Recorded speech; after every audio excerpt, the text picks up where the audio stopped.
This recording is by Mark Smith of Simpsonville, South Carolina. White Fang by Jack London. Part 1, Chapter 1, The Trail of the Meat. Dark spruce forest frowned on either side of the frozen waterway. The trees had been stripped by a recent wind of their white covering of frost, and they seemed to lean towards each other, black and ominous, in the fading light. A vast silence reigned over the land. The land itself was a desolation, lifeless, without movement, so lone and cold that the spirit of it was not even that of sadness. There was a hint in it of laughter, but of a laughter more terrible than any sadness, a laughter that was mirthless as the smile of the Sphinx, a laughter cold as the frost and partaking of the grimness of infallibility. It was the masterful and incommunicable wisdom of eternity laughing at the futility of life and the effort of life. It was the wild, the savage, frozen-hearted, Northland wild. But there was life, abroad in the land and defiant. Down the frozen waterway toiled a string of wolfish dogs. Their bristly fur was rimed with frost. Their breath froze in the air as it left their mouths, spouting forth in spumes of vapor that settled upon the hair of their bodies and formed into crystals of frost. Leather harness was on the dogs, and leather traces attached them to a sled which dragged along behind. The sled was without runners. It was made of stout birch bark, and its full surface rested on the snow.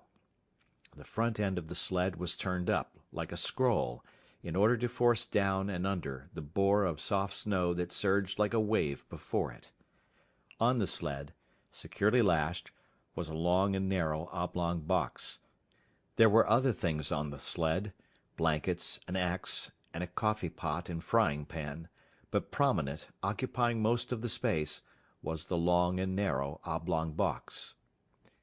In advance of the dogs, on wide snowshoes, toiled a man. At the rear of the sled toiled a second man. On the sled, in the box, lay a third man whose toil was over, a man whom the wild had conquered and beaten down until he would never move nor struggle again. It is not the way of the wild to like movement. Life is an offence to it, for life is movement, and the wild aims always to destroy movement. It freezes the water to prevent it running to the sea. It drives the sap out of the trees till they are frozen to their mighty hearts. And most ferociously and terribly of all does the wild harry and crush into submission man who is the most restless of life, ever in revolt against the dictum that all movement must in the end come to the cessation of movement. But at front and rear, unawed and indomitable, toiled the two men who were not yet dead. Their bodies were covered with fur and soft-tanned leather. Eyelashes and cheeks and lips were so coated with the crystals from their frozen breath that their faces were not discernible. This gave them the seeming of ghostly masks, undertakers in a spectral world at the funeral of some ghost. But under it all they were men, penetrating the land of desolation and mockery and silence, puny adventurers bent on colossal adventure, pitting themselves against the might of a world as remote and alien and pulseless as the abysses of space. They travelled on without speech, saving their breath for the work of their bodies. On every side was the silence, pressing upon them with a tangible presence. It affected their minds as the many atmospheres of deep water affect the body of the diver. It crushed them with the weight of unending vastness and unalterable decree. It crushed them into the remotest recesses of their own minds, pressing out of them, like juices from the grape, all the false ardours and exaltations and undue self-values of the human soul, until they perceived themselves finite and small, specks and motes, moving with weak cunning and little wisdom amidst the play and interplay of the great blind elements and forces. An hour went by, and a second hour. The pale light of the short, sunless day was beginning to fade, when a faint far cry arose on the still air. It soared upward with a swift rush, till it reached its topmost note, where it persisted, palpitant and tense, and then slowly died away. It might have been a lost soul wailing, had it not been invested with a certain sad fierceness and hungry eagerness. The front man turned his head until his eyes met the eyes of the man behind, and then, across the narrow oblong box, each nodded to the other. A second cry arose, piercing the silence with needle-like shrillness. Both men located the sound. It was to the rear, somewhere in the snow expanse they had just traversed. A third and answering cry arose, also to the rear and to the left of the second cry. "They're after us, Bill," said the man at the front. His voice sounded hoarse and unreal, and he had spoken with apparent effort. "Meat is scarce," answered his comrade. "I ain't seen a rabbit sign for days." Thereafter they spoke no more, though their ears were keen for the hunting cries that continued to rise behind them.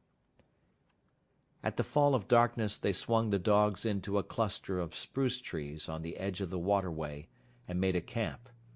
The coffin, at the side of the fire, served for seat and table.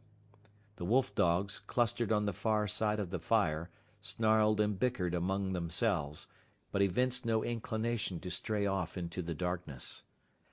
"Seems to me, Henry, they're stayin' remarkable close to camp," Bill commented. Henry, squatting over the fire and settling the pot of coffee with a piece of ice, nodded. Nor did he speak till he had taken his seat on the coffin and begun to eat. "They know where their hides is safe," he said. "They'd sooner eat grub than be grub. They're pretty wise, them dogs." Bill shook his head. "Oh, I don't know." His comrade looked at him curiously. "First time I ever heard you say anything about their not being wise." "Henry," said the other, munching with deliberation the beans he was eating, "did you happen to notice the way them dogs kicked up when I was a-feedin' 'em?" "They did cut up more'n usual," Henry acknowledged. "How many dogs have we got, Henry?" "6." "Well, Henry—" Bill stopped for a moment, in order that his words might gain greater significance. "As I was sayin', Henry, we've got 6 dogs. I took 6 fish out of the bag. I gave 1 fish to each dog, and, Henry, I was 1 fish short." "You counted wrong." "We've got 6 dogs," the other reiterated dispassionately. "I took out 6 fish. One ear didn't get no fish. I come back to the bag afterward and got 'em as fish." "We've only got 6 dogs," Henry said. "Henry," Bill went on, "I won't say they was all dogs, but there was 7 of 'em that got fish." Henry stopped eating to glance across the fire and count the dogs. "There's only 6 now," he said. "I saw the other one run off across the snow," Bill announced with cool positiveness. "I saw 7. Henry looked at him commiseratingly and said, "I'll be almighty glad when this trip's over." "What do you mean by that?"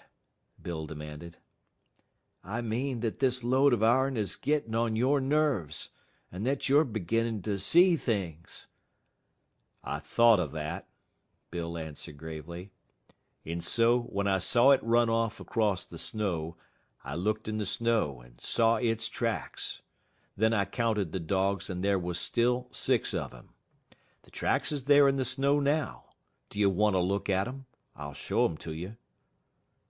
Henry did not reply, but munched on in silence, until, the meal finished, he topped it with a final cup of coffee.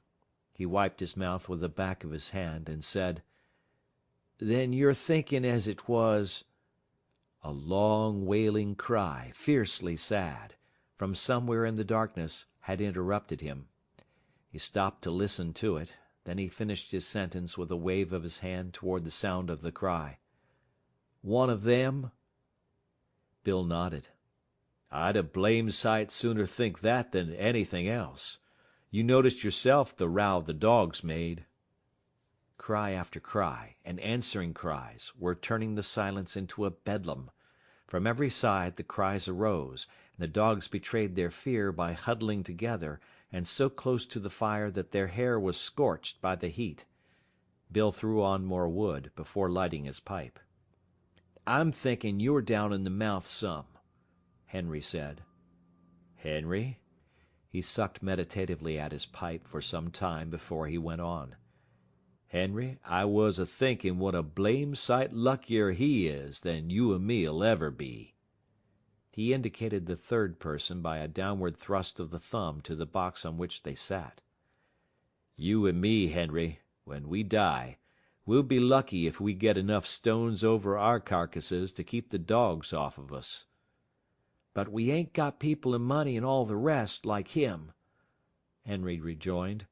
"Long distance funerals is something you and me can't exactly afford." "What gets me, Henry, is what a chap like this, that's a lord or something in his own country, and that never had to bother about grub nor blankets, why he comes a-butting round the God-forsaken ends of the earth. That's what I can't exactly see." "He might have lived to a ripe old age if he'd stayed at home," Henry agreed. Bill opened his mouth to speak, but changed his mind. Instead, he pointed towards the wall of darkness that pressed about them from every side. There was no suggestion of form in the utter blackness, only could be seen a pair of eyes gleaming like live coals. Henry indicated with his head a second pair, and a third. A circle of the gleaming eyes had drawn about their camp. Now and again a pair of eyes moved, or disappeared to appear again a moment later. The unrest of the dogs had been increasing, and they stampeded, in a surge of sudden fear, to the near side of the fire, cringing and crawling about the legs of the men.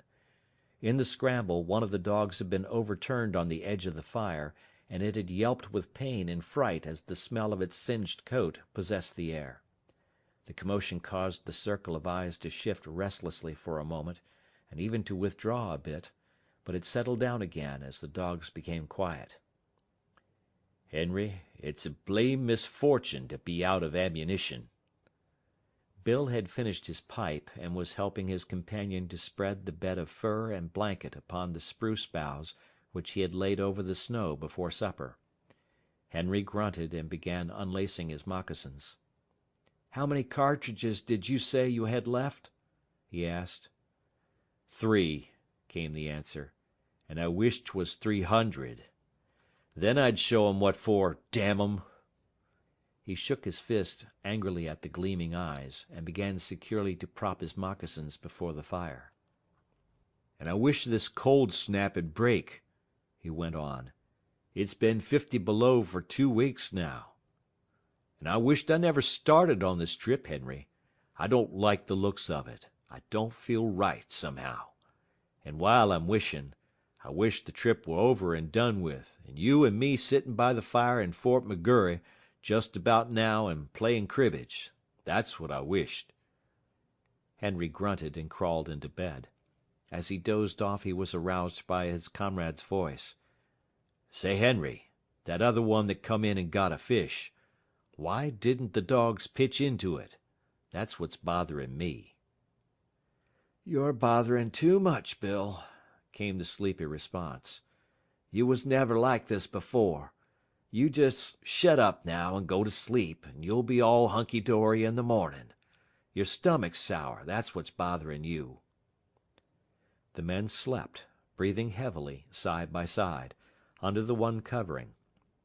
The fire died down, and the gleaming eyes drew closer the circle they had flung about the camp. The dogs clustered together in fear, now and again snarling menacingly as a pair of eyes drew close. Once their uproar became so loud that Bill woke up. He got out of bed carefully, so as not to disturb the sleep of his comrade, and threw more wood on the fire. As it began to flame up, the circle of eyes drew farther back. He glanced casually at the huddling dogs. He rubbed his eyes and looked at them more sharply. Then he crawled back into the blankets. "Henry," he said, "Oh, Henry." Henry groaned as he passed from sleep to waking, and demanded, "What's wrong now?" "Nothin'," came the answer. "Only there's 7 of 'em again. I just counted." Henry acknowledged receipt of the information with a grunt that slid into a snore as he drifted back into sleep. In the morning it was Henry who awoke first and routed his companion out of bed. Daylight was yet 3 hours away, though it was already 6 o'clock, and in the darkness Henry went about preparing breakfast, while Bill rolled the blankets and made the sled ready for lashing. "Say, Henry," he asked suddenly, "how many dogs did you say we had?" "6." "Wrong," Bill proclaimed triumphantly. "7 again?" Henry queried. "No, 5. One's gone." "The hell!" Henry cried in wrath, leaving the cooking to come and count the dogs. "You're right, Bill," he concluded. "Fatty's gone." "And he went like greased lightning once he got started. Couldn't have seen him for smoke." "No chance at all," Henry concluded. "They just swallowed him alive. I bet he was yelping as he went down their throats, damn 'em." "He always was a fool dog," said Bill. "But no fool dog ought to be fool enough to go out and commit suicide that way." He looked over the remainder of the team with a speculative eye that summed up instantly the salient traits of each animal. "I bet none of the others would do it." "Couldn't drive 'em away from the fire with a club," Bill agreed. "I always did think there was something wrong with Fatty anyway." And this was the epitaph of a dead dog on the Northland Trail, less scant than the epitaph of many another dog, of many a man. End of chapter 1.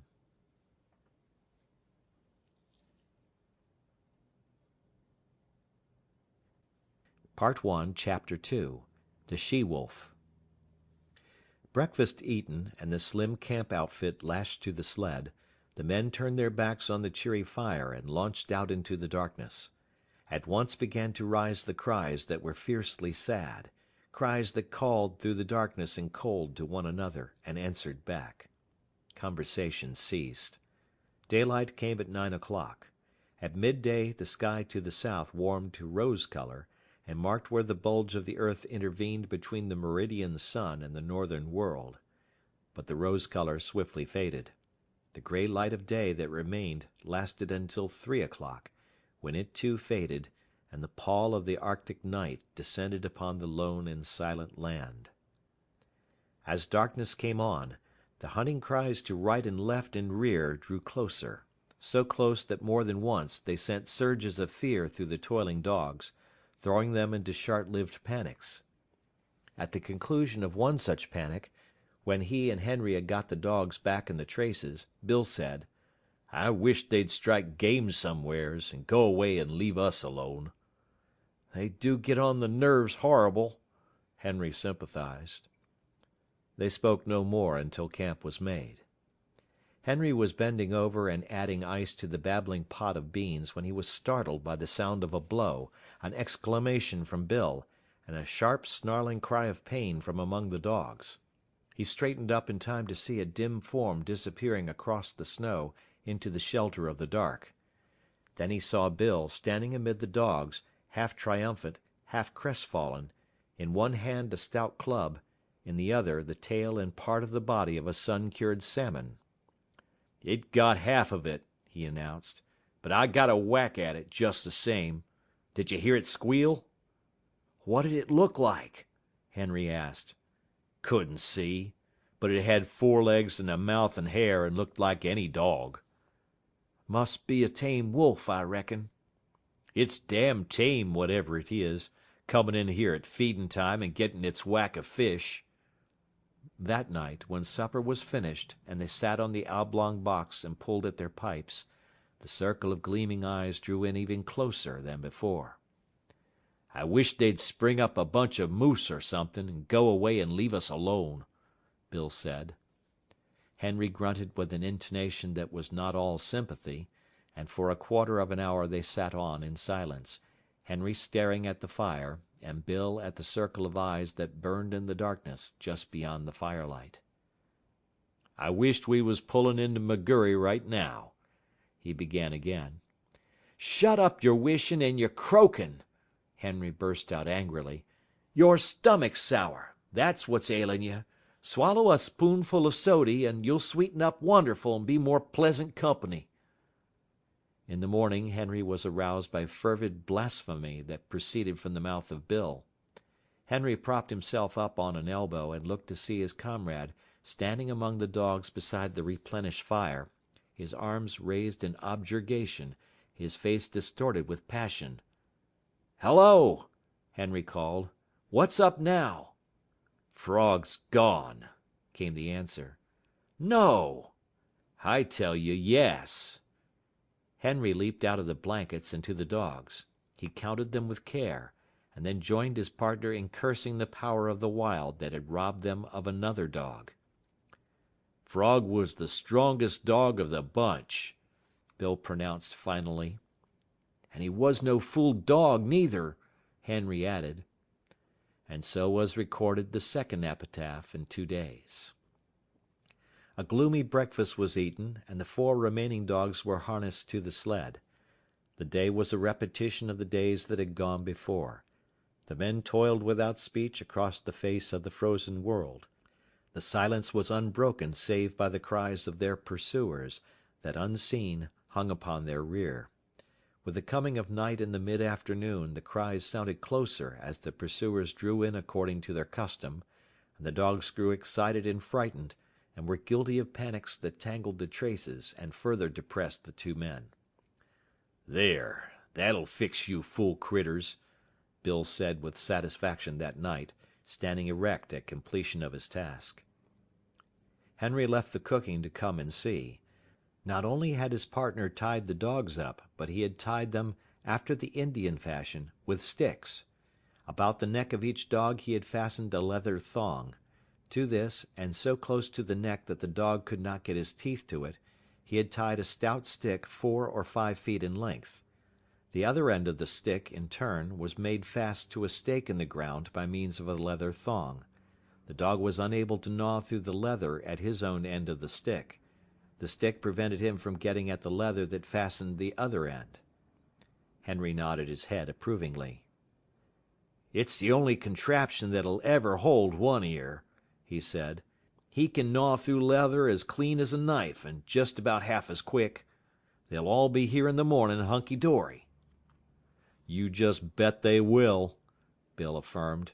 "If one of 'em turns up missing, I'll go without my coffee." "They just know we ain't loaded to kill," Henry remarked at bedtime, indicating the gleaming circle that hemmed them in. "If we could put a couple of shots into 'em, they'd be more respectful. They come closer every night. Get the firelight out of your eyes and look hard. There! Did you see that one?" For some time the 2 men amused themselves with watching the movement of vague forms on the edge of the firelight. By looking closely and steadily at where a pair of eyes burned in the darkness, the form of the animal would slowly take shape. They could even see these forms move at times. A sound among the dogs attracted the men's attention. One Ear was uttering quick, eager whines, lunging at the length of his stick toward the darkness, and desisting now and again in order to make frantic attacks on the stick with his teeth. "Look at that, Bill," Henry whispered. Full into the firelight, with a stealthy, sidelong movement, glided a dog-like animal. It moved with commingled mistrust and daring, cautiously observing the men, its attention fixed on the dogs. One Ear strained the full length of the stick toward the intruder and whined with eagerness. "That fool One Ear don't seem scairt much," Bill said in a low tone. "It's a she-wolf," Henry whispered back, "and that accounts for Fatty and Frog. She's the decoy for the pack. She draws out the dog, and then all the rest pitches in and eats 'em up." The fire crackled. A log fell apart with a loud spluttering noise. At the sound of it the strange animal leaped back into the darkness. "Henry, I'm a-thinkin'," Bill announced. "Thinking what?" I'm a-thinking that was the one I lambasted with the club." "Ain't the slightest doubt in the world," was Henry's response. "And right here I want to remark," Bill went on, "that animal's familiarity with campfires is suspicious and immoral." "It knows for certain more'n a self-respectin' wolf ought to know," Henry agreed. "A wolf that knows enough to come in with the dogs at feedin' time has had experiences." "Old Villain had a dog once that run away with the wolves," Bill cogitates aloud. "I ought to know. I shot it out of the pack in a moose pasture over on Little Stick, and old Villain cried like a baby. Hadn't seen it for 3 years, he said. Been with the wolves all that time." "I reckon you've called the turn, Bill. That wolf's a dog, and it's eaten fish many's the time from the hand of man." "And if I get a chance at it, that wolf that's a dog'll be just meat," Bill declared. "We can't afford to lose no more animals." "But you've only got 3 cartridges," Henry objected. "I'll wait for a dead sure shot," was the reply. In the morning Henry renewed the fire, and cooked breakfast to the accompaniment of his partner's snoring. "You was sleeping just too comfortable for anything," Henry told him, as he routed him out for breakfast. "I hadn't the heart to rouse you." Bill began to eat sleepily. He noticed that his cup was empty, and started to reach for the pot. But the pot was beyond arm's length and beside Henry. "Say, Henry," he chided gently, "ain't you forgot something?" Henry looked about with great carefulness, and shook his head. Bill held up the empty cup. "You don't get no coffee," Henry announced. "Ain't run out?" Bill asked anxiously. "Nope." "Ain't thinking it'll hurt my digestion?" "Nope." A flush of angry blood pervaded Bill's face. "Then it's just warm and anxious I am to be hearing you explain yourself," he said.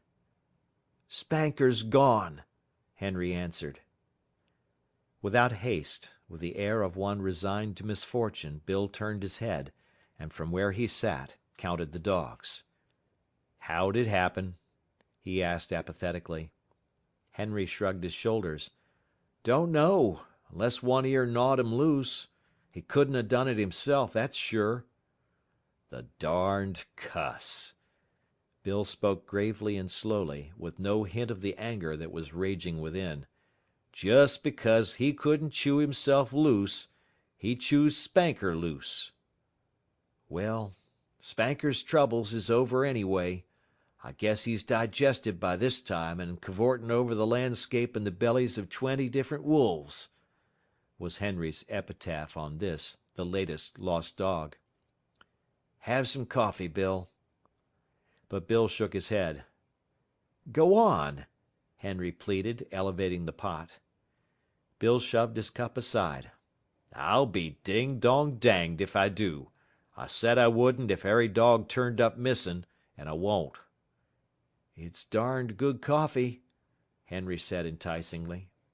But Bill was stubborn, and he ate a dry breakfast washed down with mumbled curses at one ear for the trick he had played.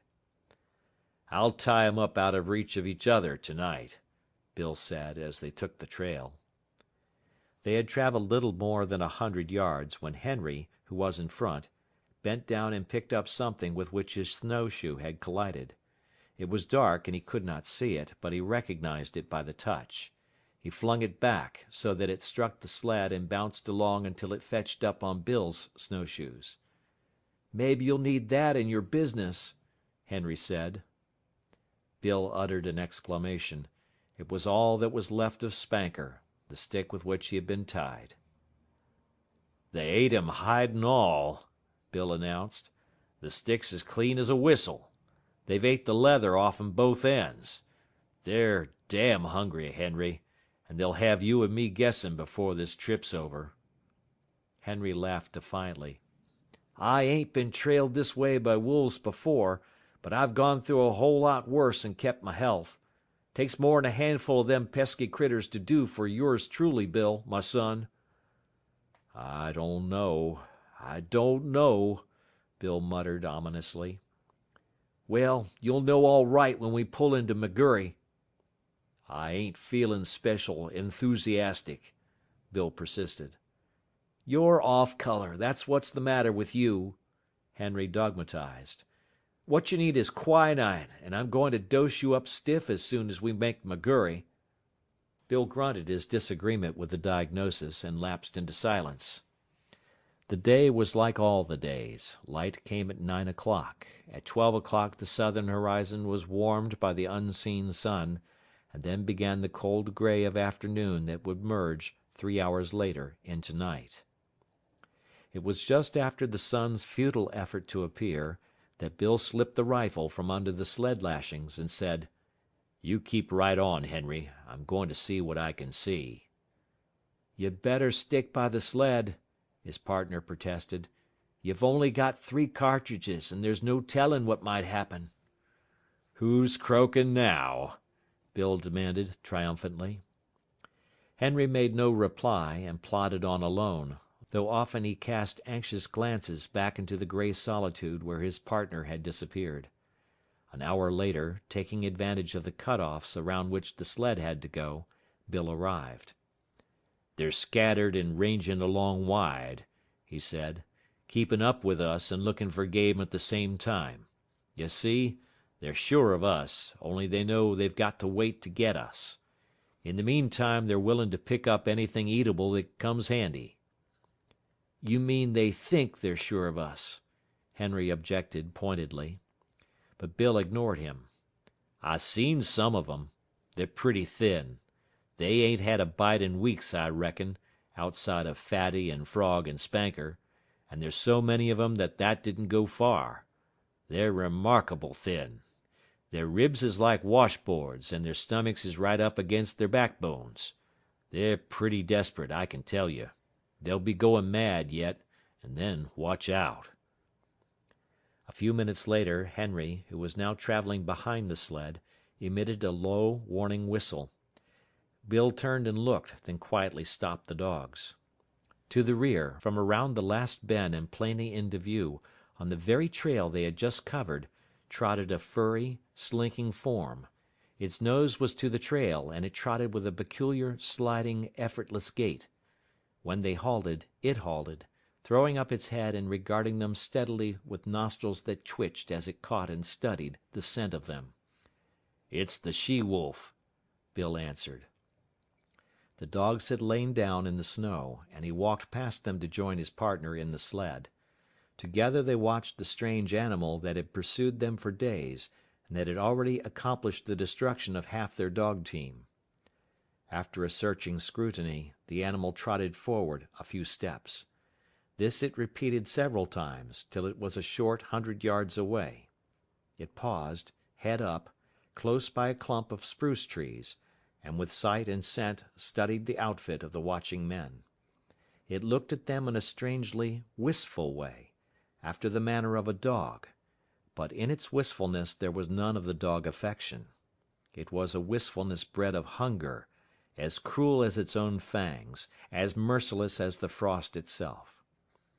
It was large for a wolf, its gaunt frame advertising the lines of an animal that was among the largest of its kind. "Stands pretty close to 2.5 feet at the shoulders," Henry commented, "and I'll bet it ain't far from 5 feet long." "Kinda strange color for a wolf," was Bill's criticism. "I never seen a red wolf before. Looks almost cinnamon to me." The animal was certainly not cinnamon colored. Its coat was the true wolf coat. The dominant color was gray, and yet there was to it a faint reddish hue, a hue that was baffling, that appeared and disappeared, that was more like an illusion of the vision, now gray, distinctly gray, and again giving hints and glints of a vague redness of color not classifiable in terms of ordinary experience. "Looks for all the world like a big husky sled dog," Bill said. "I wouldn't be surprised to see it wag its tail." "Hello, you husky," he called. "Come here, you whatever your name is." "Ain't a bit scared of you," Henry laughed. Bill waved his hand at it threateningly and shouted loudly. But the animal betrayed no fear. The only change in it that they could notice was an accession of alertness. It still regarded them with the merciless wistfulness of hunger. They were meat, and it was hungry, and it would like to go in and eat them, if it dared. "Look here, Henry," unconsciously lowering his voice to a whisper because of what he imitated. "We've got 3 cartridges, but it's a dead shot. Couldn't miss it. It's got away with 3 of our dogs, and we oughter put a stop to it. What do you say?" Henry nodded his consent. Bill cautiously slipped the gun from under the sled lashing. The gun was on the way to his shoulder, but it never got there. For in that instant the she-wolf leaped sideways from the trail into the clump of spruce trees and disappeared. The 2 men looked at each other. Henry whistled long and comprehendingly. "I might have knowed it," Bill chided himself aloud as he replaced the gun. "Of course a wolf that knows enough to come in with the dogs at feedin' time need know all about shootin' irons. I tell you right now, Henry, that critter's the cause of all our trouble. We'd have 6 dogs at the present time 'stead of 3 if it wasn't for her. And I tell you right now, Henry, I'm going to get her. She's too smart to be shot in the open, but I'm going to lay for her. I'll bushwhack her as sure as my name is Bill." "You needn't stray off too far in doing it," his partner admonished. "If that pack ever starts to jump you, them 3 cartridges'll be wuth no more than 3 whoops in hell. Them animals is damn hungry, and once they start in they'll sure get you, Bill." They camped early that night. 3 dogs could not drag the sled so fast nor for so long hours as could 6, and they were showing unmistakable signs of playing out. And the men went early to bed, Bill first seeing to it that the dogs were tied out of gnawing reach of one another. But the wolves were growing bolder, and the men were aroused more than once from their sleep. So near did the wolves approach, that the dogs became frantic with terror, and it was necessary to replenish the fire from time to time in order to keep the adventurous marauders at safer distance. "I've hearn sailors talk of sharks following a ship," Bill remarked, as he crawled back into the blankets after one such replenishing of the fire. "Well, them wolves is land sharks. They know their business better'n we do, and they ain't a-holding our trail this way for their health. They're going to get us. They're sure going to get us, Henry." "They've half got you already, a-talking like that," Henry retorted sharply. "Man's half licked when he says he is, and you're half eaten from the way you're going on about it." "They've got away with better men than you and me," Bill answered. "Oh, shut up your croaking. You make me all fired tired." Henry rolled angrily on his side, but was surprised that Bill made no similar display of temper. This was not Bill's way, for he was easily angered by sharp words. Henry thought long over it before he went to sleep, and as his eyelids fluttered down and he dozed off, the thought in his mind was, "There's no mistaking it, Bill's almighty blue. I'll have to cheer him up tomorrow." End of chapter 2.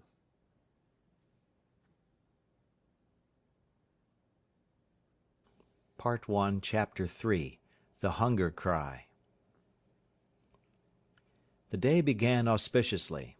They had lost no dogs during the night, and they swung out upon the trail and into the silence, the darkness, and the cold with spirits that were fairly light.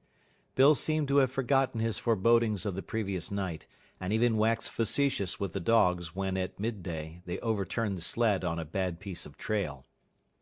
It was an awkward mix-up. The sled was upside down and jammed between a tree trunk and a huge rock, and they were forced to unharness the dogs in order to straighten out the tangle. The 2 men were bent over the sled and trying to right it, when Henry observed One Ear sidling away.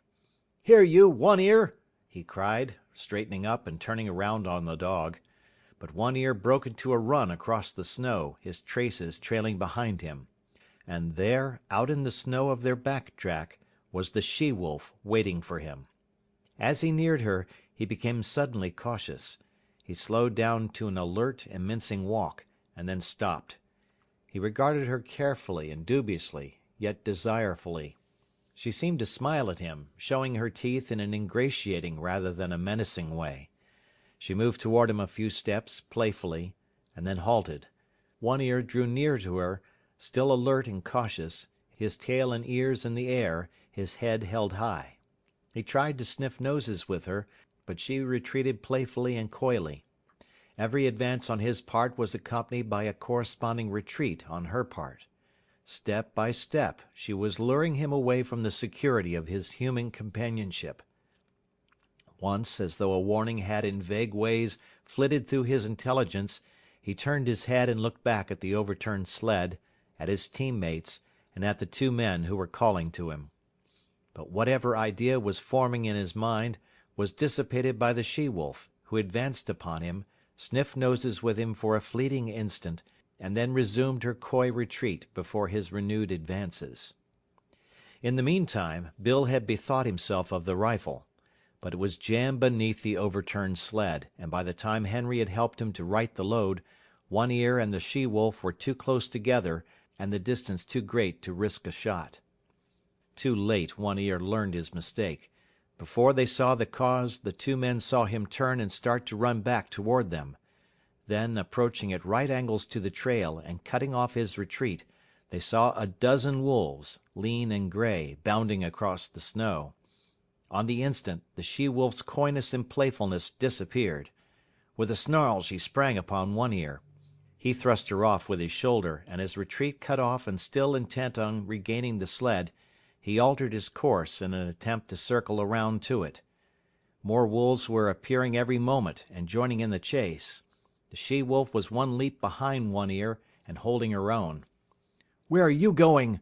Henry suddenly demanded, laying his hand on his partner's arm. Bill shook it off. "I won't stand it," he said. "They ain't a-goin' to get any more of our dogs if I can help it." Gun in hand, he plunged into the underbrush that lined the side of the trail. His intention was apparent enough. Taking the sled as the center of the circle that One Ear was making, Bill planned to tap that circle at a point in advance of the pursuit. With his rifle, in the broad daylight, it might be possible for him to awe the wolves and save the dog. "Say, Bill," Henry called after him, "be careful. Don't take no chances." Henry sat down on the sled and watched. There was nothing else for him to do. Bill had already gone from sight, but now and again, appearing and disappearing amongst the underbrush and the scattered clumps of spruce, could be seen One Ear. Henry judged his case to be hopeless. The dog was thoroughly alive to its danger, but it was running on the outer circle, while the wolf pack was running on the inner and shorter circle. It was vain to think of One Ear so outdistancing his pursuers as to be able to cut across their circle in advance of them and to regain the sled. The different lines were rapidly approaching a point. Somewhere out there in the snow, screened from his sight by trees and thickets, Henry knew that the wolf pack, One Ear, and Bill were coming together. All too quickly, far more quickly than he had expected, it happened. He heard a shot, then two shots, in rapid succession, and he knew that Bill's ammunition was gone. Then he heard a great outcry of snarls and yelps. He recognized One Ear's yell of pain and terror, and he heard a wolf cry that bespoke a stricken animal. And that was all. The snarls ceased. The yelping died away. Silence settled down again over the lonely land. He sat for a long while upon the sled. There was no need for him to go and see what had happened. He knew it as though it had taken place before his eyes. Once, he roused with a start and hastily got the axe out from underneath the lashings. But for some time longer he sat and brooded, the two remaining dogs crouching and trembling at his feet. At last he arose in a weary manner, as though all the resilience had gone out of his body, and proceeded to fasten the dogs to the sled. He passed a rope over his shoulder, a man trace, and pulled with the dogs. He did not go far. At the first hint of darkness he hastened to make a camp, and he saw to it that he had a generous supply of firewood. He fed the dogs, cooked and ate his supper, and made his bed close to the fire. But he was not destined to enjoy that bed. Before his eyes closed the wolves had drawn too near for safety. It no longer required an effort of the vision to see them. They were all about him in the fire, in a narrow circle, and he could see them plainly in the firelight, lying down, sitting up, and crawling forward on their bellies, or slinking back and forth. They even slept. Here and there he could see one curled up in the snow like a dog, taking the sleep that was now denied himself. He kept the fire brightly blazing, for he knew that it alone intervened between the flesh of his body and their hungry fangs. His 2 dogs stayed close by him, one on either side, leaning against him for protection, crying and whimpering, and at times snarling desperately when a wolf approached a little closer than usual.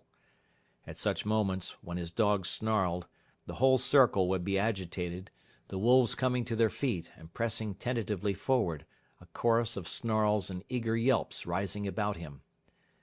Then the circle would lie down again, and here and there a wolf would resume its broken nap. But this circle had a continuous tendency to draw in upon him. Bit by bit, an inch at a time, with here a wolf bellying forward, and there a wolf bellying forward, the circle would narrow until the brutes were almost within springing distance. Then he would seize brands from the fire and hurl them into the pack. A hasty drawing back always resulted, accompanied by angry yelps and frightened snarls, when a well-aimed brand struck and scorched a too daring animal. Morning found the man haggard and worn, wide-eyed from want of sleep. He cooked breakfast in the darkness, and at 9 o'clock, when, with the coming of daylight, the wolf pack drew back, he set about the task he had planned through the long hours of the night. Chopping down young saplings, he made them crossbars of a scaffold by lashing them high up to the trunks of standing trees. Using the sled lashing for a heaving rope, and with the aid of the dogs, he hoisted the coffin to the top of the scaffold. "They got Bill, and they may get me, but they'll sure never get you, young man," he said, addressing the dead body in its tree sepulchre. Then he took the trail, the lightened sled bounding along behind the willing dogs, for they too knew that safety lay open in the gaining of Fort McGurry. The wolves were now more open in their pursuit, trotting sedately behind and ranging along on either side, their red tongues lolling out, their lean sides showing the undulating ribs with every movement. They were very lean, mere skin bags stretched over bony frames, with strings for muscles, so lean that Henry found it in his mind to marvel that they still kept their feet and did not collapse forthright in the snow. He did not dare travel until dark. At midday, not only did the sun warm the southern horizon, but it even thrust its upper rim, pale and golden, above the skyline. He received it as a sign. The days were growing longer. The sun was returning.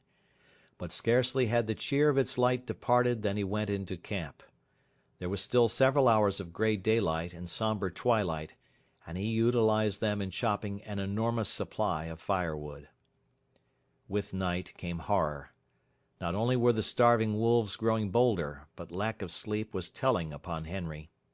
He dozed despite himself, crouching by the fire, the blankets about his shoulders, the axe between his knees, and on either side a dog pressing close against him. He awoke once and saw in front of him, not a dozen feet away, a big grey wolf, one of the largest of the pack, and even as he looked the brute deliberately stretched himself after the manner of a lazy dog, yawning full in his face, and looking upon him with a possessive eye, as if, in truth, he was merely a delayed meal that was soon to be eaten. This certitude was shown by the whole pack. Fully a score he could count, staring hungrily at him or calmly sleeping in the snow. They reminded him of children gathered about a spread table and awaiting permission to begin to eat. And he was the food they were to eat. He wondered how and when the meal would begin. As he piled wood on the fire he discovered an appreciation of his own body which he had never felt before. He watched his moving muscles and was interested in the cunning mechanism of his fingers. By the light of the fire he crooked his fingers slowly and repeatedly, now one at a time, now all together, spreading them wide or making quick gripping movements. He studied the nail formation, and prodded the finger tips, now sharply and again softly, gauging the while the nerve sensations produced. It fascinated him, and he grew suddenly fond of this subtle flesh of his that worked so beautifully and smoothly and delicately. Then he would cast a glance of fear at the wolf circle drawn expectantly about him, and like a blow the realization would strike him that this wonderful body of his, this living flesh, was no more than so much meat, a quest of ravenous animals, to be torn and slashed by the hungry fangs, to be sustenance to them as the moose and the rabbit had often been sustenance to him. He came out of a doze that was half nightmare, to see the red-hued she-wolf before him. She was not more than half a dozen feet away, sitting in the snow, and wistfully regarding him. The two dogs were whimpering and snarling at his feet, but she took no notice of them. She was looking at the man, and for some time he returned her look. There was nothing threatening about her. She looked at him merely with a great wistfulness, but he knew it to be the wistfulness of an equally great hunger. He was the food, and the sight of him excited in her the gustatory sensations. Her mouth opened, the saliva drooled forth, and she licked her chops with the pleasure of anticipation. A spasm of fear went through him. He reached hastily for a brand to throw at her, but even as he reached, and before his fingers had closed on the missile, she sprang back into safety, and he knew that she was used to having things thrown at her. She had snarled as she sprang away, baring her white fangs to their roots, all her wistfulness vanishing, being replaced by a carnivorous malignity that made him shudder. He glanced at the hand that held the brand, noticing the cunning delicacy of the fingers that gripped it, how they adjusted themselves to all the inequalities of the surface, curling over and under and about the rough wood, and one little finger, too close to the burning portion of the brand, sensitively and automatically writhing back from the hurtful heat to a cooler gripping place. And in the same instant he seemed to see a vision of those same sensitive and delicate fingers being crushed and torn by the white teeth of the she-wolf. Never had he been so fond of this body of his as now when his tenure of it was so precarious. All night, with burning brands, he fought off the hungry pack. When he dozed despite himself, the whimpering and snarling of the dogs aroused him. Morning came, but for the first time the light of day failed to scatter the wolves. The man waited in vain for them to go. They remained in a circle about him and his fire, displaying an arrogance of possession that shook his courage born of the morning light. He made one desperate attempt to pull out on the trail, but the moment he left the protection of the fire, the boldest wolf leaped for him, but leaped short. He saved himself by springing back, the jaws snapping together a scant 6 inches from his thigh. The rest of the pack was now up and surging upon him, and a throwing of firebrands right and left was necessary to drive them back to a respectful distance. Even in the daylight he did not dare leave the fire to chop fresh wood. 20 feet away towered a huge dead spruce. He spent half the day extending his campfire to the tree, at any moment a half-dozen burning faggots ready at hand to fling at his enemies. Once at the tree, he studied the surrounding forest in order to fell the tree in the direction of the most firewood. The night was a repetition of the night before, save that the need for sleep was becoming overpowering. The snarling of his dogs was losing its efficacy. Besides, they were snarling all the time, and his benumbed and drowsy senses no longer took note of changing pitch and intensity. He awoke with a start. The she-wolf was less than a yard from him. Mechanically, at short range, without letting go of it, he thrust a brand full into her open and snarling mouth. She sprang away, yelling with pain, and while he took delight in the smell of burning flesh and hair, he watched her shaking her head and growling wrathfully a score of feet away. But this time, before he dozed again, he tied a burning pine knot to his right hand. His eyes were closed but few minutes when the burn of the flame on his flesh awakened him. For several hours he adhered to this program. Every time he was thus awakened, he drove back the wolves with flying brands, replenished the fire, and rearranged the pine knot on his hand. All worked well, but there came a time when he fastened the pine knot insecurely. As his eyes closed, it fell away from his hand. He dreamed. It seemed to him that he was in Fort McGurry. It was warm and comfortable, and he was playing cribbage with the factor. Also, it seemed to him that the fort was besieged by wolves. They were howling at the very gates, and sometimes he and the factor paused from the game to listen and laugh at the futile efforts of the wolves to get in. And then, so strange was the dream, there was a crash. The door was burst open. He could see the wolves flooding into the big living room of the fort. They were leaping straight for him and the factor. With the bursting open of the door, the noise of their howling had increased tremendously. This howling now bothered him. His dream was merging into something else, he knew not what, but through it all, following him, persisted the howling. And then he awoke to find the howling real. There was a great snarling and yelping. The wolves were rushing him. They were all about him and upon him. The teeth of one had closed upon his arm. Instinctively, he leaped into the fire, and as he leaped, he felt the sharp slash of teeth that tore through the flesh of his leg. Then began a fire fight. His stout mittens temporarily protected his hands, and he scooped live coals into the air in all directions, until the campfire took on the semblance of a volcano. But it could not last long. His face was blistering in the heat. His eyebrows and lashes were singed off, and the heat was becoming unbearable to his feet. With a flaming brand in each hand, he sprang to the edge of the fire. The wolves had been driven back. On every side, wherever the live coals had fallen, the snow was sizzling, and every little while a retiring wolf, with wild leap and snort and snarl, announced that one such live coal had been stepped upon. Flinging his brands at the nearest of his enemies, the man thrust his smouldering mittens into the snow, and stamped about to cool his feet. His 2 dogs were missing, and he well knew that they had served as a course in the protracted meal which had begun days before with Fatty, the last course of which would likely be himself in the days to follow. "You ain't got me yet," he cried, savagely shaking his fist at the hungry beasts, and at the sound of his voice the whole circle was agitated, there was a general snarl, and the she-wolf slid up close to him across the snow, and watched him with hungry wistfulness. He set to work to carry out a new idea that had come to him. He extended the fire into a large circle. Inside this circle he crouched, his sleeping outfit under him as a protection against the melting snow. When he had thus disappeared within his shelter of flame, the whole pack came curiously to the rim of the fire to see what had become of him.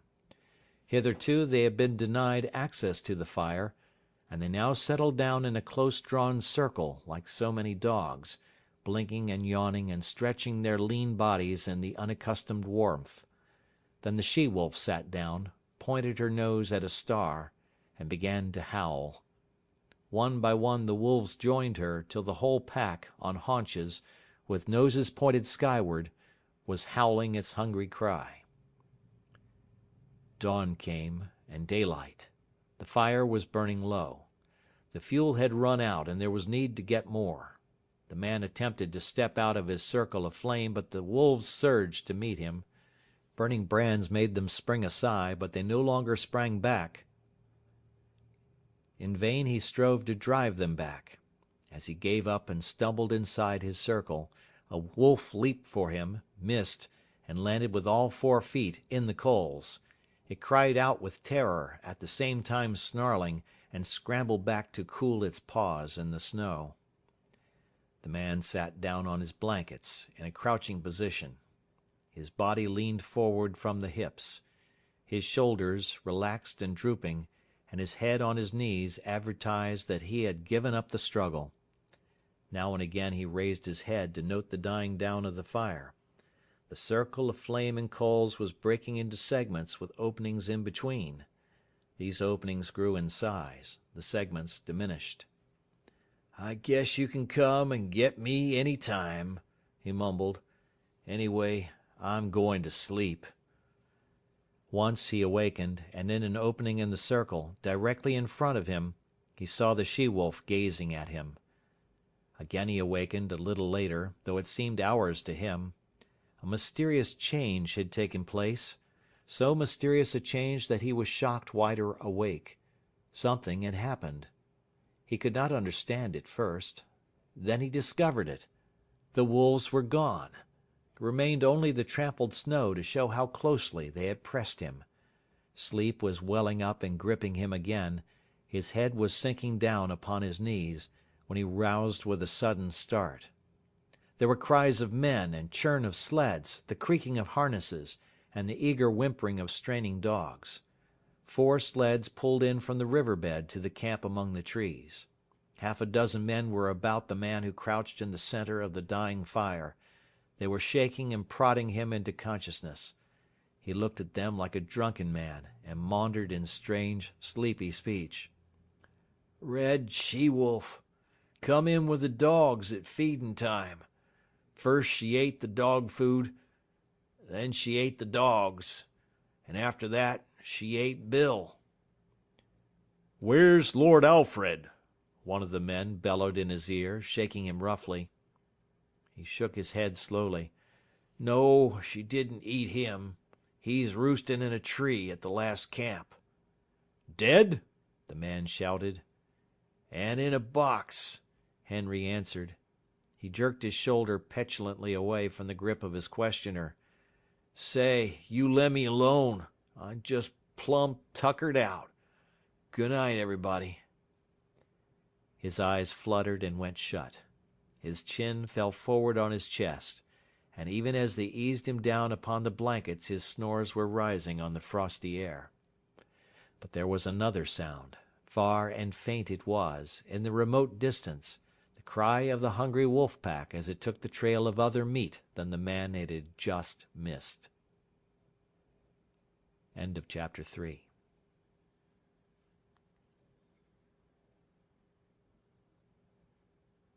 Part 2, Chapter 1, The Battle of the Fangs. It was the she-wolf who had first caught the sound of men's voices and the whining of the sled dogs, and it was the she-wolf who was first to spring away from the cornered man in his circle of dying flame. The pack had been loath to forego the kill it had hunted down, and it lingered for several minutes, making sure of the sounds, and then it too sprang away on the trail made by the she-wolf. Running at the forefront of the pack was a large grey wolf, one of its several leaders. It was he who directed the pack's course on the heels of the she-wolf. It was he who snarled warningly at the younger members of the pack, or slashed at them with his fangs when they ambitiously tried to pass him. And it was he who increased the pace when he sighted the she-wolf, now trotting slowly across the snow. She dropped in alongside by him, as though it were her appointed position, and took the pace of the pack. He did not snarl at her, nor show his teeth, when any leap of hers chanced to put her in advance of him. On the contrary, he seemed kindly disposed toward her, too kindly to suit her, for he was prone to run near to her, and when he ran too near it was she who snarled and showed her teeth. Nor was she above slashing his shoulder sharply on occasion. At such times he betrayed no anger. He merely sprang to the side and ran stiffly ahead for several awkward leaps, in carriage and conduct resembling an abashed country swain. This was his one trouble in the running of the pack, but she had other troubles. On her other side ran a gaunt old wolf, grizzled and marked with the scars of many battles. He always ran on her right side. The fact that he had but one eye, and that the left eye, might account for this. He also was addicted to crowding her, to veering toward her till his scarred muzzle touched her body or shoulder or neck. As with the running mate on the left, she repelled these attentions with her teeth, but when both bestowed their attentions at the same time she was roughly jostled, being compelled, with quick snaps to either side, to drive both lovers away and at the same time to maintain her forward leap with the pack and see the way of her feet before her. At such times her running mates flashed their teeth and growled threateningly across at each other. They might have fought, but even wooing and its rivalry waited upon the more pressing hunger need of the pack. After each repulse, when the old wolf sheered abruptly away from the sharp-toothed object of his desire, he shouldered against a young 3-year-old that ran on his blind right side. This young wolf had attained his full size, and, considering the weak and famished condition of the pack, he possessed more than the average vigor and spirit. Nevertheless, he ran with his head even with the shoulder of his one-eyed elder. When he ventured to run abreast of the older wolf, which was seldom, a snarl and a snap sent him back even with the shoulder again. Sometimes, however, he dropped cautiously and slowly behind and edged in between the old leader and the she-wolf. This was doubly resented, even triply resented. When she snarled her displeasure, the old leader would whirl on the 3-year-old. Sometimes she whirled with him, and sometimes the young leader on the left whirled too. At such times, confronted by 3 sets of savage teeth, the young wolf stopped precipitately, throwing himself back on his haunches, with forelegs stiff, mouth menacing, and mane bristling. This confusion in the front of the moving pack always caused confusion in the rear. The wolves behind collided with the young wolf, and expressed their displeasure by administering sharp nips on his hind legs and flanks. He was laying up trouble for himself, for lack of food and short tempers went together. But with the boundless faith of youth he persisted in repeating the maneuver every little while, though it never succeeded in gaining anything for him but discomfiture. Had there been food, love-making and fighting would have gone on apace, and the pack formation would have been broken up. But the situation of the pack was desperate. It was lean with long-standing hunger. It ran below its ordinary speed. At the rear limped the weak members, the very young and the very old. At the front were the strongest. Yet all were more like skeletons than full-bodied wolves. Nevertheless, with the exception of the ones that limped, the movements of the animals were effortless and tireless. Their stringy muscles seemed founts of inexhaustible energy. Behind every steel-like contraction of a muscle lay another steel-like contraction, and another, apparently without end. They ran many miles that day. They ran through the night, and the next day found them still running. They were running over the surface of a world frozen and dead. No life stirred. They alone moved through the vast inertness. They alone were alive, and they sought for other things that were alive in order that they might devour them and continue to live. They crossed low divides and ranged a dozen small streams in a low-lying country before their quest was rewarded. Then they came upon moose. It was a big bull they first found. Here was meat and life, and it was guarded by no mysterious fires nor flying missiles of flame. Splay hoofs and palmated antlers they knew, and they flung their customary patience and caution to the wind. It was a brief fight and fierce. The big bull was beset on every side. He ripped them open or split their skulls with shrewdly driven blows of his great hoofs. He crushed them and broke them on his large horns. He stamped them into the snow under him in the wallowing struggle. But he was foredoomed, and he went down with the she-wolf tearing savagely at his throat, and with other teeth fixed everywhere upon him, devouring him alive, before ever his last struggle ceased or his last damage had been wrought. There was food in plenty. The bull weighed over 800 pounds, fully 20 pounds of meat per mouth for the 40-odd wolves of the pack. But if they could fast prodigiously, they could feed prodigiously, and soon a few scattered bones were all that remained of the splendid live brute that had faced the pack a few hours before. There was now much resting and sleeping. With full stomachs, bickering and quarreling began among the younger males, and this continued through the few days that followed before the breaking up of the pack. The famine was over. The wolves were now in the country of game, and though they still hunted in pack, they hunted more cautiously, cutting out heavy cows or crippled old bulls from the small moose herds they ran across. There came a day, in this land of plenty, when the wolf pack split in half and went in different directions. The she-wolf, the young leader on her left, and the one-eyed elder on her right, led their half of the pack down to the Mackenzie River and across into the lake country to the east. Each day this remnant of the pack dwindled. 2 by 2, male and female, the wolves were deserting. Occasionally a solitary male was driven out by the sharp teeth of his rivals. In the end there remained only 4: the she-wolf, the young leader, the one-eyed one, and the ambitious 3-year-old. The she-wolf had by now developed a ferocious temper. Her 3 suitors all bore the marks of her teeth. Yet they never replied in kind, never defended themselves against her. They turned their shoulders to her most savage slashes, and with wagging tails and mincing steps strove to placate her wrath. But if they were all mildness toward her, they were all fierceness toward one another. The 3-year-old grew too ambitious in his fierceness. He caught the one-eyed elder on his blind side and ripped his ear into ribbons. Though the grizzled old fellow could see only on one side, against the youth and vigor of the other he brought into play the wisdom of long years of experience. His lost eye and his scarred muzzle bore evidence to the nature of his experience. He had survived too many battles to be in doubt for a moment about what to do. The battle began fairly, but it did not end fairly. There was no telling what the outcome would have been, for the third wolf joined the elder, and together, old leader and young leader, they attacked the ambitious 3-year-old and proceeded to destroy him. He was beset on either side by the merciless fangs of his erstwhile comrades. Forgotten were the days they had hunted together, the game they had pulled down, the famine they had suffered. That business was a thing of the past. The business of love was at hand, ever a sterner and crueler business than that of food-getting.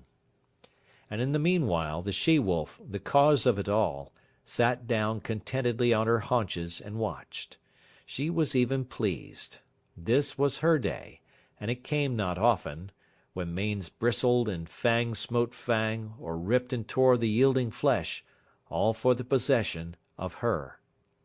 And in the business of love the 3-year-old, who had made this his first adventure upon it, yielded up his life. On either side of his body stood his 2 rivals. They were gazing at the she-wolf, who sat smiling in the snow. But the elder leader was wise, very wise, in love even as in battle. The younger leader turned his head to lick a wound on his shoulder. The curve of his neck was turned toward his rival. With his one eye the elder saw the opportunity. He darted in low and closed with his fangs. It was a long, ripping slash, and deep as well. His teeth, in passing, burst the wall of the great vein of the throat. Then he leaped clear. The young leader snarled terribly, but his snarl broke midmost into a tickling cough. Bleeding and coughing, already stricken, he sprang at the elder and fought while life faded from him, his legs going weak beneath him, the light of day dulling on his eyes, his blows and springs falling shorter and shorter. And all the while the she-wolf sat on her haunches and smiled. She was made glad in vague ways by the battle, for this was the love-making of the wild, the sex tragedy of the natural world that was tragedy only to those that died. To those that survived it was not tragedy, but realization and achievement. When the young leader lay in the snow and moved no more, One Eye stalked over to the she-wolf.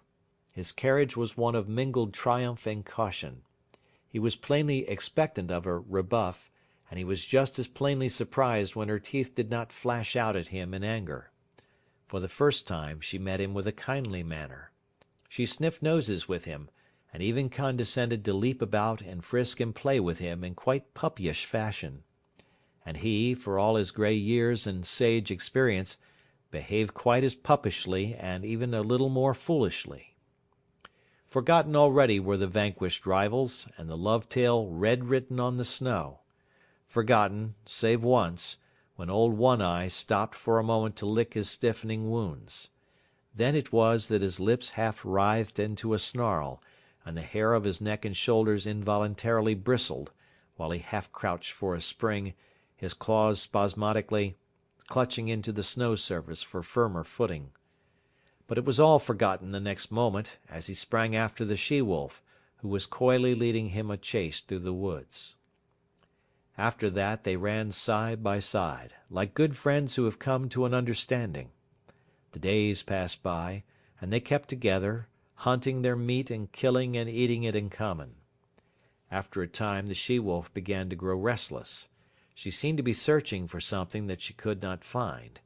The hollows under fallen trees seemed to attract her, and she spent much time nosing about among the larger snow-piled crevices in the rocks and in the caves of overhanging banks.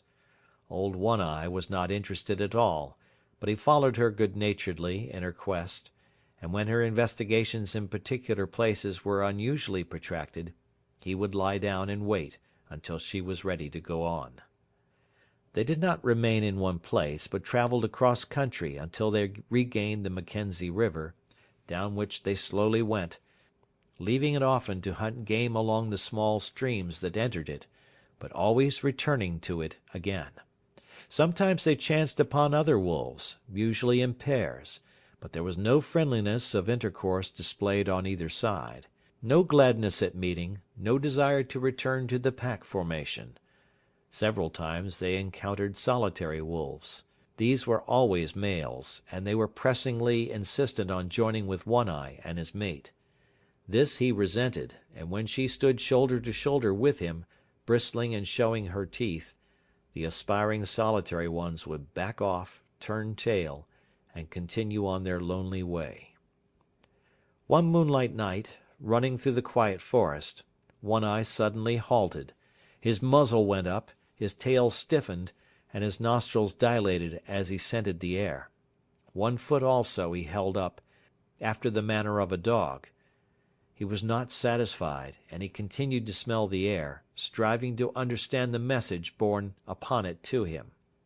One careless sniff had satisfied his mate, and she trotted on to reassure him. Though he followed her, he was still dubious, and he could not forbear an occasional halt in order more carefully to study the warning. She crept out cautiously on the edge of a large open space in the midst of the trees. For some time she stood alone. Then One-Eye, creeping and crawling, every sense on the alert, every hair radiating infinite suspicion, joined her. They stood side by side, watching and listening and smelling. To their ears came the sounds of dogs wrangling and scuffling, the guttural cries of men, the sharper voices of scolding women, and once the shrill and plaintive cry of a child. With the exception of the huge bulks of the skin lodges, little could be seen save the flames of the fire, broken by the movements of intervening bodies, and the smoke rising slowly on the quiet air. But to their nostrils came the myriad smells of an Indian camp, carrying a story that was largely incomprehensible to One-Eye, but every detail of which the she-wolf knew. She was strangely stirred, and sniffed with an increasing delight, but old One-Eye was doubtful. He betrayed his apprehension, and started tentatively to go. She turned and touched his neck with her muzzle in a reassuring way, then regarded the camp again. A new wistfulness was in her face, but it was not the wistfulness of hunger. She was thrilling to a desire that urged her to go forward, to be in closer to that fire, to be squabbling with the dogs, and to be avoiding and dodging the stumbling feet of men. One-Eye moved impatiently beside her. Her unrest came back upon her, and she knew again her pressing need to find the thing for which she searched. She turned and trotted back into the forest, to the great relief of One-Eye, who trotted a little to the fore until they were well within the shelter of the trees. As they slid along, noiseless as shadows, in the moonlight, they came upon a runway.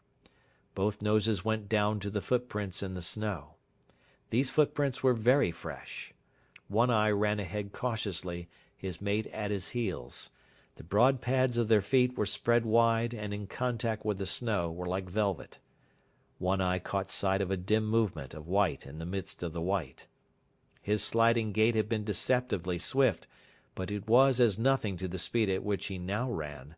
Before him was bounding the faint patch of white he had discovered. They were running along a narrow alley flanked on either side by a growth of young spruce. Through the trees the mouth of the alley could be seen, opening out on a moonlit glade. Old One Eye was rapidly overhauling the fleeing shape of White. Bound by bound he gained. Now he was upon it. One leap more and his teeth would be sinking into it.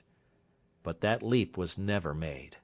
High in the air and straight up soared the shape of White, now a struggling snowshoe rabbit that leaped and bounded, executing a fantastic dance there above him in the air, and never once returning to earth. One Eye sprang back with a snort of sudden fright, then shrank down to the snow and crouched, snarling threats at this thing of fear he did not understand. But the she-wolf coolly thrust past him. She poised for a moment, then sprang for the dancing rabbit. She too soared high, but not so high as the quarry, and her teeth clipped emptily together with a metallic snap.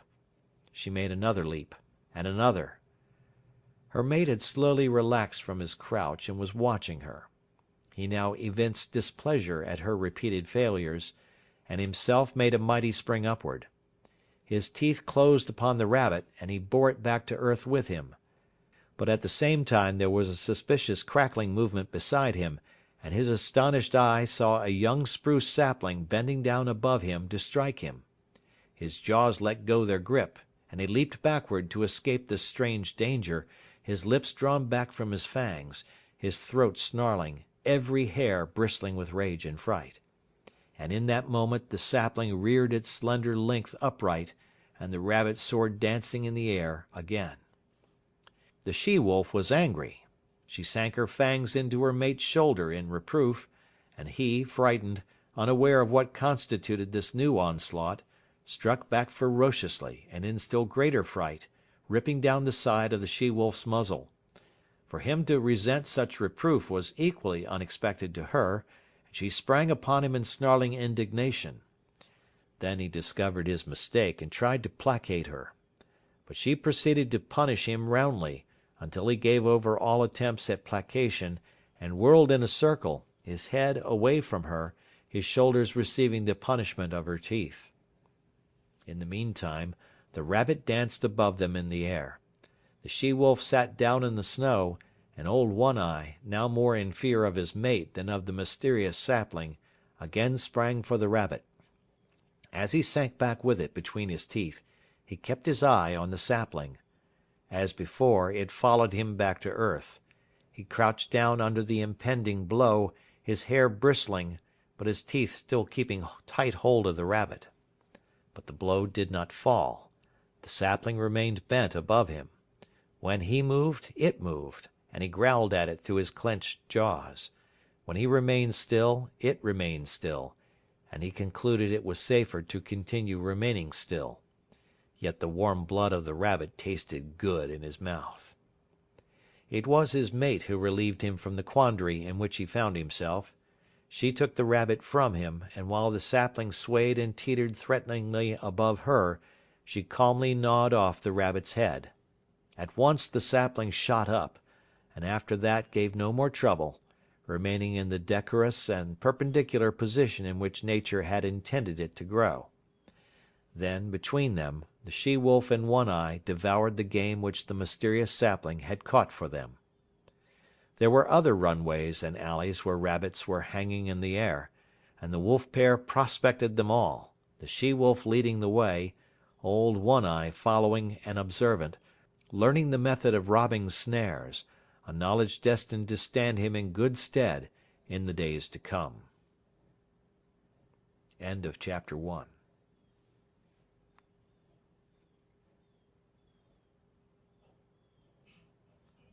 Part 2, Chapter 2, The Lair. For 2 days the she-wolf and One Eye hung about the Indian camp. He was worried and apprehensive, yet the camp lured his mate and she was loath to depart. But when, one morning, the air was rent with the report of a rifle close at hand, and a bullet smashed against a tree trunk several inches from One Eye's head, they hesitated no more, but went off on a long, swinging lope that put quick miles between them and the danger. They did not go far, a couple of days' journey. The she-wolf's need to find the thing for which she searched had now become imperative. She was getting very heavy and could run but slowly. Once, in the pursuit of a rabbit, which she ordinarily would have caught with ease, she gave over and lay down and rested. One Eye came to her, but when he touched her neck gently with his muzzle, she snapped at him with such quick fierceness that he tumbled over backward and cut a ridiculous figure in his effort to escape her teeth. Her temper was now shorter than ever, but he had become more patient than ever, and more solicitous. And then she found the thing for which she sought. It was a few miles up a small stream that in the summer time flowed into the Mackenzie, but that then was frozen over and frozen down to its rocky bottom, a dead stream of solid white from source to mouth. The she-wolf was trotting wearily along, her mate well in advance, when she came upon the overhanging high clay bank. She turned aside and trotted over to it.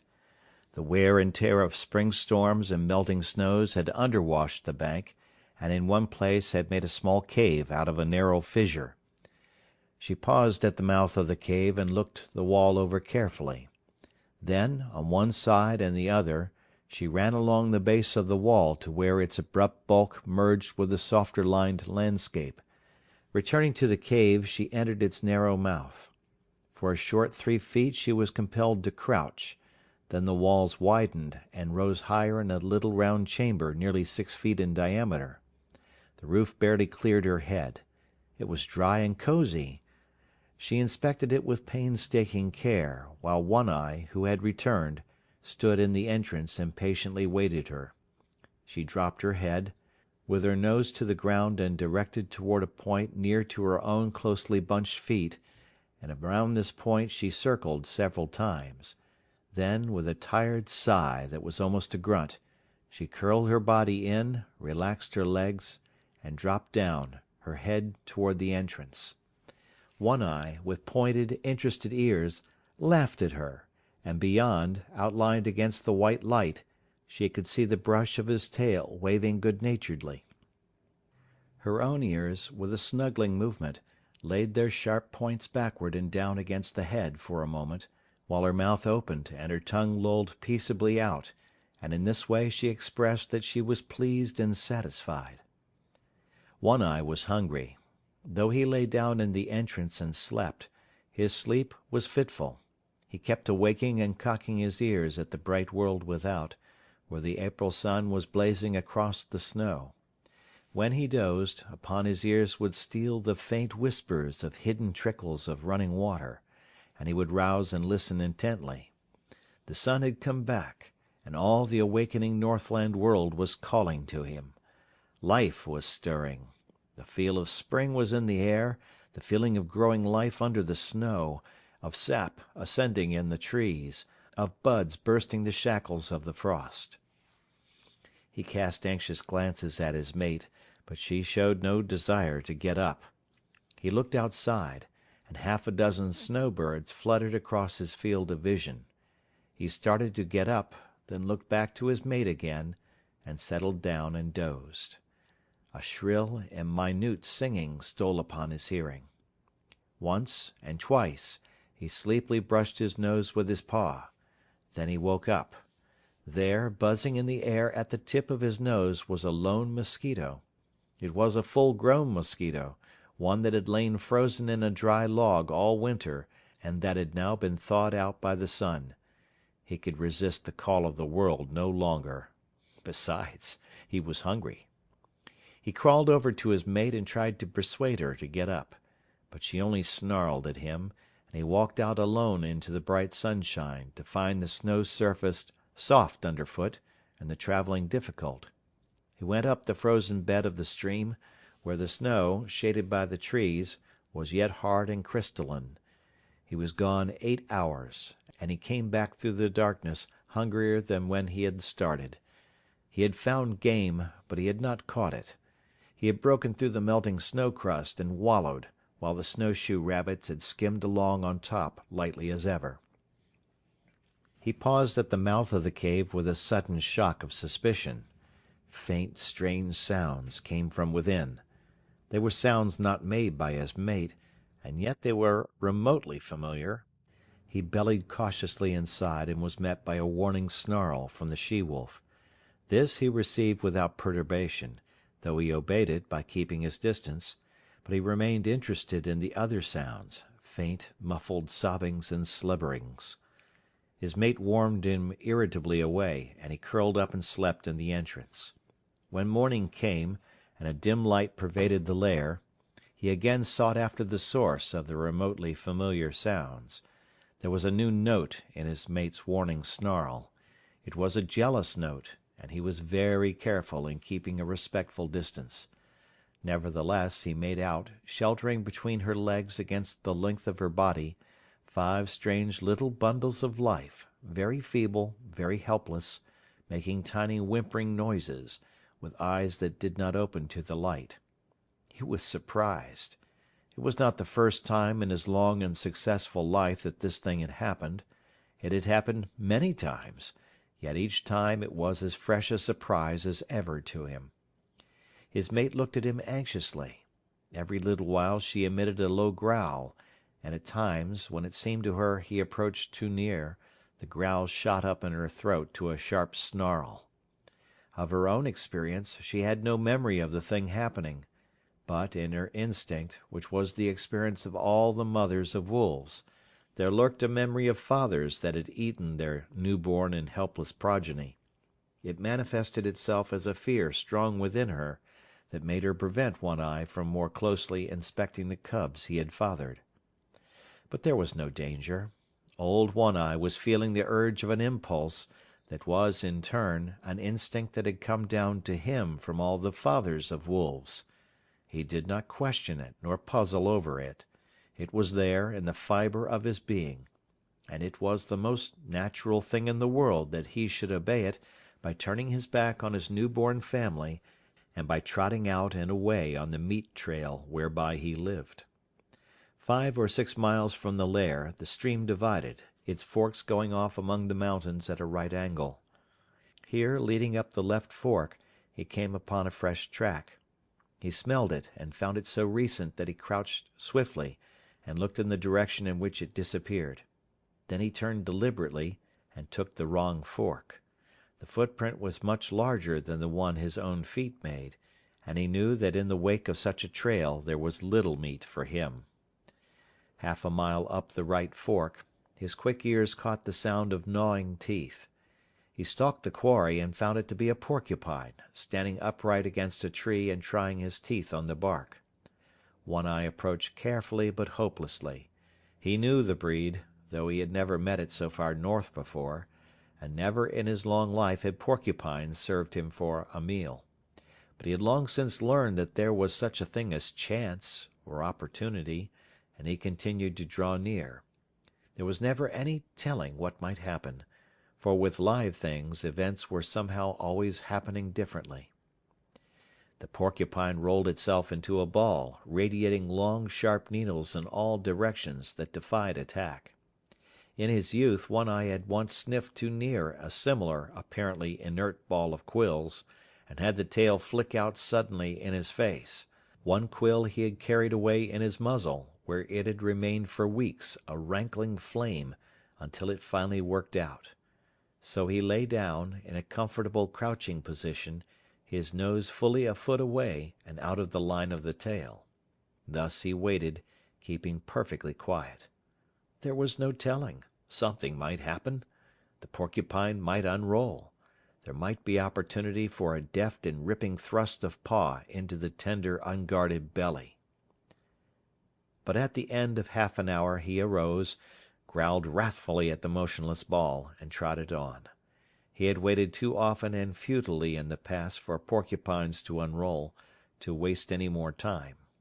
He continued up the right fork. The day wore along, and nothing rewarded his hunt. The urge of his awakened instinct of fatherhood was strong upon him. He must find meat. In the afternoon he blundered upon a ptarmigan. He came out of a thicket and found himself face to face with the slow-witted bird. It was sitting on a log, not a foot beyond the end of his nose. Each saw the other. The bird made a startled rise, but he struck it with his paw, and smashed it down to earth, then pounced upon it, and caught it in his teeth as it scuttled across the snow, trying to rise in the air again.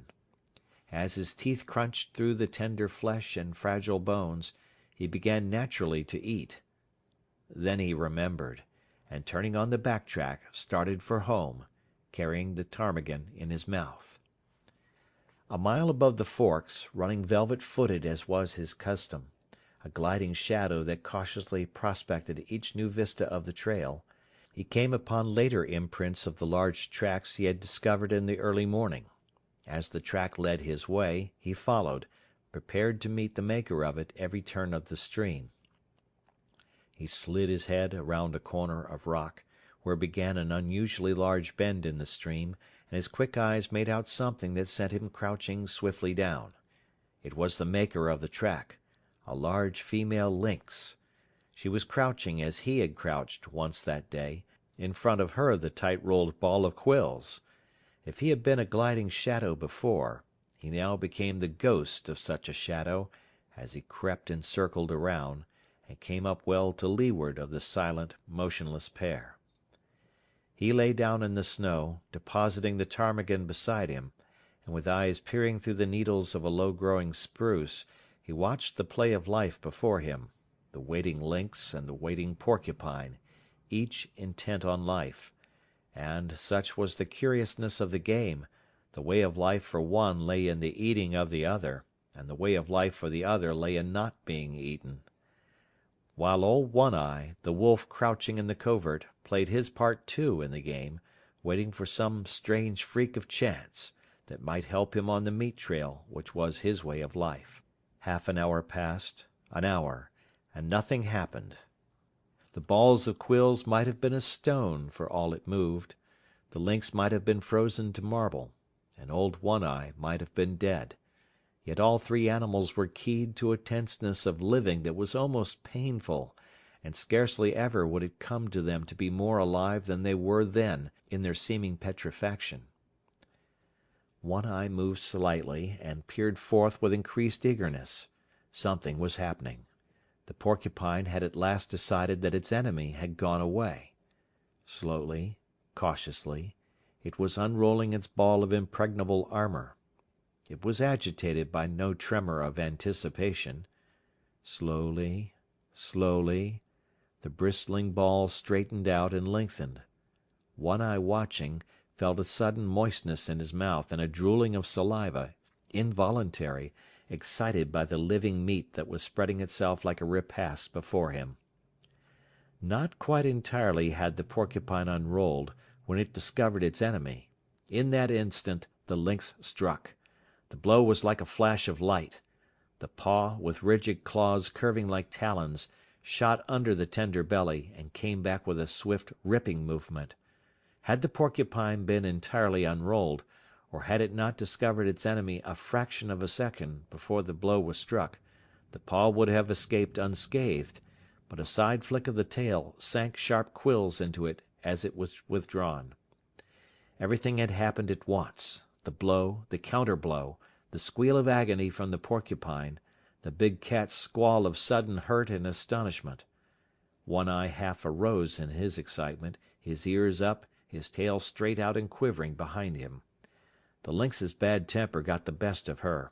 She sprang savagely at the thing that had hurt her. But the porcupine, squealing and grunting, with disrupted anatomy trying feebly to roll up into its ball protection, flicked out its tail again, and again the big cat squalled with hurt and astonishment. Then she fell to backing away and sneezing, her nose bristling with quills like a monstrous pincushion. She brushed her nose with her paws, trying to dislodge the fiery darts, thrust it into the snow, and rubbed it against twigs and branches, and all the time leaping about, ahead, sideways, up and down, in a frenzy of pain and fright. She sneezed continually, and her stub of a tail was doing its best toward lashing about by giving quick, violent jerks. She quit her antics, and quieted down for a long minute. One Eye watched, and even he could not repress a start and an involuntary bristling of hair along his back when she suddenly leaped without warning straight up in the air, at the same time emitting a long and most terrible squall. Then she sprang away, up the trail, squalling with every leap she made. It was not until her racket had faded away in the distance and died out that One Eye ventured forth. He walked as delicately as though all the snow were carpeted with porcupine quills, erect and ready to pierce the soft pads of his feet. The porcupine met his approach with a furious squealing and a clashing of its long teeth. It had managed to roll up in a ball again, but it was not quite the old compact ball. Its muscles were too much torn for that. It had been ripped almost in half and was still bleeding profusely. One Eye scooped out mouthfuls of the blood-soaked snow, and chewed and tasted and swallowed. This served as a relish, and his hunger increased mightily, but he was too old in the world to forget his caution. He waited. He lay down and waited, while the porcupine grated its teeth and uttered grunts and sobs and occasional sharp little squeals. In a little while, One Eye noticed that the quills were drooping, and that a great quivering had set up. The quivering came to an end suddenly. There was a final defiant clash of the long teeth. Then all the quills drooped quite down, and the body relaxed and moved no more. With a nervous, shrinking paw, One Eye stretched out the porcupine to its full length, and turned it over on its back. Nothing had happened. It was surely dead. He studied it intently for a moment, then took a careful grip with his teeth, and started off down the stream, partly carrying, partly dragging the porcupine, with head turned to the side so as to avoid stepping on the prickly mass. He recollected something, dropped the burden, and trotted back to where he had left the ptarmigan. He did not hesitate a moment. He knew clearly what was to be done, and this he did by promptly eating the ptarmigan. Then he returned and took up his burden. When he dragged the result of his day's hunt into the cave, the she-wolf inspected it, turned her muzzle to him, and lightly licked him on the neck. But the next instant she was warning him away from the cubs with a snarl that was less harsh than usual, and that was more apologetic than menacing. Her instinctive fear of the father of her progeny was toning down. He was behaving as a wolf father should, and manifesting no unholy desire to devour the young lives she had brought into the world. End of chapter 2.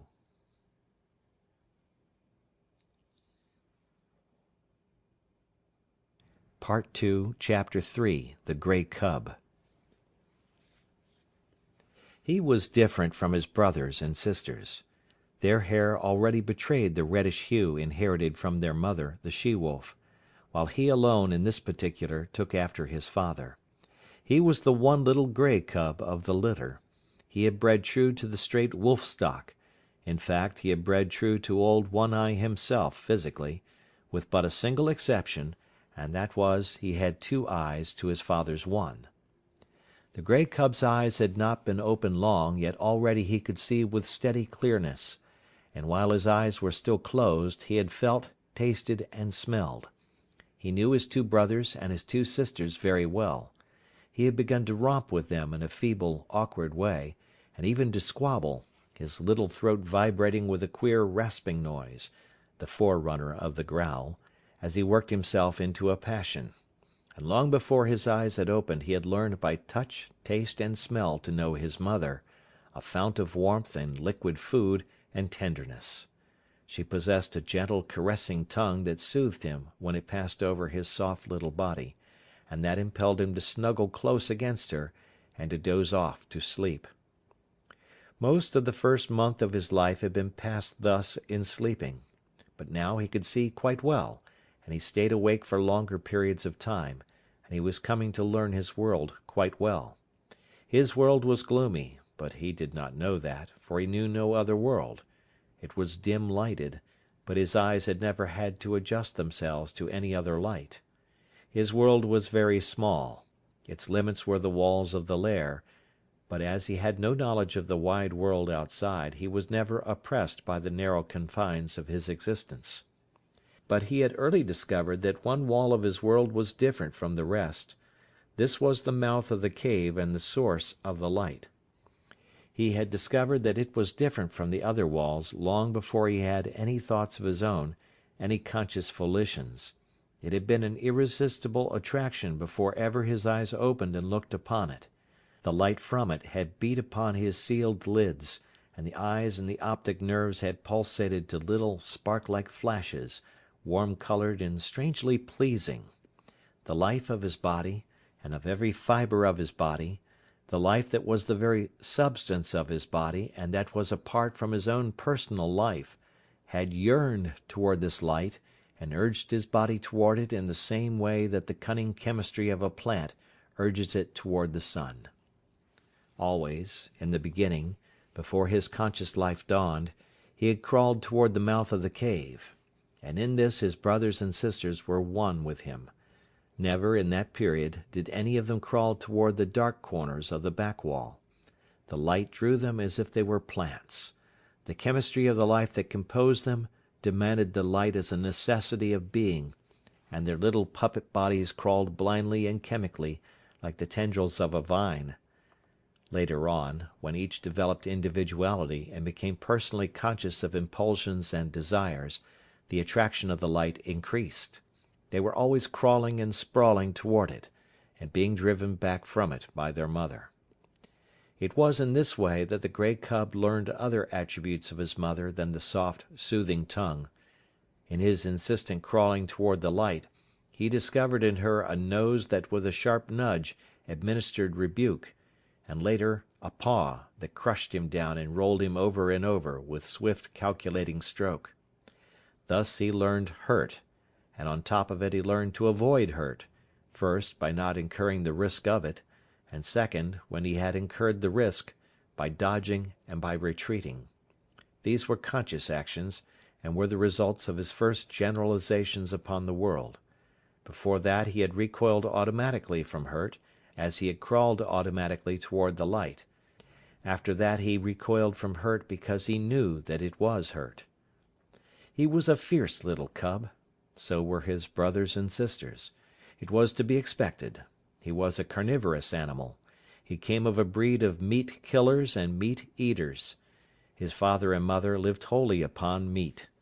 The milk he had sucked with his first flickering life was milk transformed directly from meat, and now, at a month old, when his eyes had been open for but a week, he was beginning himself to eat meat, meat half digested by the she-wolf and disgorged for the 5 growing cubs that already made too great demand upon her breast.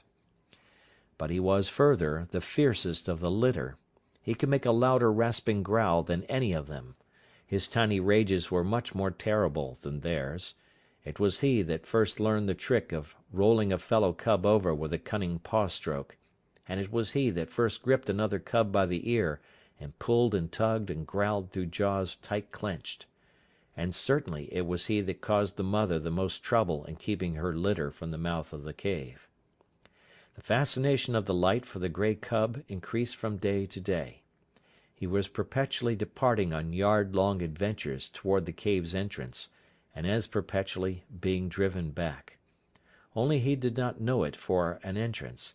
He did not know anything about entrances, passages whereby one goes from one place to another place. He did not know any other place, much less of a way to get there. So to him the entrance of the cave was a wall of light. As the sun was to the outside dweller, this wall was to him the sun of his world. It attracted him as a candle attracts a moth. He was always striving to attain it. The life that was so swiftly expanding within him urged him continually toward the wall of light. The life that was within him knew that it was the one way out, the way he was predestined to tread. But he himself did not know anything about it. He did not know there was any outside at all. There was one strange thing about this wall of light. His father, he had already come to recognize his father as the one other dweller in the world, a creature like his mother, who slept near the light and was a bringer of meat. His father had a way of walking right into the white far wall and disappearing. The grey cub could not understand this. Though never permitted by his mother to approach that wall, he had approached the other walls, and encountered hard obstruction on the end of his tender nose. This hurt, and after several such adventures he left the walls alone. Without thinking about it, he accepted this disappearing into the wall as a peculiarity of his father, as milk and half-digested meat were peculiarities of his mother. In fact, the grey cub was not given to thinking, at least, to the kind of thinking customary of men. His brain worked in dim ways, yet his conclusions were as sharp and distinct as those achieved by men. He had a method of accepting things, without questioning the why and wherefore. In reality, this was the act of classification. He was never disturbed over why a thing happened. How it happened was sufficient for him.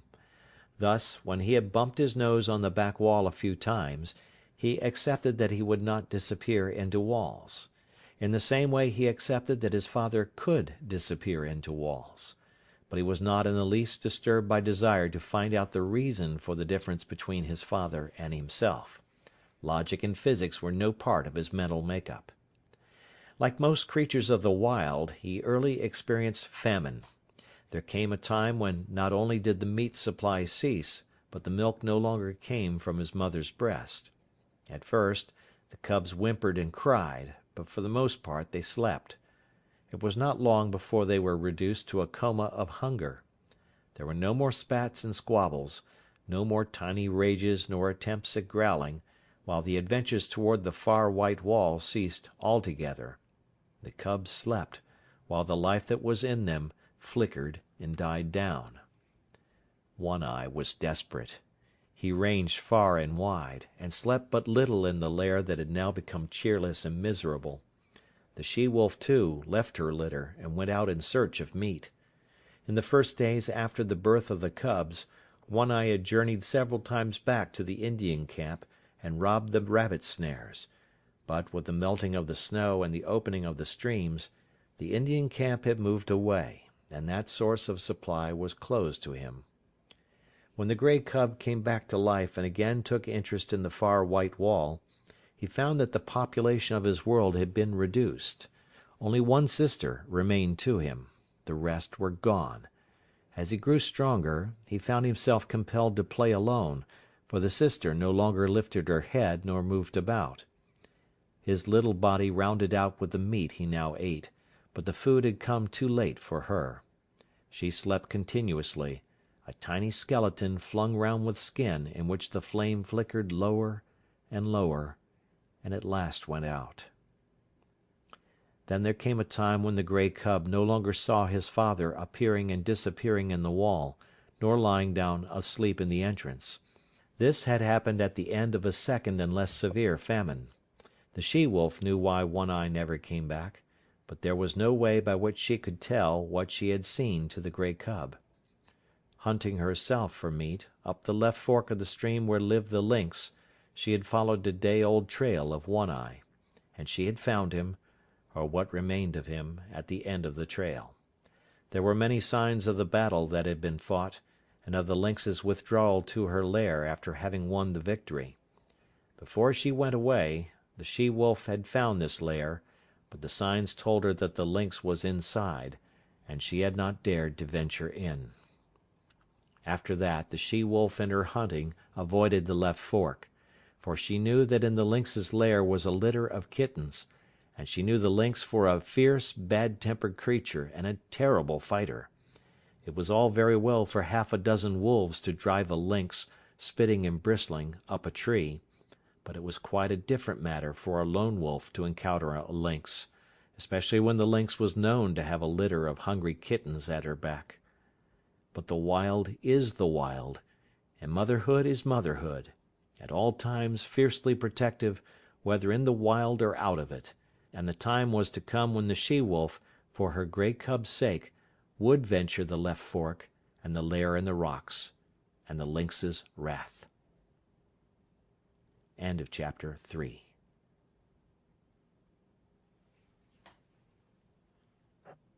Part 2, Chapter 4, The Wall of the World. By the time his mother began leaving the cave on hunting expeditions, the cub had learned well the law that forbade his approaching the entrance. Not only had this law been forcibly and many times impressed on him by his mother's nose and paw, but in him the instinct of fear was developing. Never, in his brief cave life, had he encountered anything of which to be afraid. Yet fear was in him. It had come down to him from a remote ancestry, through 1,000,000 lives. It was a heritage he had received directly from One Eye and the she-wolf, but to them, in turn, it had been passed down through all the generations of wolves that had gone before. Fear! That legacy of the wild which no animal may escape nor exchange for pottage. So the grey cub knew fear, though he knew not the stuff of which fear was made. Possibly he accepted it as one of the restrictions of life. For he had already learned that there were such restrictions.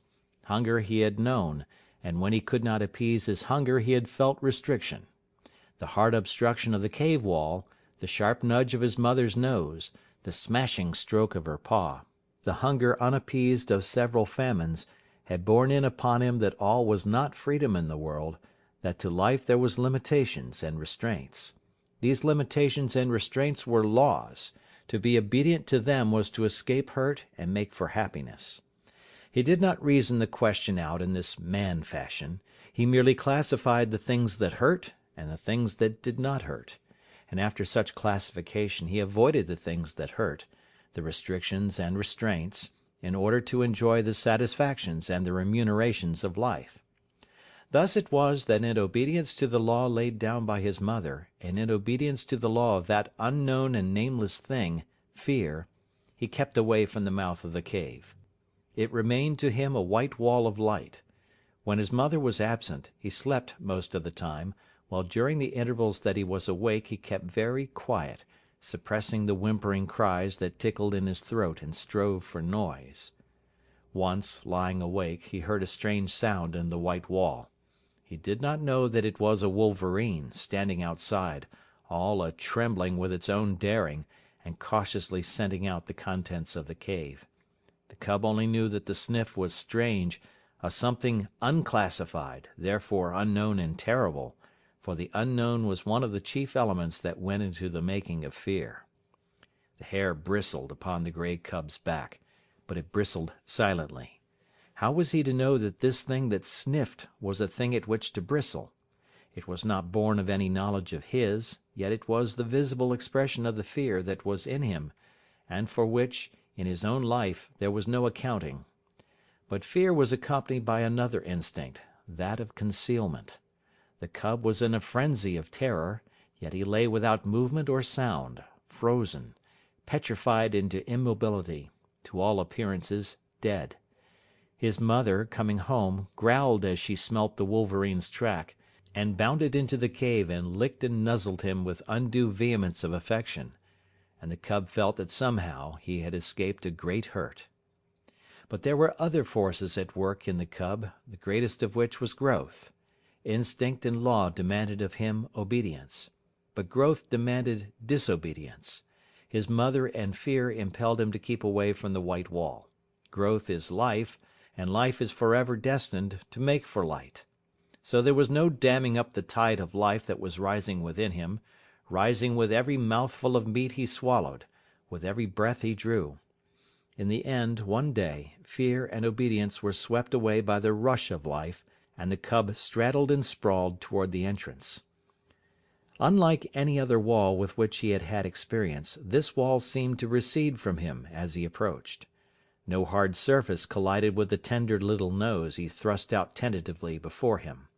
The substance of the wall seemed as permeable and yielding as light, and as condition, in his eyes, had the seeming of form, so he entered into what had been wall to him, and bathed in the substance that composed it. It was bewildering. He was sprawling through solidity, and ever the light grew brighter. Fear urged him to go back, but growth drove him on. Suddenly he found himself at the mouth of the cave. The wall, inside which he had thought himself, as suddenly leaped back before him to an immeasurable distance. The light had become painfully bright. He was dazzled by it. Likewise he was made dizzy by this abrupt and tremendous extension of space. Automatically his eyes were adjusting themselves to the brightness, focusing themselves to meet the increased distance of objects. At first the wall had leaped beyond his vision. He now saw it again, but it had taken upon itself a remarkable remoteness. Also, its appearance had changed. It was now a variegated wall, composed of the trees that fringed the stream, the opposing mountain that towered above the trees, and the sky that outtowered the mountain. A great fear came upon him. This was more of the terrible unknown. He crouched down on the lip of the cave and gazed out on the world. He was very much afraid. Because it was unknown, it was hostile to him. Therefore the hair stood up on end along his back, and his lips wrinkled weakly in an attempt at a ferocious and intimidating snarl. Out of his puniness and fright he challenged and menaced the whole wide world. Nothing happened. He continued to gaze, and in his interest he forgot to snarl. Also, he forgot to be afraid. For the time, fear had been routed by growth, while growth had assumed the guise of curiosity. He began to notice near objects: an open portion of the stream that flashed in the sun, the blasted pine tree that stood at the base of the slope, and the slope itself, that ran right up to him and ceased 2 feet beneath the lip of the cave on which he crouched. Now the grey cub had lived all his days on a level floor. He had never experienced the hurt of a fall. He did not know what a fall was. So he stepped boldly out upon the air. His hind legs still rested on the cave lip, so he fell forward head downward. The earth struck him a harsh blow on the nose that made him yelp. Then he began rolling down the slope, over and over. He was in a panic of terror. The unknown had caught him at last. It had gripped savagely hold of him and was about to wreak upon him some terrific hurt. Growth was now routed by fear, and he ki-yied like any frightened puppy. The unknown bore him on he knew not to what frightful hurt, and he yelped and ki-yied unceasingly. This was a different proposition from crouching in frozen fear while the unknown lurked just alongside. Now the unknown had caught tight hold of him. Silence would do no good. Besides, it was not fear, but terror that convulsed him. But the slope grew more gradual, and its base was grass-covered. Here the cub lost momentum. When at last he came to a stop, he gave one last agonized yell, and then a long, whimpering wail. Also, and quite as a matter of course, as though in his life he had already made 1,000 toilets, he proceeded to lick away the dry clay that soiled him. After that he sat up and gazed about him, as might the first man of the earth who landed upon Mars. The cub had broken through the wall of the world. The unknown had let go its hold of him, and here he was, without hurt. But the first man on Mars would have experienced less unfamiliarity than did he. Without any antecedent knowledge, without any warning whatever that such existed, he found himself an explorer in a totally new world. Now that the terrible unknown had let go of him, he forgot that the unknown had any terrors. He was aware only of curiosity in all the things about him. He inspected the grass beneath him, the mossberry plant just beyond, and the dead trunk of the blasted pine that stood on the edge of an open space among the trees. A squirrel, running around the base of the trunk, came full upon him and gave him a great fright. He cowered down and snarled. But the squirrel was as badly scared. It ran up the tree, and from a point of safety chattered back savagely. This helped the cub's courage, and though the woodpecker he next encountered gave him a start, he proceeded confidently on his way. Such was his confidence that when a moose bird impudently hopped up to him, he reached out at it with a playful paw. The result was a sharp peck on the end of his nose that made him cower down and ki-yi. The noise he made was too much for the moose bird, who sought safety in flight. But the cub was learning. His misty little mind had already made an unconscious classification. There were live things and things not alive. Also, he must watch out for the live things. The things not alive remained always in one place, but the live things moved about, and there was no telling what they might do. The thing to expect of them was the unexpected, and for this he must be prepared. He traveled very clumsily. He ran into sticks and things. A twig that he thought a long way off would the next instant hit him on the nose or rake along his ribs. There were inequalities of surface. Sometimes he overstepped and stubbed his nose. Quite as often he understepped and stubbed his feet. Then there were the pebbles and stones that turned under him when he trod upon them, and from them he came to know that the things not alive were not all in the same state of stable equilibrium as was his cave.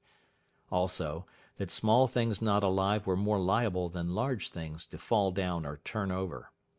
But with every mishap he was learning. The longer he walked, the better he walked. He was adjusting himself. He was learning to calculate his own muscular movements, to know his physical limitations, to measure distances between objects, and between objects and himself.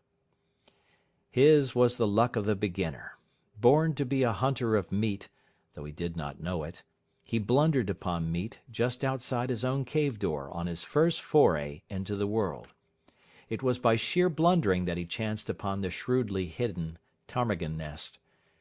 He fell into it. He had essayed to walk along the trunk of a fallen pine.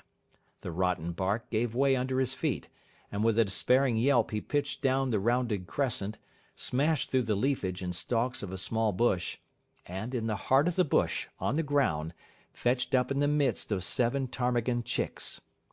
They made noises, and at first he was frightened at them. Then he perceived that they were very little, and he became bolder. They moved. He placed his paw on one, and its movements were accelerated. This was a source of enjoyment to him. He smelled it. He picked it up in his mouth. It struggled and tickled his tongue. At the same time he was made aware of a sensation of hunger. His jaws closed together. There was a crunching of fragile bones, and warm blood ran in his mouth. The taste of it was good. This was meat, the same as his mother gave him, only it was alive between his teeth, and therefore better. So he ate the ptarmigan, nor did he stop till he had devoured the whole brood. Then he licked his chops in quite the same way his mother did, and began to crawl out of the bush. He encountered a feathered whirlwind. He was confused and blinded by the rush of it and the beat of angry wings. He hid his head between his paws and yelped. The blows increased. The mother ptarmigan was in a fury. Then he became angry. He rose up, snarling, striking out with his paws. He sank his tiny teeth into one of the wings and pulled and tugged sturdily. The ptarmigan struggled against him, showering blows upon him with her free wing. It was his first battle. He was elated. He forgot all about the unknown. He no longer was afraid of anything. He was fighting, tearing at a live thing that was striking at him. Also, this live thing was meat. The lust to kill was on him. He had just destroyed little live things. He would now destroy a big live thing. He was too busy and happy to know that he was happy. He was thrilling and exulting in ways new to him, and greater to him than any he had known before. He held on to the wing and growled between tight-clenched teeth. The ptarmigan dragged him out of the bush. When she turned and tried to drag him back into the bush's shelter, he pulled her away from it and on into the open. And all the time she was making outcry and striking with her free wing, while feathers were flying like a snowfall. The pitch to which he was aroused was tremendous. All the fighting blood of his breed was up in him and surging through him. This was living, though he did not know it. He was realizing his own meaning in the world. He was doing that for which he was made, killing meat and battling to kill it. He was justifying his existence, than which life can do no greater, for life achieves its summit when it does to the uttermost that which it was equipped to do. After a time, the ptarmigan ceased her struggling. He still held her by the wing, and they lay on the ground and looked at each other. He tried to growl threateningly, ferociously. She pecked on his nose, which by now, what of previous adventures, was sore. He winced but held on. She pecked him again and again. From wincing, he went to whimpering. He tried to back away from her, oblivious to the fact that by his hold on her he dragged her after him. A rain of pecks fell on his ill-used nose. The flood of fight ebbed down in him, and, releasing his prey, he turned tail and scampered on across the open in inglorious retreat. He lay down to rest on the other side of the open, near the edge of the bushes, his tongue lolling out, his chest heaving and panting, his nose still hurting him and causing him to continue his whimper. But as he lay there, Suddenly there came to him a feeling as of something terrible impending. The unknown with all its terrors rushed upon him, and he shrank back instinctively into the shelter of the bush. As he did so, a draught of air fanned him, and a large winged body swept ominously and silently past. A hawk, driving down out of the blue, had barely missed him.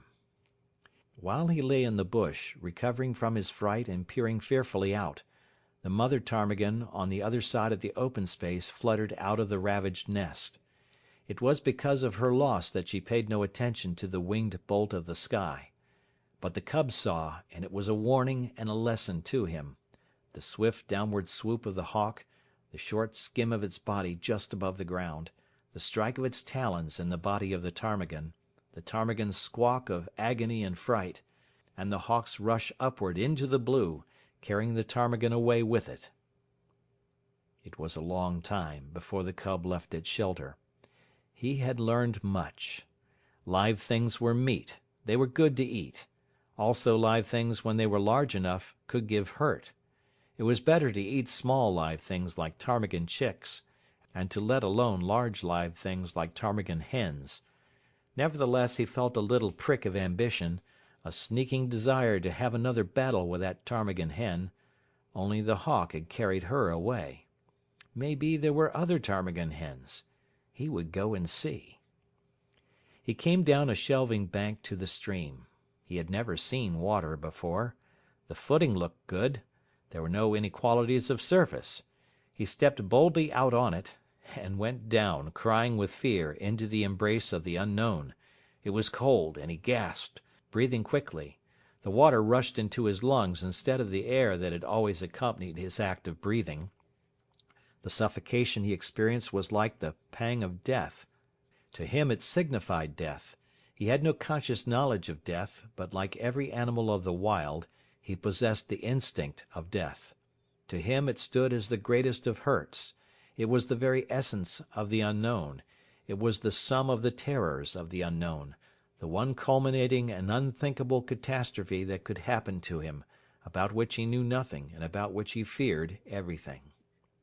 He came to the surface, and the sweet air rushed into his open mouth. He did not go down again. Quite as though it had been a long-established custom of his, he struck out with all his legs and began to swim. The near bank was a yard away, but he had come up with his back to it, and the first thing his eyes rested upon was the opposite bank, toward which he immediately began to swim. The stream was a small one, but in the pool it widened out to a score of feet. Midway in the passage, the current picked up the cub and swept him downstream. He was caught in the miniature rapid at the bottom of the pool. Here was little chance for swimming. The quiet water had become suddenly angry. Sometimes he was under, sometimes on top. At all times he was in violent motion, now being turned over or around, and again being smashed against a rock. And with every rock he struck, he yelped. His progress was a series of yelps, from which might have been adduced the number of rocks he encountered. Below the rapid was a second pool, and here, captured by the eddy, he was gently borne to the bank, and as gently deposited on a bed of gravel. He crawled frantically clear of the water, and lay down. He had learned some more about the world. Water was not alive, yet it moved. Also, it looked as solid as the earth, but was without any solidity at all. His conclusion was that things were not always what they appeared to be. The cub's fear of the unknown was an inherited distrust, and it had now been strengthened by experience. Thenceforth, in the nature of things, he would possess an abiding distrust of appearances.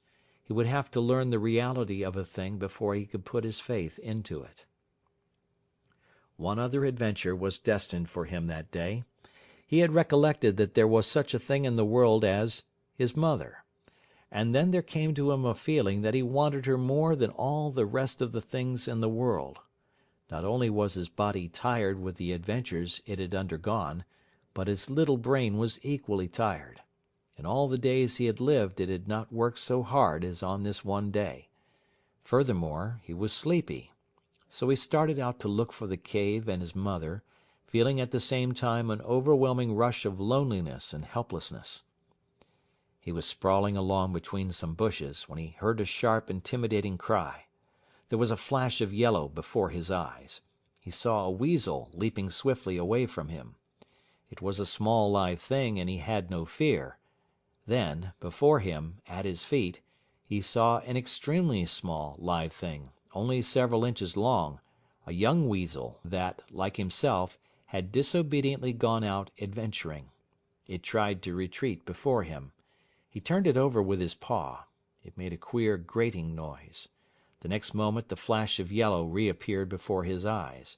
He heard again the intimidating cry, and at the same instant received a sharp blow on the side of the neck, and felt the sharp teeth of the mother weasel cut into his flesh. While he yelped and ki-yied and scrambled backward, he saw the mother weasel leap upon her young one and disappear with it into the neighboring thicket.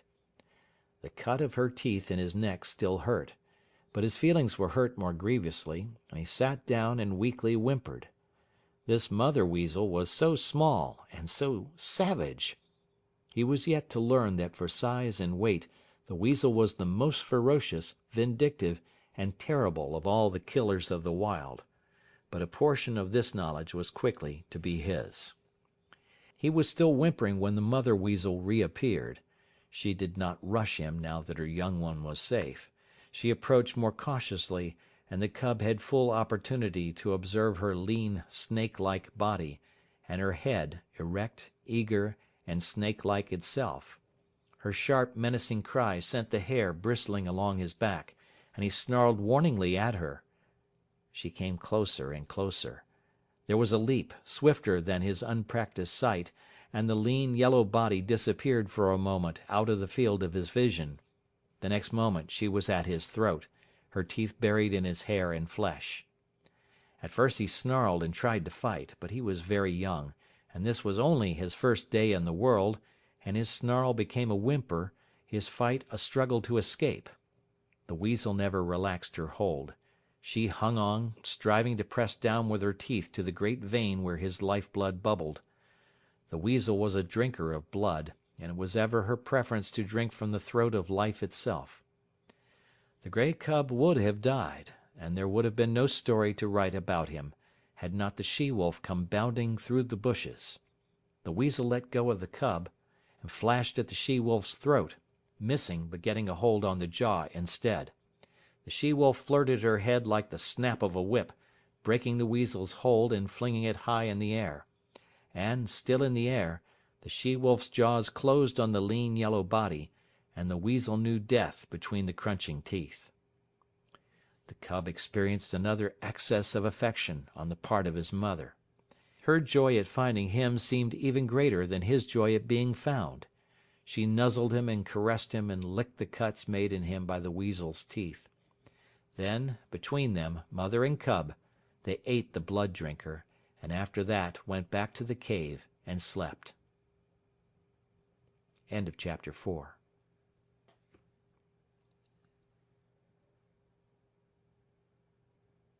Part 2, Chapter 5. The Law of Meat. The cub's development was rapid. He rested for 2 days, and then ventured forth from the cave again.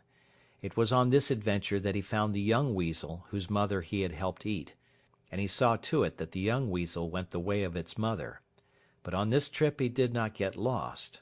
When he grew tired, he found his way back to the cave and slept, and every day thereafter found him out and ranging a wider area.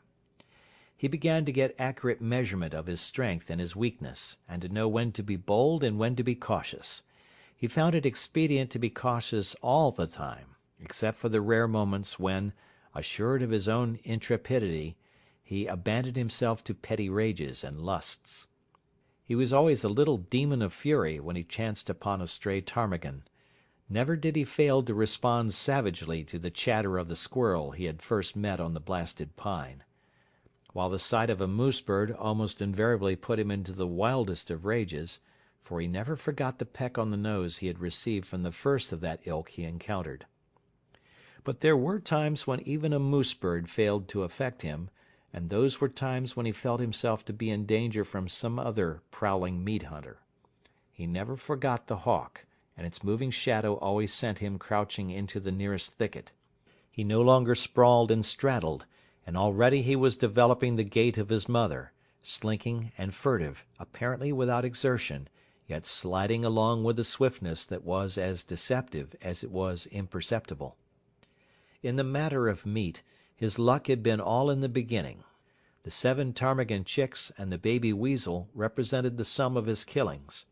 His desire to kill strengthened with the days, and he cherished hungry ambitions for the squirrel that chattered so volubly, and always informed all wild creatures that the wolf cub was approaching. But as birds flew in the air, squirrels could climb trees, and the cub could only try to crawl unobserved upon the squirrel when it was on the ground. The cub entertained a great respect for his mother. She could get meat, and she never failed to bring him his share. Further, she was unafraid of things. It did not occur to him that this fearlessness was founded upon experience and knowledge. Its effect on him was that of an impression of power. His mother represented power, and as he grew older he felt this power in the sharper admonishment of her paw, while the reproving nudge of her nose gave place to the slash of her fangs. For this, likewise, he respected his mother. She compelled obedience from him, and the older he grew the shorter grew her temper. Famine came again, and the cub with clearer consciousness knew once more the bite of hunger.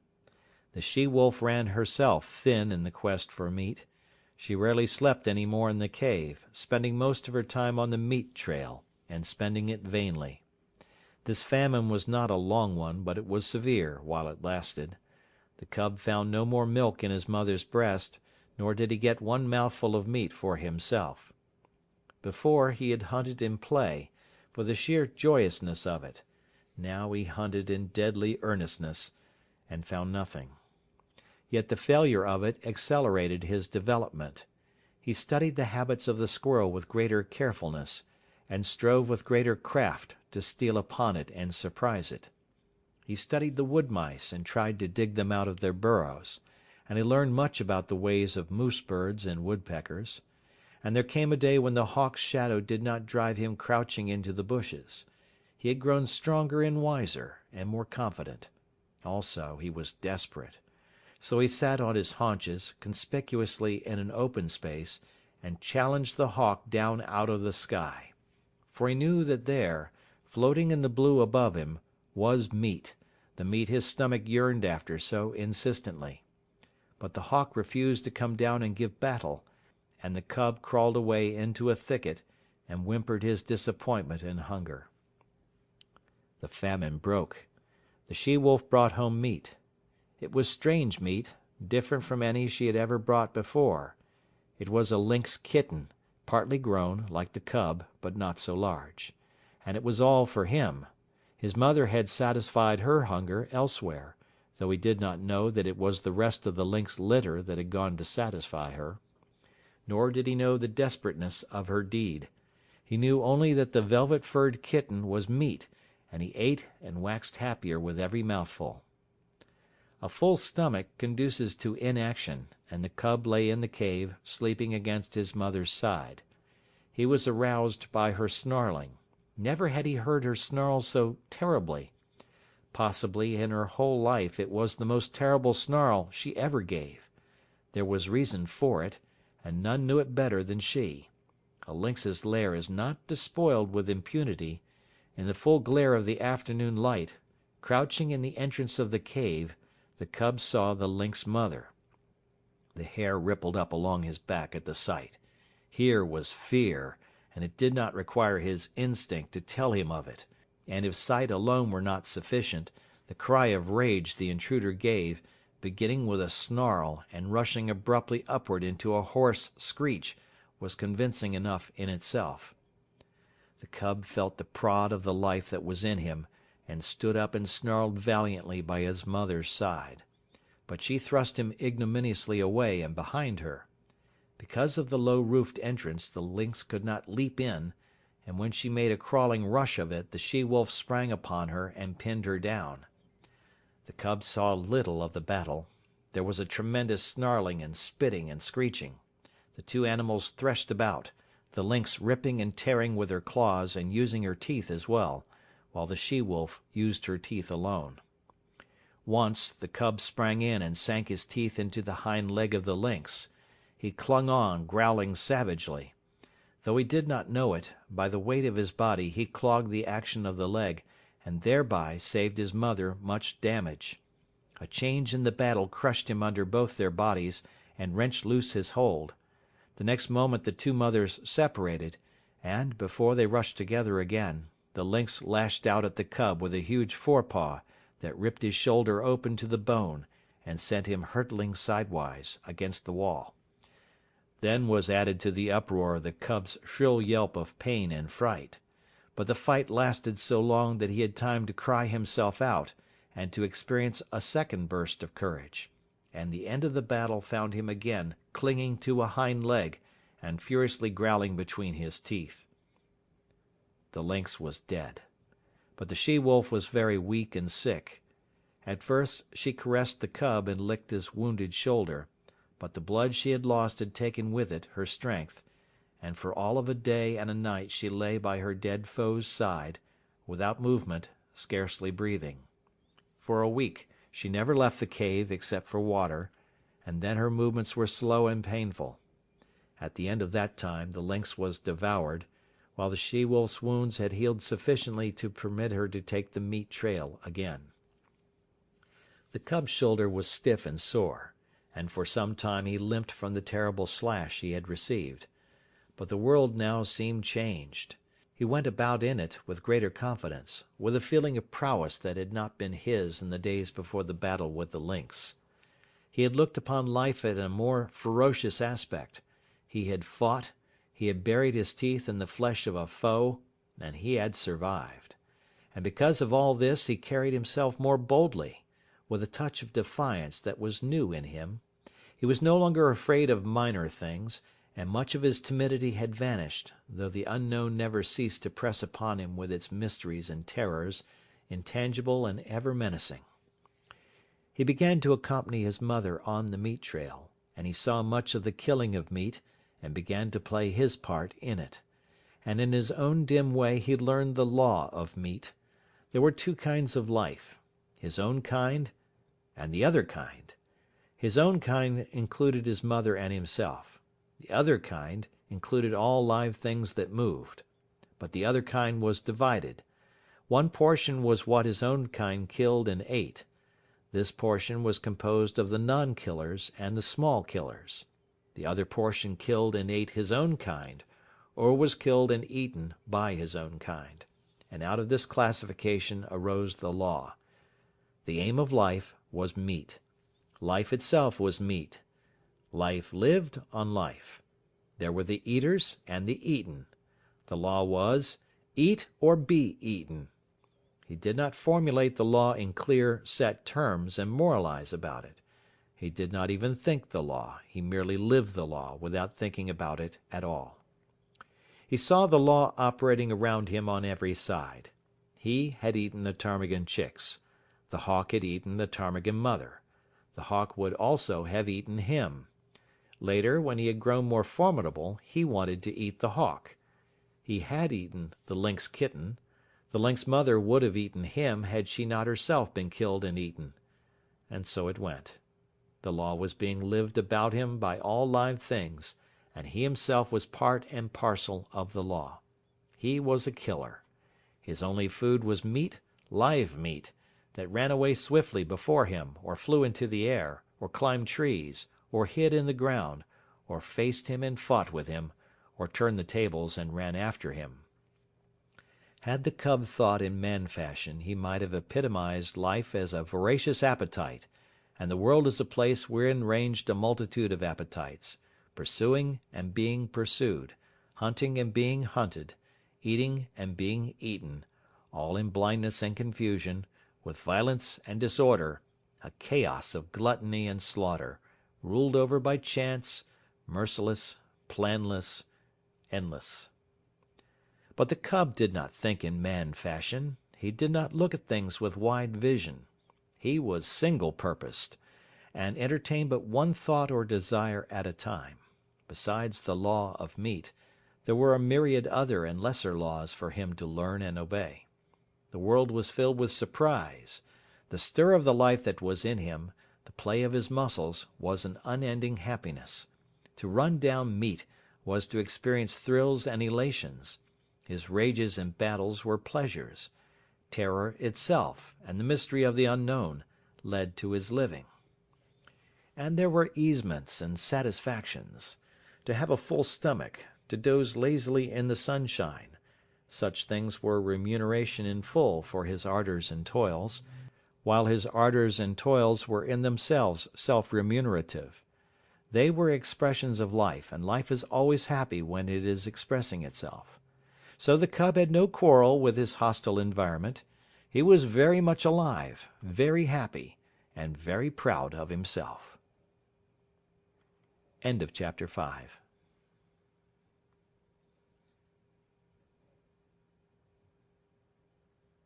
Part 3, Chapter 1. The Makers of Fire. The cub came upon it suddenly.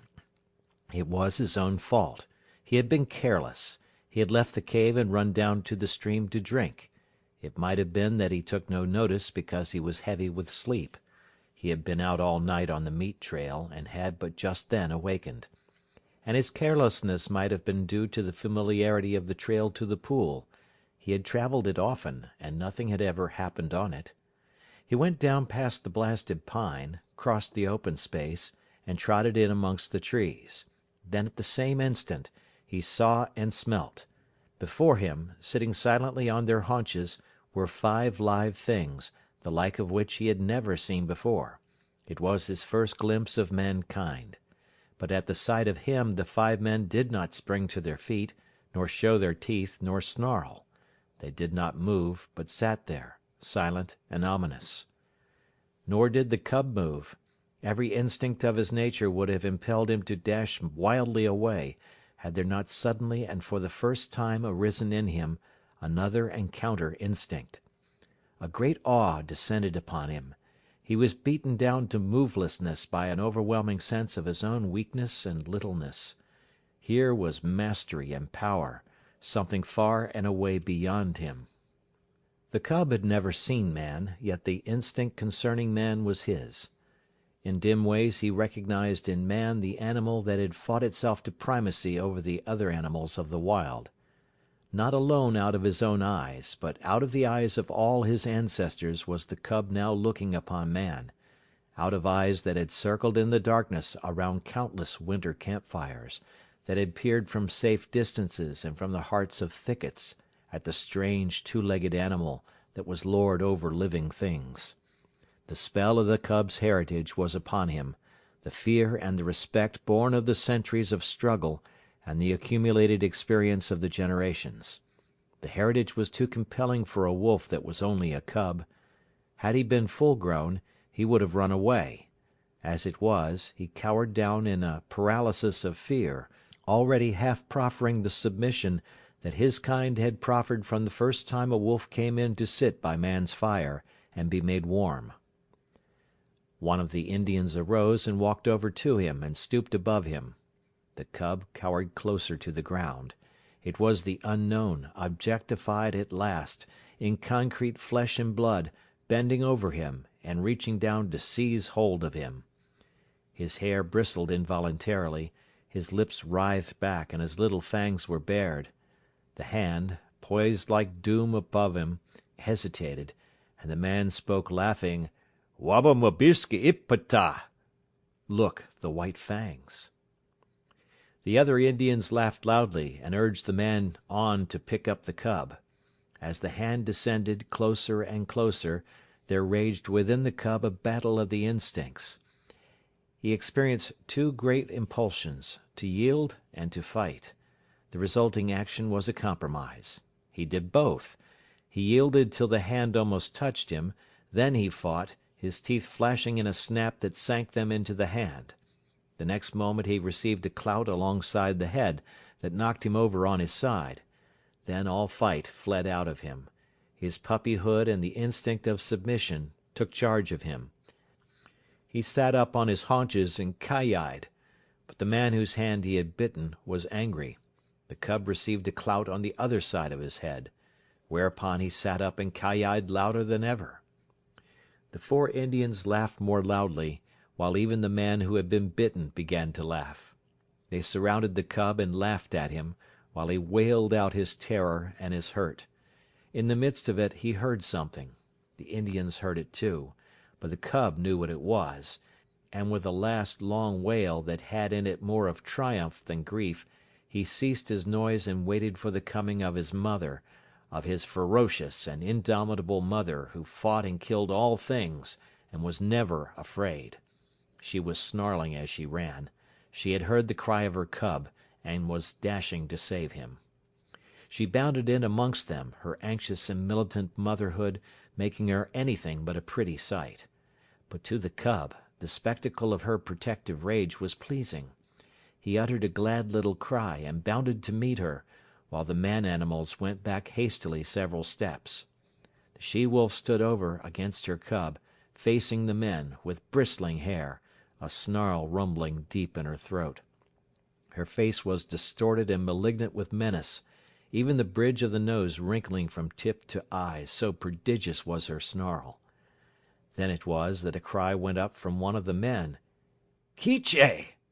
was what he uttered. It was an exclamation of surprise. The cub felt his mother wilting at the sound. "Quiche!"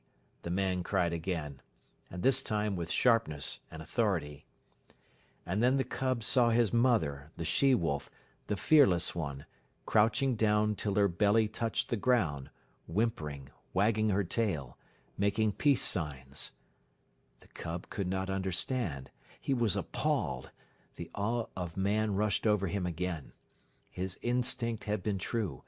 His mother verified it. She, too, rendered submission to the man-animals. The man who had spoken came over to her. He put his hand upon her head, and she only crouched closer. She did not snap, nor threaten to snap. The other men came up, and surrounded her, and felt her, and pawed her, which actions she made no attempt to resent. They were greatly excited, and made many noises with their mouths. These noises were not indication of danger, the cub decided, as he crouched near his mother, still bristling from time to time, but doing his best to submit. "It is not strange," an Indian was saying. "Her father was a wolf. It is true her mother was a dog, but did not my brother tie her out in the woods all of 3 nights in the mating season? Therefore was the father of Quiche a wolf." "It is a year, Grey Beaver, since she ran away," spoke a second Indian. "It is not strange, Salmon Tongue," Grey Beaver answered. "It was the time of the famine, and there was no meat for the dogs." "She has lived with the wolves," said a third Indian. "So it would seem, Three Eagles," Grey Beaver answered, laying his hand on the cub, "and this be the sign of it." The cub snarled a little at the touch of the hand, and the hand flew back to administer a clout, whereupon the cub covered its fangs and sank down submissively, while the hand, returning, rubbed behind his ears and up and down his back. "This be the sign of it," Grey Beaver went on. "It is plain that his mother is Quiche, but this father was a wolf. Wherefore is there in him little dog and much wolf. His fangs be white, and White Fang shall be his name. I have spoken. He is my dog. For was not Quiche my brother's dog? And is not my brother dead?" The cub, who had thus received a name in the world, lay and watched. For a time the man-animals continued to make their mouth noises. Then Grey Beaver took a knife from a sheath that hung around his neck, and went into the thicket and cut a stick. White Fang watched him. He notched the stick at each end, and in the notches fastened strings of rawhide. One string he tied around the throat of Quiche. Then he led her to a small pine, around which he tied the other string. White Fang followed and lay down beside her. Salmon Tongue's hand reached out to him and rolled him over on his back. Quiche looked on anxiously. White Fang felt fear mounting in him again. He could not quite suppress a snarl, but he made no offer to snap. The hand, with fingers crooked and spread apart, rubbed his stomach in a playful way and rolled him from side to side.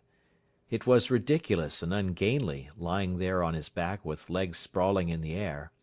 Besides, it was a position of such utter helplessness that White Fang's whole nature revolted against it. He could do nothing to defend himself. If this man-animal intended harm, White Fang knew that he could not escape it. How could he spring away with his four legs in the air above him? Yet submission made him master his fear, and he only growled softly. This growl he could not suppress, nor did the man-animal resent it by giving him a blow on the head.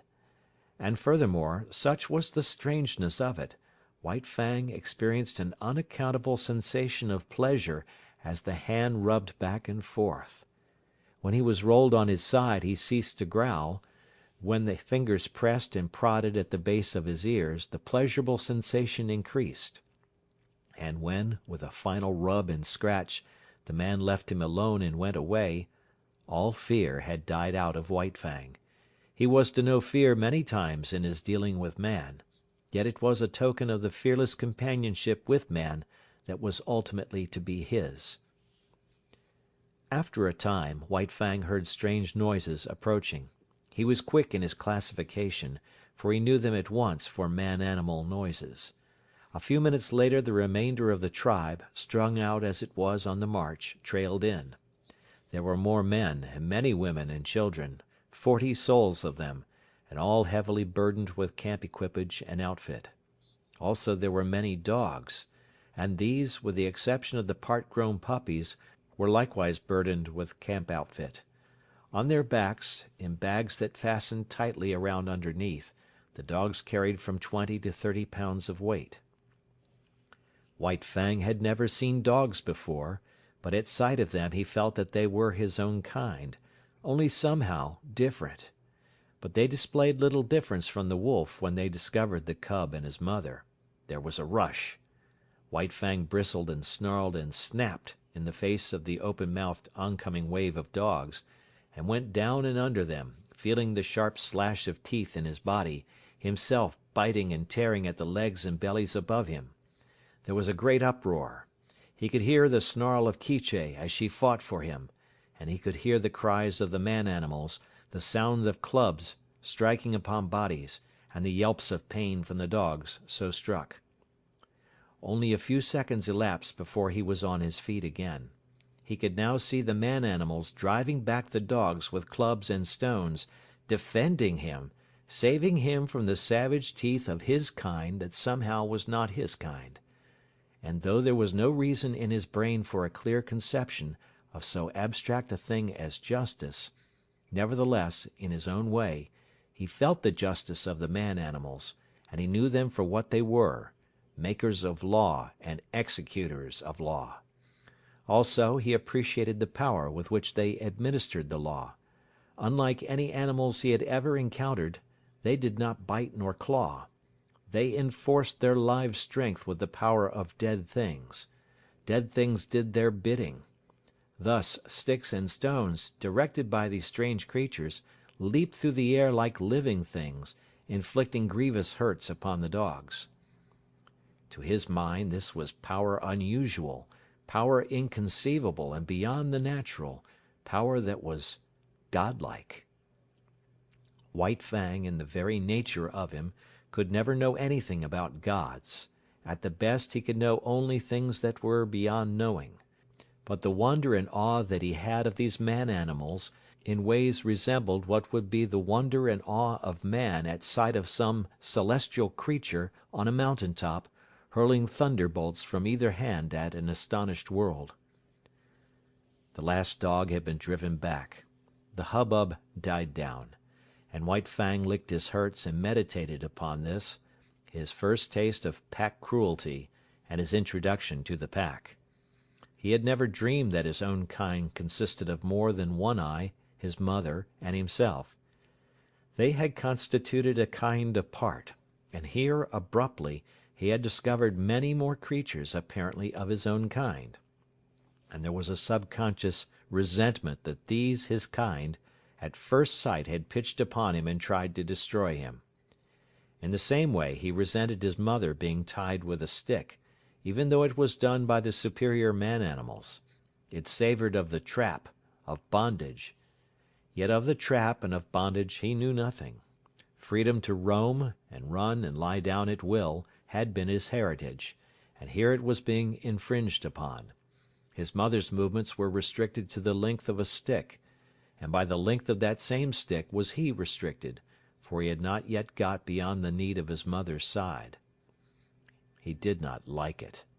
Nor did he like it when the man-animals arose and went on with their march, for a tiny man-animal took the other end of the stick and led Quiche captive behind him, and behind Quiche followed White Fang, greatly perturbed and worried by this new adventure he had entered upon.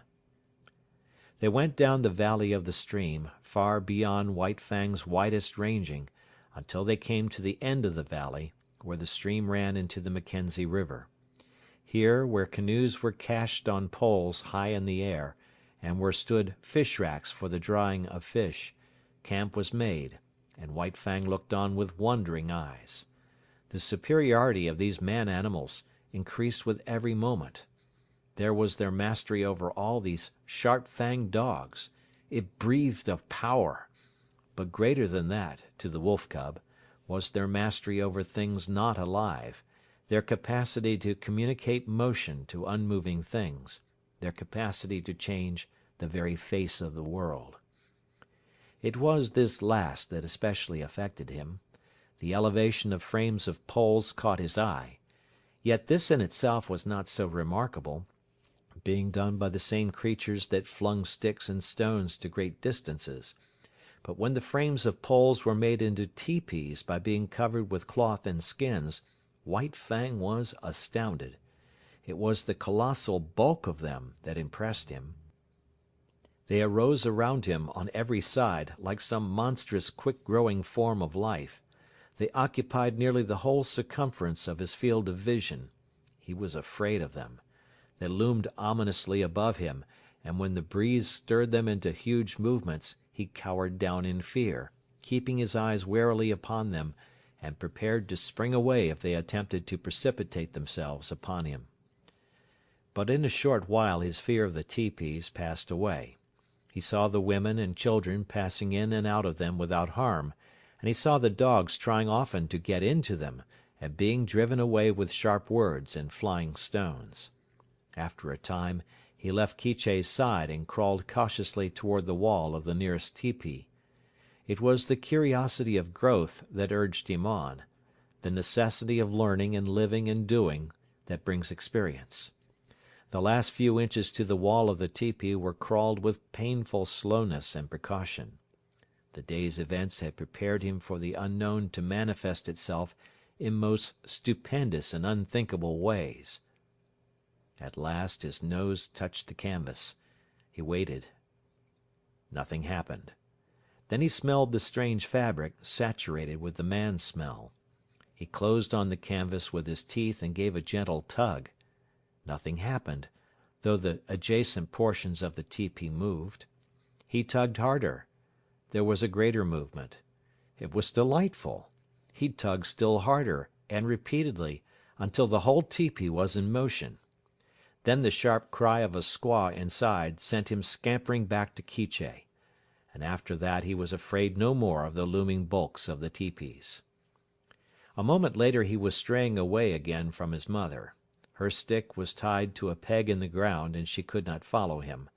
A part-grown puppy, somewhat larger and older than he, came toward him slowly, with ostentatious and belligerent importance.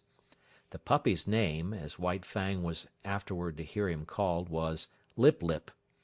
He had had experience in puppy fights and was already something of a bully.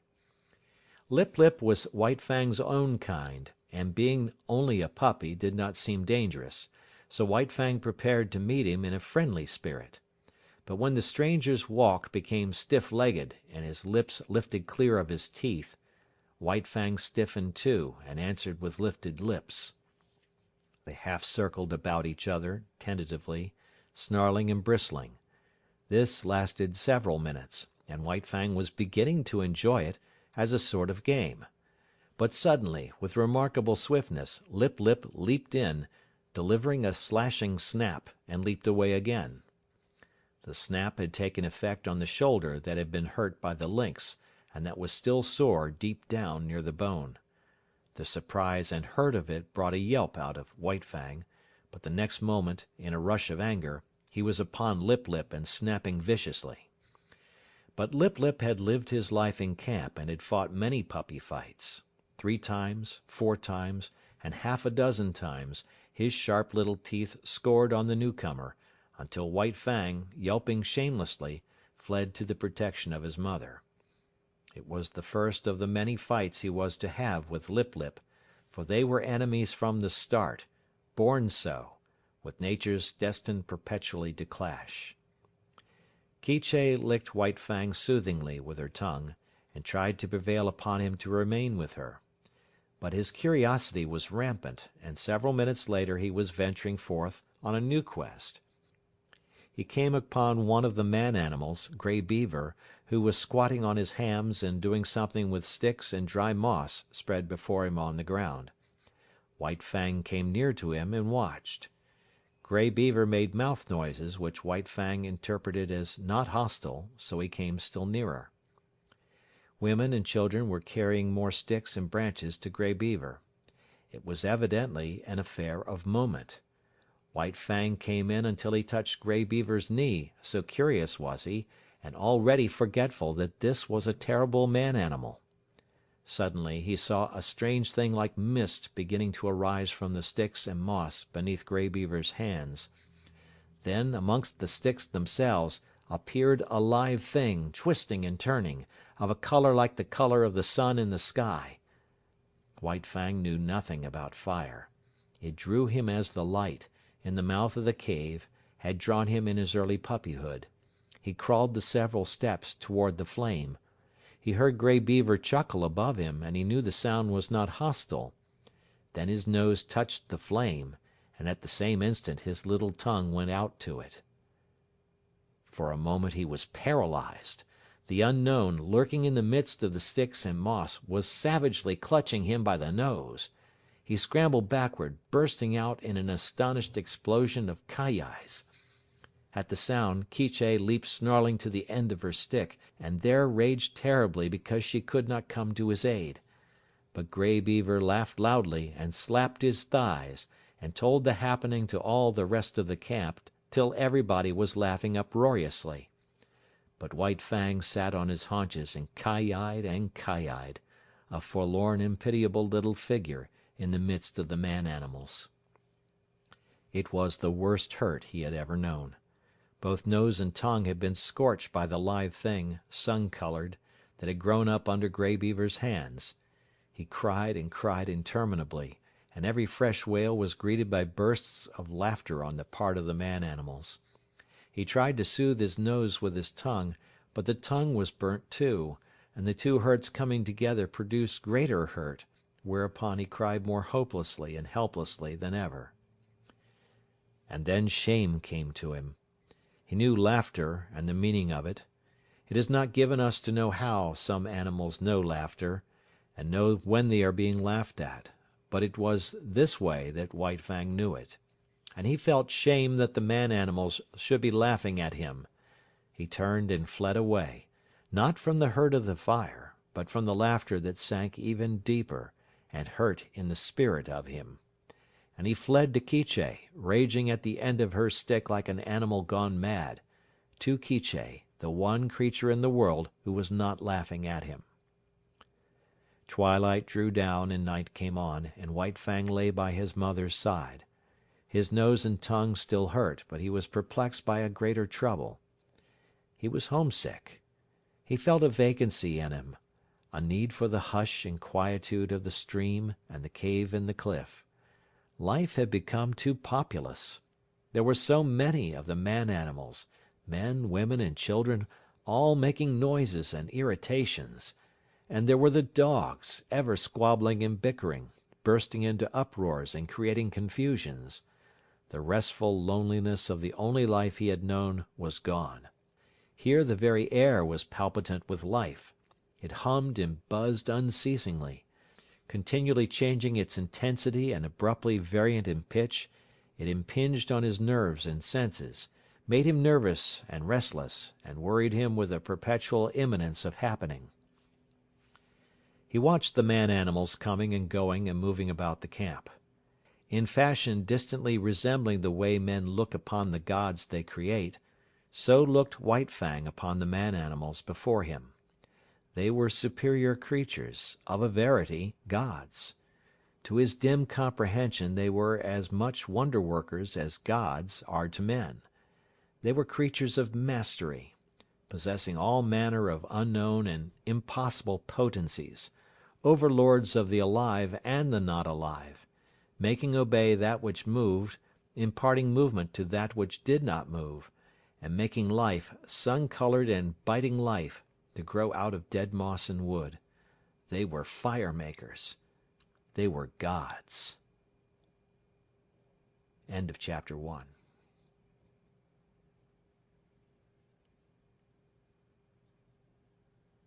Part 3, Chapter 2, The Bondage.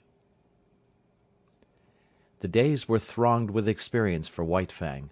During the time that Quiche was tied by the stick, he ran about over all the camp, inquiring, investigating, learning. He quickly came to know much of the ways of the man-animals, but familiarity did not breed contempt. The more he came to know them, the more they vindicated their superiority, the more they displayed their mysterious powers, the greater loomed their godlikeness. To man has been given the grief, often, of seeing his gods overthrown and his altars crumbling, but to the wolf and the wild dog that have come in to crouch at man's feet, this grief has never come.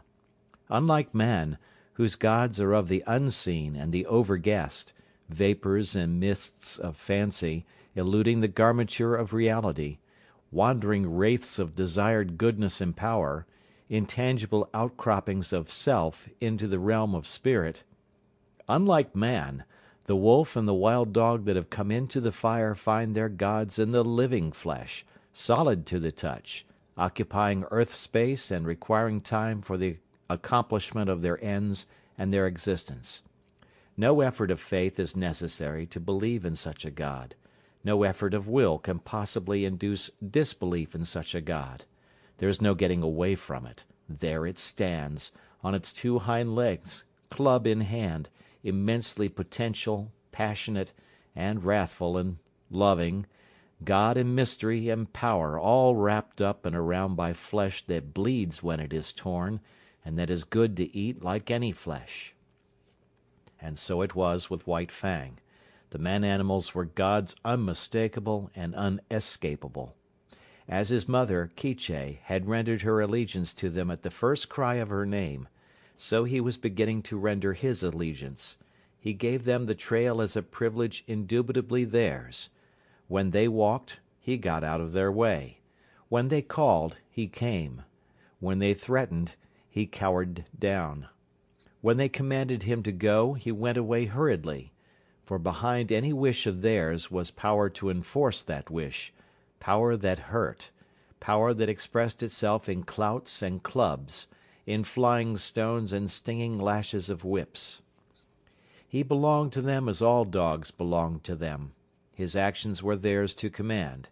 His body was theirs to maul, to stamp upon, to tolerate. Such was the lesson that was quickly borne in upon him. It came hard, going as it did, counter to much that was strong and dominant in his own nature, and, while he disliked it in the learning of it, unknown to himself, he was learning to like it. It was a placing of his destiny in another's hands, a shifting of the responsibilities of existence. This in itself was compensation, for it is always easier to lean upon another than to stand alone.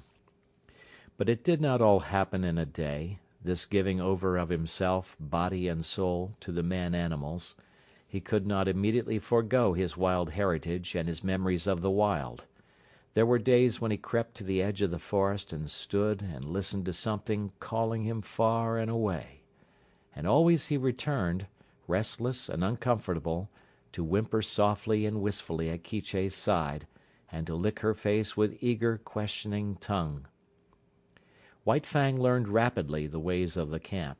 He knew the injustice and greediness of the older dogs when meat or fish was thrown out to be eaten. He came to know that men were more just, children more cruel, and women more kindly and more likely to toss him a bit of meat or bone. And after 2 or 3 painful adventures with the mothers of part-grown puppies, he came into the knowledge that it was always good policy to let such mothers alone, to keep away from them as far as possible, and to avoid them when he saw them coming. But the bane of his life was Lip Lip. Larger, older, and stronger, Lip Lip had selected White Fang for his special object of persecution. White Fang fought willingly enough, but he was outclassed. His enemy was too big. Lip Lip became a nightmare to him. Whenever he ventured away from his mother, the bully was sure to appear, trailing at his heels, snarling at him, picking upon him, and watchful of an opportunity, when no man-animal was near, to spring upon him and force a fight. As Lip Lip invariably won, he enjoyed it hugely. It became his chief delight in life, as it became White Fang's chief torment. But the effect upon White Fang was not to cow him. Though he suffered most of the damage and was always defeated, his spirit remained unsubdued. Yet a bad effect was produced. He became malignant and morose. His temper had been savage by birth, but it became more savage under this unending persecution. The genial, playful, puppyish side of him found little expression. He never played and gamboled about with the other puppies of the camp. Lip Lip would not permit it. The moment White Fang appeared near them, Lip Lip was upon him, bullying and hectoring him, or fighting with him until he had driven him away. The effect of all this was to rob White Fang of much of his puppyhood, and to make him in his comportment older than his age. Denied the outlet, through play, of his energies, he recoiled upon himself and developed his mental processes. He became cunning. He had idle time in which to devote himself to thoughts of trickery. Prevented from obtaining his share of meat and fish when a general feed was given to the camp dogs, he became a clever thief. He had to forage for himself, and he foraged well, though he was ofttimes a plague to the squaws in consequence. He learned to sneak about camp, to be crafty, to know what was going on everywhere, to see and to hear everything and to reason accordingly, and successfully to devise ways and means of avoiding his implacable persecutor. It was early in the days of his persecution that he played his first really big crafty game, and got there his first taste of revenge. As Quiche, when with the wolves, had lured out to destruction dogs from the camps of men, so White Fang, in manner somewhat similar, lured Lip Lip into Quiche's avenging jaws. Retreating before Lip Lip, White Fang made an indirect flight that led in and out and around the various teepees of the camp. He was a good runner, swifter than any puppy of his size, and swifter than Lip Lip. But he did not run his best in this chase. He barely held his own, one leap ahead of his pursuer. Lip Lip, excited by the chase and by the persistent nearness of his victim, forgot caution and locality. When he remembered locality, it was too late. Dashing at top speed around a teepee, he ran full tilt into Quiche lying at the end of her stick. He gave one yelp of consternation, and then her punishing jaws closed upon him. She was tied, but he could not get away from her easily. She rolled him off his legs so that he could not run, while she repeatedly ripped and slashed him with her fangs. When at last he succeeded in rolling clear of her, he crawled to his feet, badly disheveled, hurt both in body and in spirit. His hair was standing out all over him in tufts where her teeth had mauled. He stood where he had arisen, opened his mouth, and broke out the long, heart-broken puppy wail. But even this he was not allowed to complete. In the middle of it, White Fang, rushing in, sank his teeth into Lip Lip's hind leg. There was no fight left in Lip Lip, and he ran away shamelessly, his victim hot on his heels and worrying him all the way back to his own teepee. Here the squaws came to his aid, and White Fang, transformed into a raging demon, was finally driven off only by a fusillade of stones. Came the day when Grey Beaver, deciding that the liability of her running away was past, released Quiche. White Fang was delighted with his mother's freedom. He accompanied her joyfully about the camp, and so long as he remained close by her side, Lip Lip kept a respectful distance. White Fang even bristled up to him and walked stiff-legged, but Lip Lip ignored the challenge. He was no fool himself, and whatever vengeance he desired to wreak, he could wait until he caught White Fang alone. Later on that day, Quiche and White Fang strayed into the edge of the woods next to the camp. He had led his mother there, step by step, and now when she stopped, he tried to inveigle her farther. The stream, the lair, and the quiet woods were calling to him, and he wanted her to come. He ran on a few steps, stopped, and looked back. She had not moved. He whined pleadingly, and scurried playfully in and out of the underbrush. He ran back to her, licked her face, and ran on again. And still she did not move.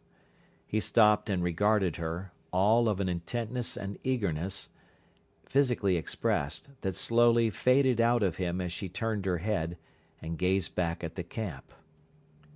There was something calling to him out there in the open. His mother heard it too, but she heard also that other and louder call, the call of the fire and of man, the call which has been given alone of all animals to the wolf to answer, to the wolf and the wild dog, who are brothers. Quiche turned and slowly trotted back toward camp. Stronger than the physical restraint of the stick was the clutch of the camp upon her. Unseen and occultly, the gods still gripped with their power and would not let her go. White Fang sat down in the shadow of a birch and whimpered softly. There was a strong smell of pine, and subtle wood fragrances filled the air, reminding him of his old life of freedom before the days of his bondage. But he was still only a part-grown puppy, and stronger than the call either of man or of the wild was the call of his mother. All the hours of his short life he had depended upon her. The time was yet to come for independence. So he arose and trotted forlornly back to camp, pausing once and twice, to sit down and whimper and to listen to the call that still sounded in the depths of the forest.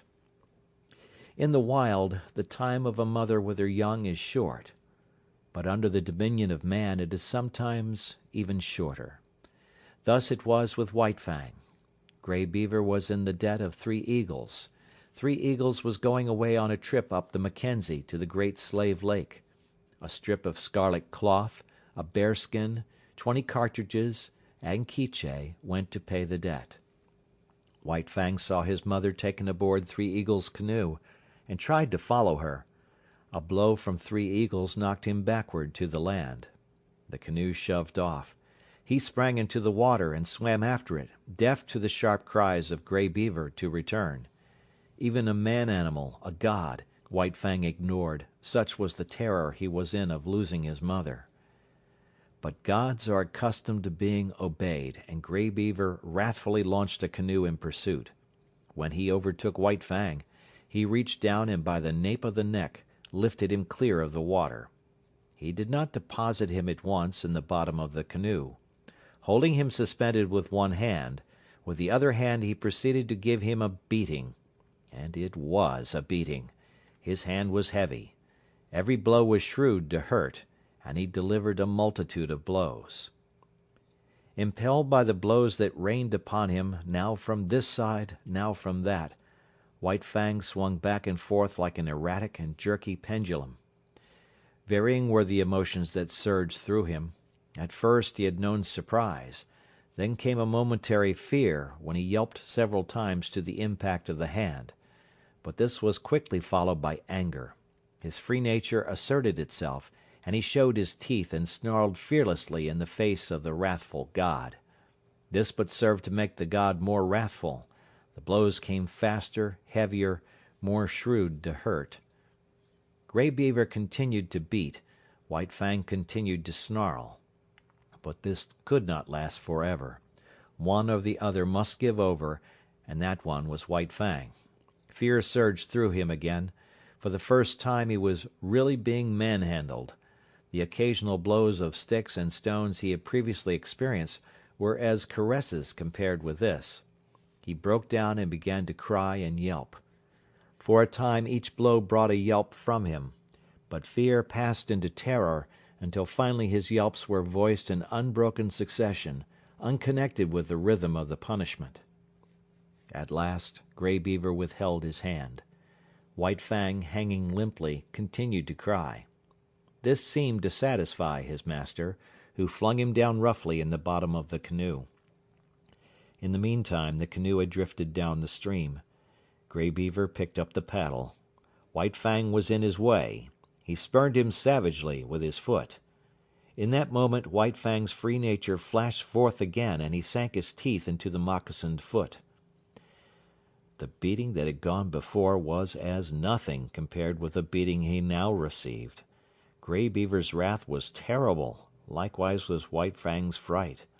Not only the hand, but the hard wooden paddle was used upon him, and he was bruised and sore in all his small body when he was again flung down in the canoe.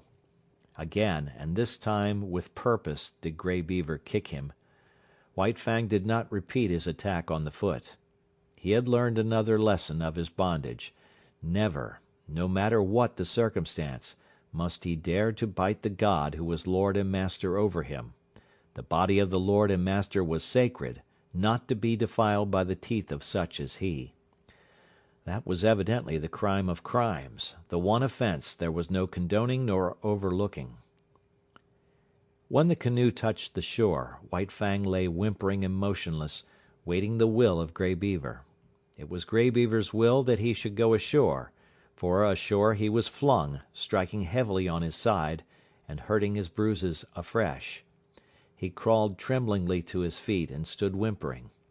Lip Lip, who had watched the whole proceeding from the bank, now rushed upon him, knocking him over and sinking his teeth into him.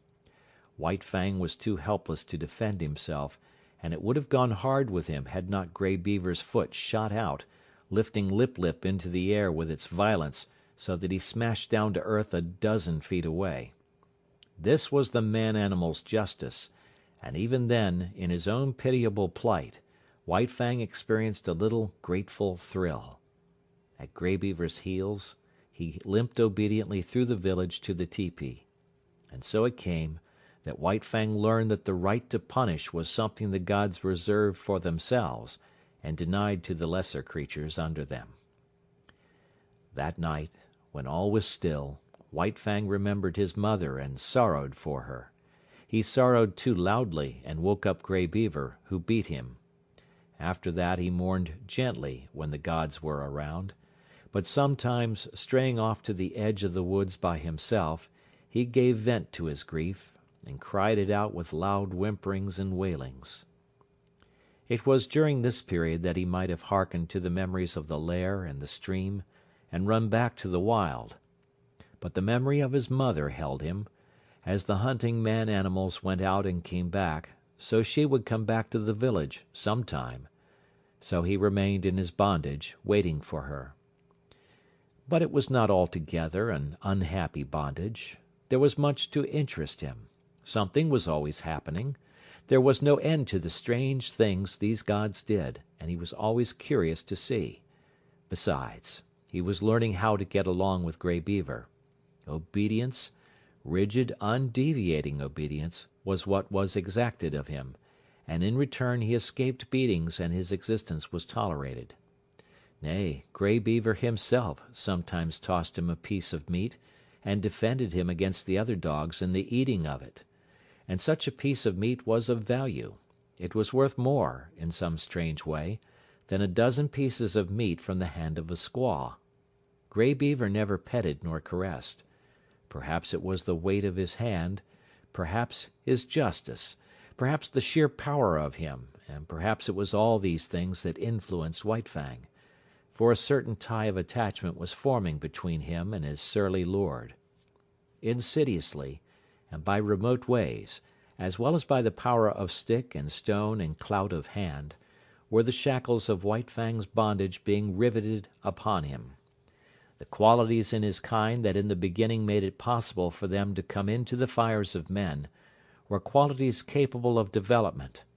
They were developing in him, and the camp life, replete with misery as it was secretly endearing itself to him all the time. But White Fang was unaware of it. He knew only grief for the loss of Quiche, hope for her return, and a hungry yearning for the free life that had been his. End of chapter 2.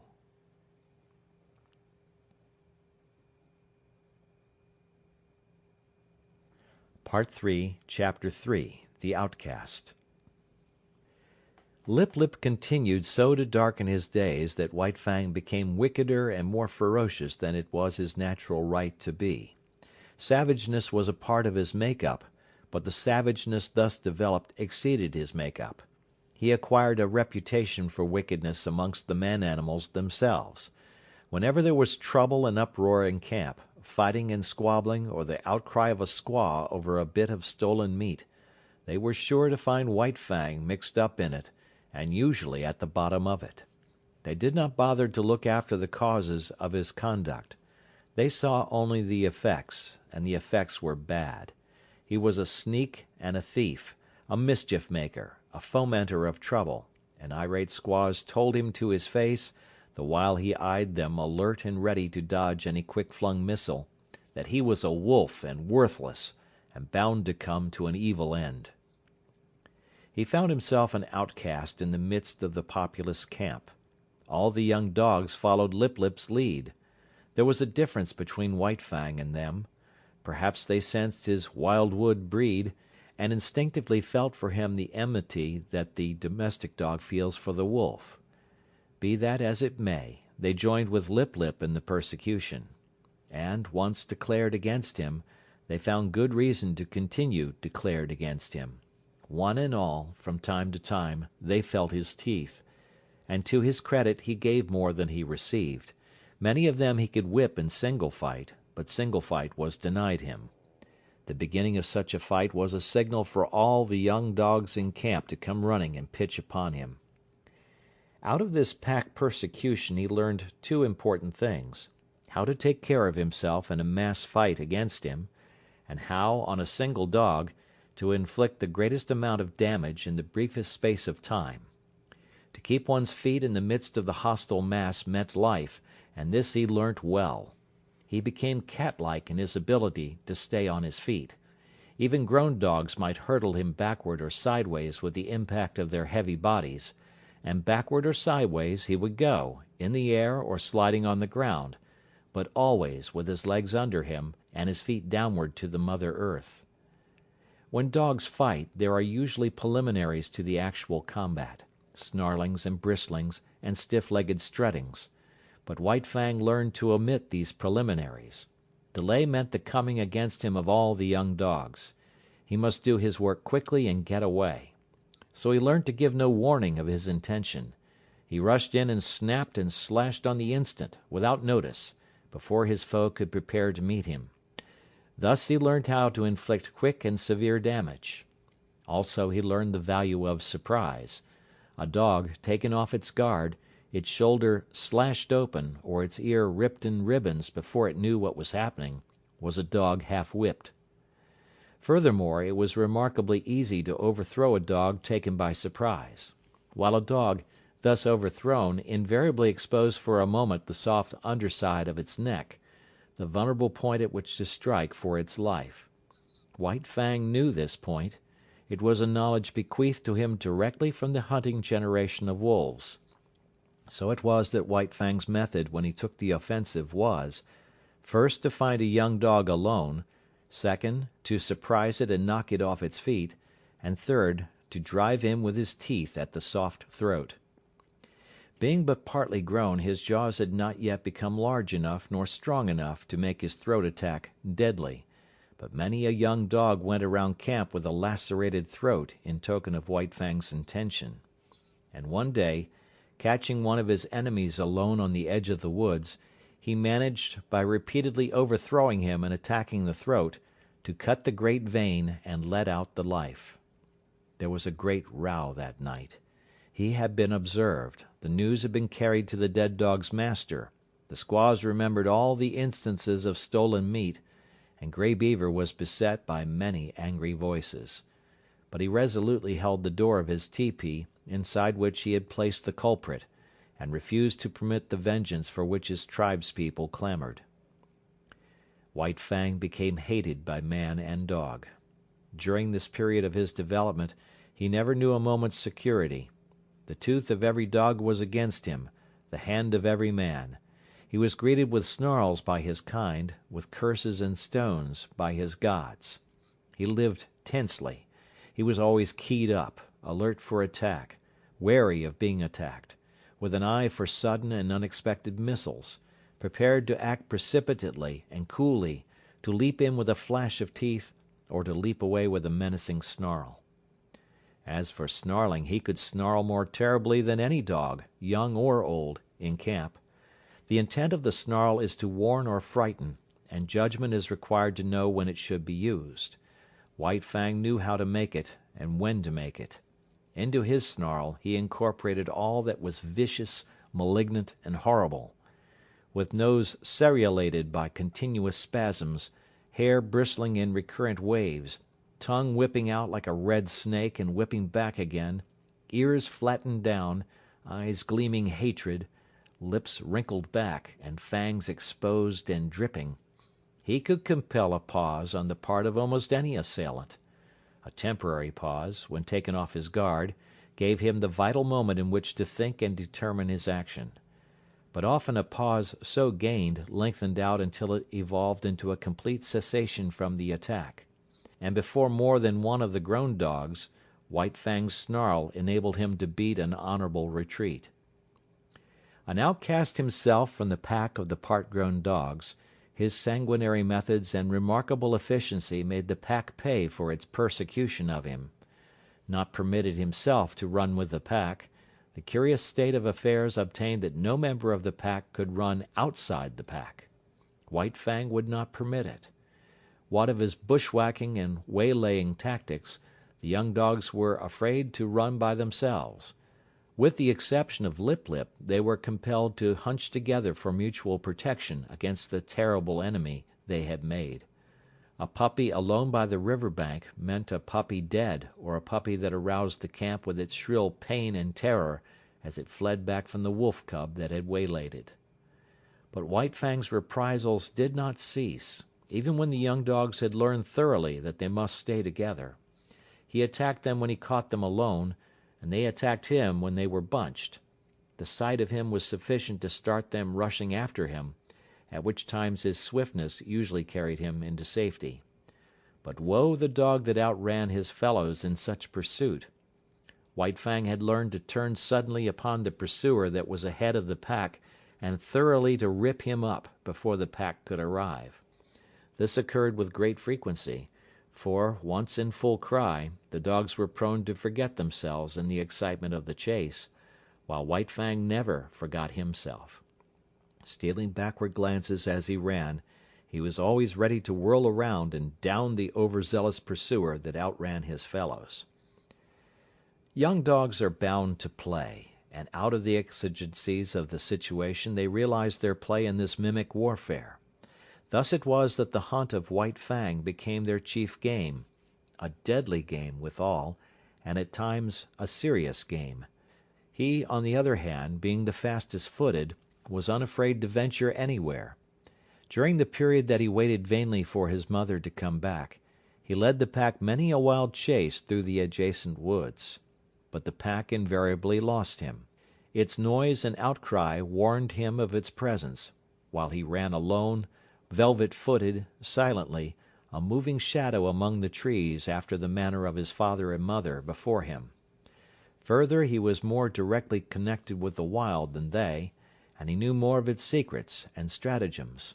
A favorite trick of his was to lose his trail in running water, and then lie quietly in a nearby thicket while their baffled cries rose around him. Hated by his kind and by mankind, indomitable, perpetually warred upon and himself waging perpetual war, his development was rapid and one-sided. This was no soil for kindliness and affection to blossom in. Of such things he had not the faintest glimmering. The code he learned was to obey the strong and to oppress the weak. Grey Beaver was a god, and strong. Therefore White Fang obeyed him. But the dog younger or smaller than himself was weak, a thing to be destroyed. His development was in the direction of power. In order to face the constant danger of hurt and even of destruction, his predatory and protective faculties were unduly developed. He became quicker of movement than the other dogs, swifter of foot, craftier, deadlier, more lithe, more lean with iron-like muscle and sinew, more enduring, more cruel, more ferocious, and more intelligent. He had to become all these things, else he would not have held his own nor survived the hostile environment in which he found himself. End of chapter 3.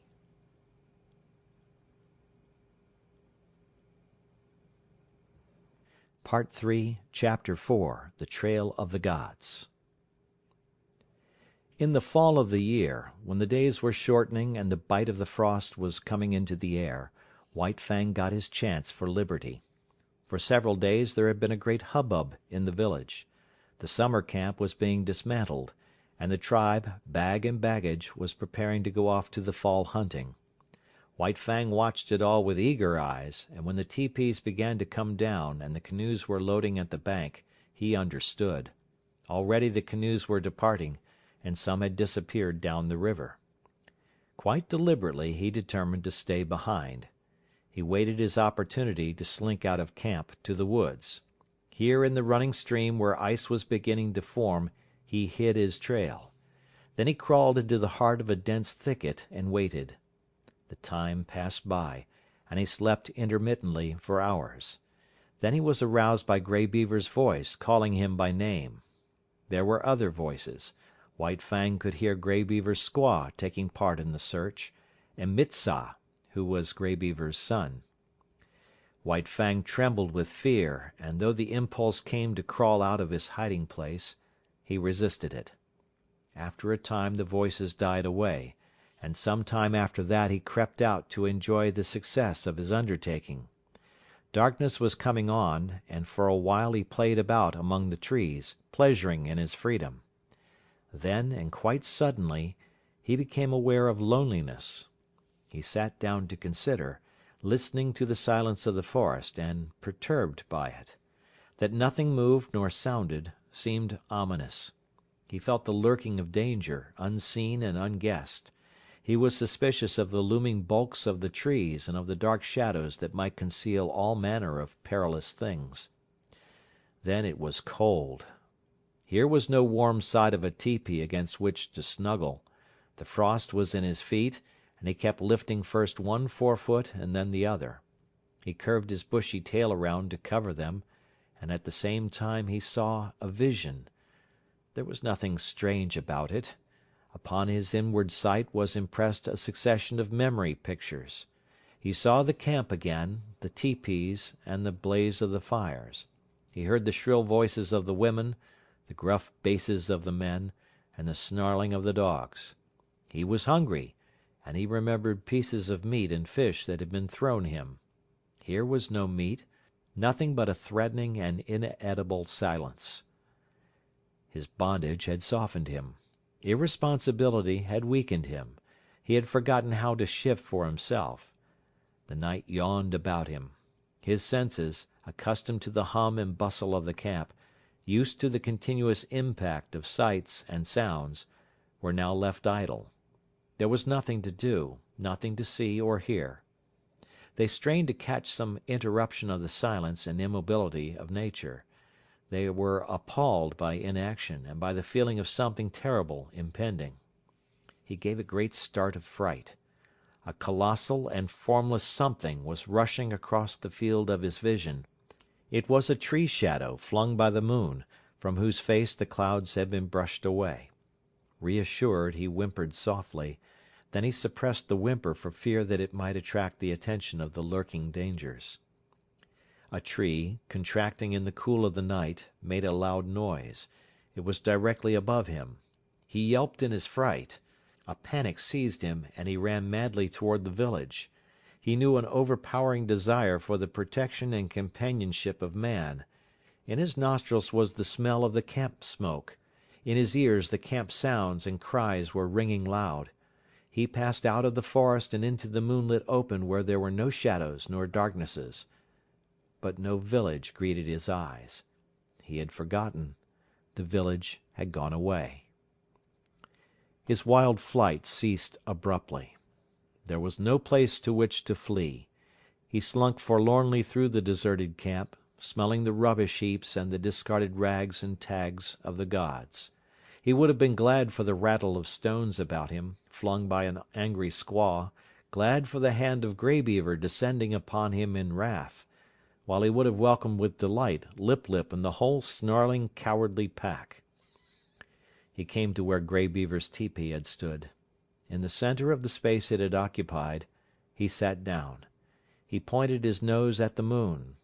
His throat was afflicted by rigid spasms. His mouth opened, and in a heart-broken cry bubbled up his loneliness and fear, his grief for Quiche, all his past sorrows and miseries, as well as his apprehension of sufferings and dangers to come. It was the long wolf howl, full-throated and mournful, the first howl he had ever uttered. The coming of daylight dispelled his fears, but increased his loneliness. The naked earth, which so shortly before had been so populous, thrust his loneliness more forcibly upon him. It did not take him long to make up his mind.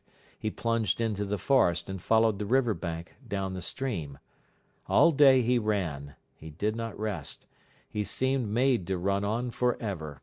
His iron-like body ignored fatigue, and even after fatigue came, his heritage of endurance braced him to endless endeavor, and enabled him to drive his complaining body onward. Where the river swung in against precipitous bluffs, he climbed the high mountains behind. Rivers and streams that entered the main river he forded or swam. Often he took to the rim ice that was beginning to form, and more than once he crashed through and struggled for life in the icy current. Always he was on the lookout for the trail of the gods where it might leave the river and proceed inland. White Fang was intelligent beyond the average of his kind, yet his mental vision was not wide enough to embrace the other bank of the Mackenzie. What if the trail of the gods led out on that side? It never entered his head. Later on, when he had travelled more and grown older and wiser, and come to know more of trails and rivers, it might be that he could grasp and apprehend such a possibility. But that mental power was yet in the future. Just now he ran blindly, his own bank of the Mackenzie alone entering into his calculations. All night he ran, blundering in the darkness into mishaps and obstacles that delayed but did not daunt. By the middle of the second day he had been running continuously for 30 hours, and the iron of his flesh was giving out. It was the endurance of his mind that kept him going. He had not eaten in 40 hours, and he was weak with hunger. The repeated drenchings in the icy water had likewise had their effect on him. His handsome coat was draggled. The broad pads of his feet were bruised and bleeding. He had begun to limp, and this limp increased with the hours. To make it worse, the light of the sky was obscured and snow began to fall.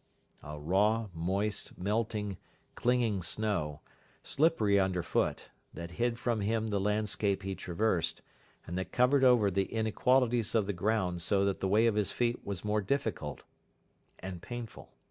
Grey Beaver had intended camping that night on the far bank of the Mackenzie, for it was in that direction that the hunting lay.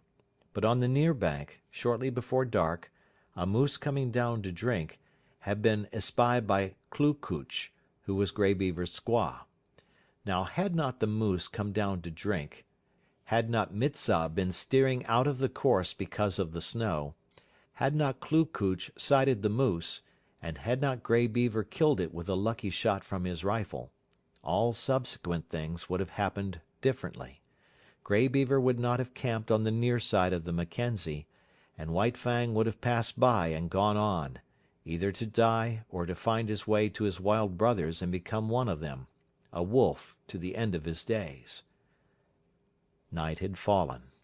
The snow was flying more thickly, and White Fang, whimpering softly to himself as he stumbled and limped along, came upon a fresh trail in the snow. So fresh was it that he knew it immediately for what it was. Whining with eagerness, he followed back from the river bank and in among the trees.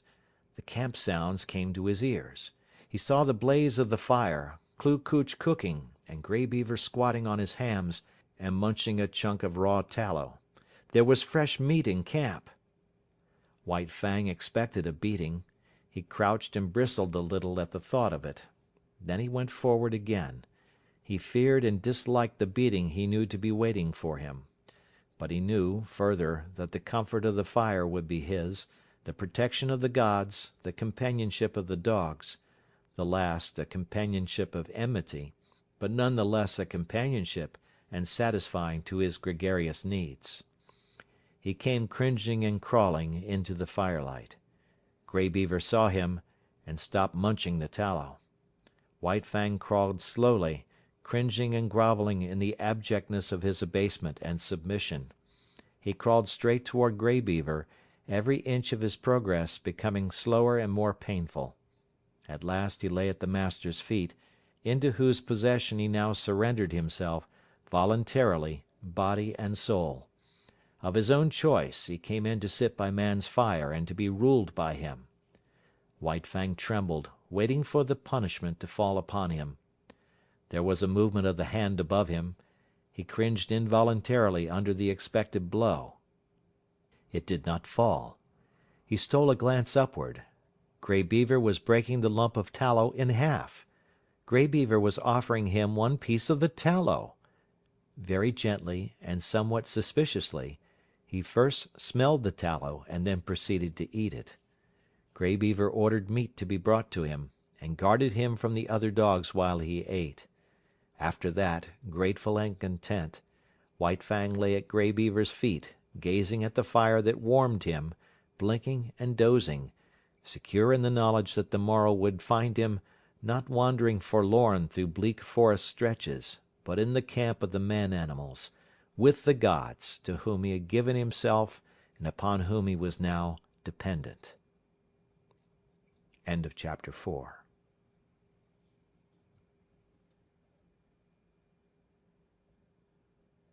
Part 3, Chapter 5, The Covenant. When December was well along, Grey Beaver went on a journey up the Mackenzie. Mitzah and Kloo Kooch went with him. One sled he drove himself, drawn by dogs he had traded for or borrowed. A second and smaller sled was driven by Mitzah, and to this was harnessed a team of puppies. It was more of a toy affair than anything else, yet it was the delight of Mitzah, who felt that he was beginning to do a man's work in the world. Also, he was learning to drive dogs and to train dogs, while the puppies themselves were being broken into the harness. Furthermore, the sled was of some service, for it carried nearly 200 pounds of outfit and food. White Fang had seen the camp dogs toiling in the harness, so that he did not resent overmuch the first placing of the harness upon himself. About his neck was put a moss-stuffed collar, which was connected by 2 pulling traces to a strap that passed around his chest and over his back. It was to this that was fastened the long rope by which he pulled at the sled. There were 7 puppies in the team. The others had been born earlier in the year, and were 9 and 10 months old, while White Fang was only 8 months old. Each dog was fastened to the sled by a single rope. No 2 ropes were of the same length, while the difference in length between any 2 ropes was at least that of a dog's body. Every rope was brought to a ring at the front end of the sled. The sled itself was without runners, being a birch-bark toboggan, with upturned forward end to keep it from plowing under the snow. This construction enabled the weight of the sled and load to be distributed over the largest snow surface, for the snow was crystal powder and very soft. Observing the same principle of widest distribution of weight, the dogs at the ends of their ropes radiated fan fashion from the nose of the sled, so that no dog trod in another's footsteps. There was, furthermore, another virtue in the fan formation. The ropes of varying length prevented the dogs attacking from the rear those that ran in front of them. For a dog to attack another, it would have to turn upon one at a shorter rope, in which case it would find itself face to face with the dog attacked, and also it would find itself facing the whip of the driver. But the most peculiar virtue of all lay in the fact that the dog that strove to attack one in front of him must pull the sled faster, and that the faster the sled traveled, the faster could the dog attacked run away. Thus the dog behind could never catch up with the one in front. The faster he ran, the faster ran the one he was after, and the faster ran all the dogs. Incidentally, the sled went faster, and thus, by cunning in direction, did man increase his mastery over the beasts. Mit-sah resembled his father, much of whose grey wisdom he possessed. In the past he had observed Lip-Lip's persecution of White Fang, but at that time Lip-Lip was another man's dog, and Mit-sah had never dared more than to shy an occasional stone at him. But now Lip-Lip was his dog, and he proceeded to wreak his vengeance on him by putting him at the end of the longest rope. This made Lip-Lip the leader, and was apparently an honor. But in reality it took away from him all honor, and instead of being bully and master of the pack, he now found himself hated and persecuted by the pack. Because he ran at the end of the longest rope, the dogs had always the view of him running away before them. All that they saw of him was his bushy tail and fleeing hind legs, a view far less ferocious and intimidating than his bristling mane and gleaming fangs. Also, dogs being so constituted in their mental ways, the sight of him running away gave desire to run after him, and a feeling that he ran away from them. The moment the sled started, the team took after Lip-Lip in a chase that extended throughout the day. At first, he had been prone to turn upon his pursuers, jealous of his dignity and wrathful, but at such times Mit-sah would throw the stinging lash of the 30-foot caribou gut whip into his face and compel him to turn tail and run on. Lip-Lip might face the pack, but he could not face that whip, and all that was left him to do was to keep his long rope taut and his flanks ahead of the teeth of his mates. But a still greater cunning lurked in the recesses of the Indian mind. To give point to unending pursuit of the leader, Mit-sah favored him over the other dogs. These favors aroused in them jealousy and hatred. In their presence Mit-sah would give him meat, and would give it to him only. This was maddening to them. They would rage around just outside the throwing distance of the whip, while Lip-Lip devoured the meat and Mit-sah protected him. And when there was no meat to give, Mit-sah would keep the team at a distance and make believe to give meat to Lip-Lip. White Fang took kindly to the work. He had traveled a greater distance than the other dogs in the yielding of himself to the rule of the gods, and he had learned more thoroughly the futility of opposing their will. In addition, the persecution he had suffered from the pack had made the pack less to him in the scheme of things, and man more. He had not learned to be dependent on his kind for companionship. Besides, Quiche was well nigh forgotten, and the chief outlet of expression that remained to him was in the allegiance he tendered the gods he had accepted as masters. So he worked hard, learned discipline, and was obedient. Faithfulness and willingness characterized his toil. These are essential traits of the wolf and the wild dog when they have become domesticated, and these traits White Fang possessed in unusual measure. A companionship did exist between White Fang and the other dogs, but it was one of warfare and enmity. He had never learned to play with them. He knew only how to fight, and fight with them he did, returning to them 100-fold the snaps and slashes they had given him in the days when Lip-Lip was leader of the pack. But Lip-Lip was no longer leader, except when he fled away before his mates at the end of his rope, the sled bounding along behind. In camp he kept close to Mit-sah or Grey Beaver or Klukooch. He did not dare venture away from the gods, for now the fangs of all dogs were against him, and he tasted to the dregs the persecution that had been White Fang's. With the overthrow of Lip-Lip, White Fang could have become leader of the pack. But he was too morose and solitary for that. He merely thrashed his teammates. Otherwise he ignored them. They got out of his way when he came along, nor did the boldest of them ever dare to rob him of his meat. On the contrary, they devoured their own meat hurriedly, for fear that he would take it away from them. White Fang knew the law well, to oppress the weak and obey the strong. He ate his share of meat as rapidly as he could, and then woe the dog that had not yet finished. A snarl and a flash of fangs, and that dog would wail his indignation to the uncomforting stars while White Fang finished his portion for him. Every little while, however, one dog or another would flame up in revolt and be promptly subdued. Thus White Fang was kept in training. He was jealous of the isolation in which he kept himself in the midst of the pack, and he fought often to maintain it. But such fights were of brief duration. He was too quick for the others. They were slashed open and bleeding before they knew what had happened, were whipped almost before they had begun to fight. As rigid as the sled discipline of the gods, was the discipline maintained by White Fang amongst his fellows. He never allowed them any latitude. He compelled them to an unremitting respect for him.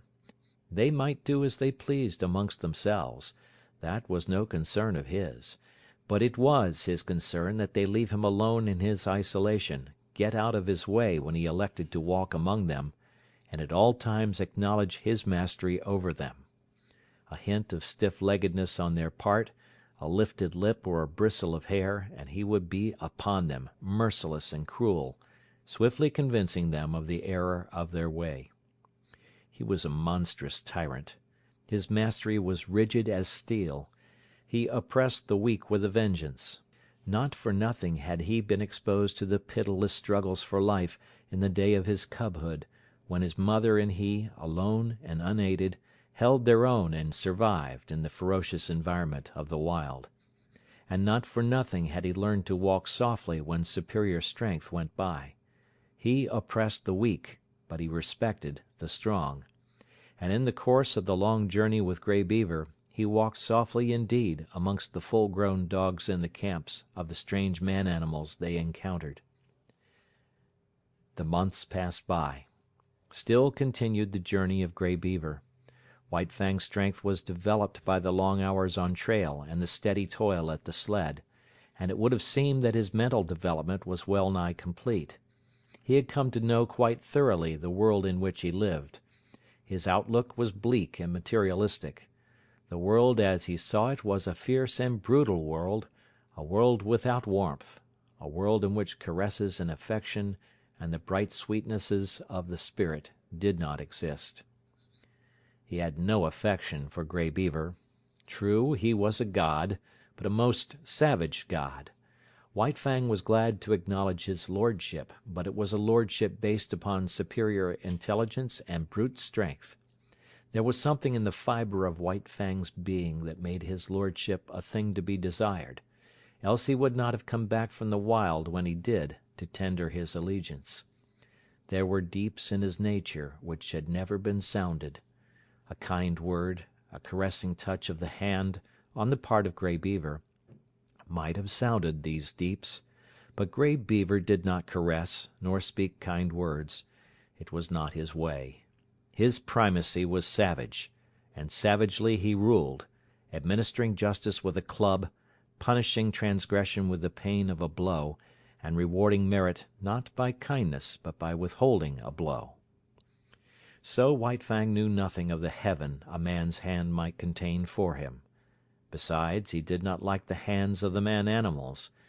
He was suspicious of them. It was true that they sometimes gave meat, but more often they gave hurt. Hands were things to keep away from. They hurled stones, wielded sticks and clubs and whips, administered slaps and clouts, and, when they touched him, were cunning to hurt with pinch and twist and wrench. In strange villages he had encountered the hands of the children and learned that they were cruel to hurt. Also, he had once nearly had an eye poked out by a toddling papoose. From these experiences he became suspicious of all children. He could not tolerate them. When they came near with their ominous hands, he got up. It was in a village at the Great Slave Lake that, in the course of resenting the evil of the hands of the man-animals, he came to modify the law that he had learned from Grey Beaver, namely, that the unpardonable crime was to bite one of the gods.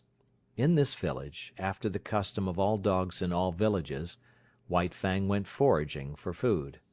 A boy was chopping frozen moose meat with an axe, and the chips were flying in the snow. White Fang, sliding by in quest of meat, stopped and began to eat the chips. He observed the boy lay down the axe and take up a stout club.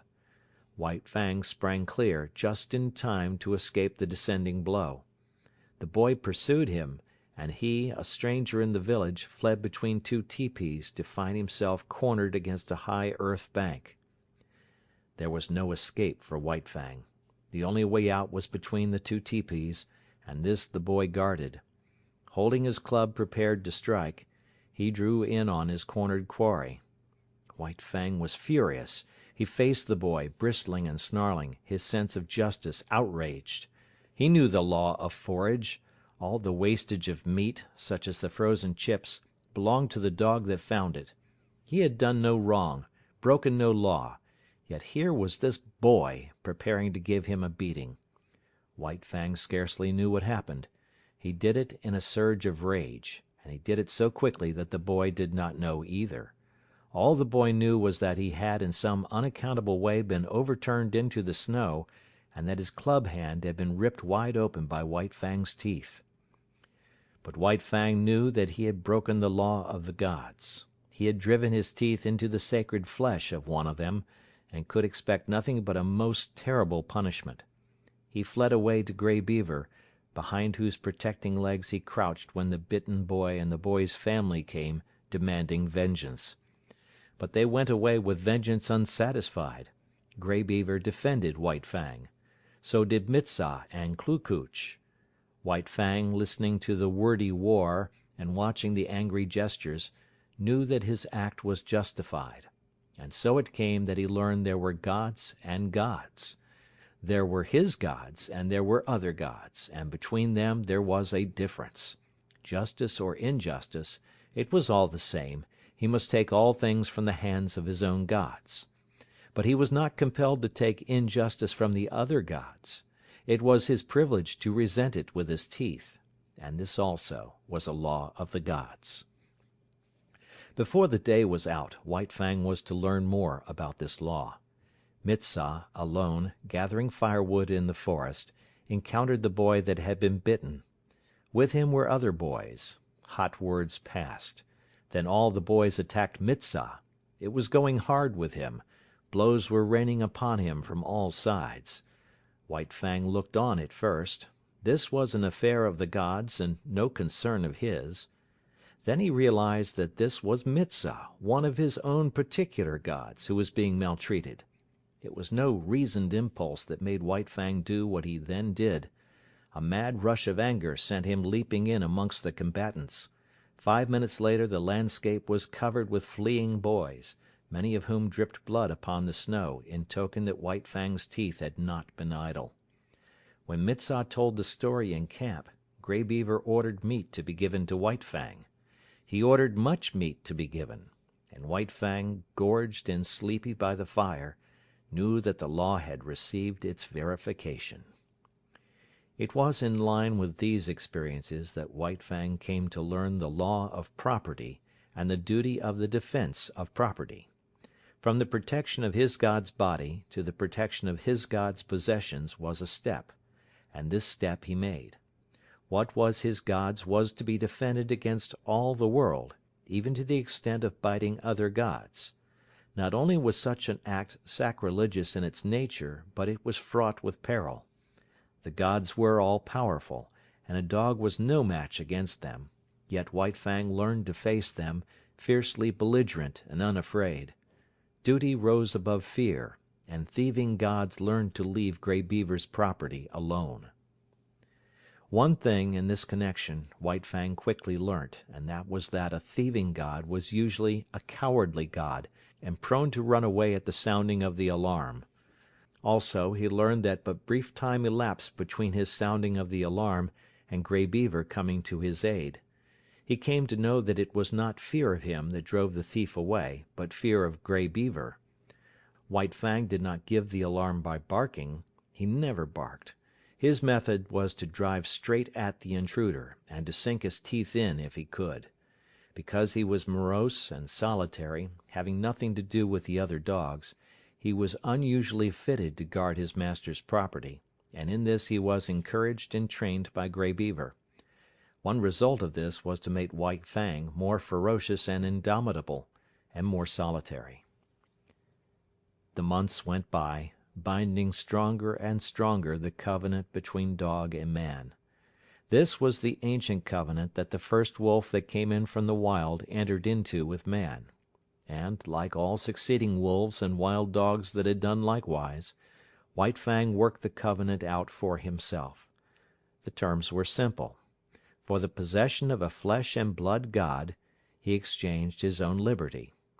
Food and fire, protection and companionship were some of the things he received from the god. In return, he guarded the god's property, defended his body, worked for him, and obeyed him. The possession of a god implies service. White Fang's was a service of duty and awe, but not of love. He did not know what love was. He had no experience of love. Quiche was a remote memory. Besides, not only had he abandoned the wild and his kind when he gave himself up to man, but the terms of the covenant were such that if ever he met Quiche again, he would not desert his god to go with her. His allegiance to man seemed somehow a law of his being greater than the love of liberty, of kind and kin. End of chapter 5.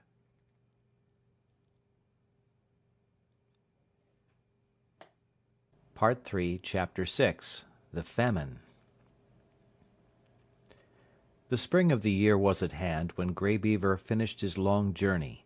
It was April, and White Fang was a year old when he pulled into the home villages and was loosed from the harness by Mitsa.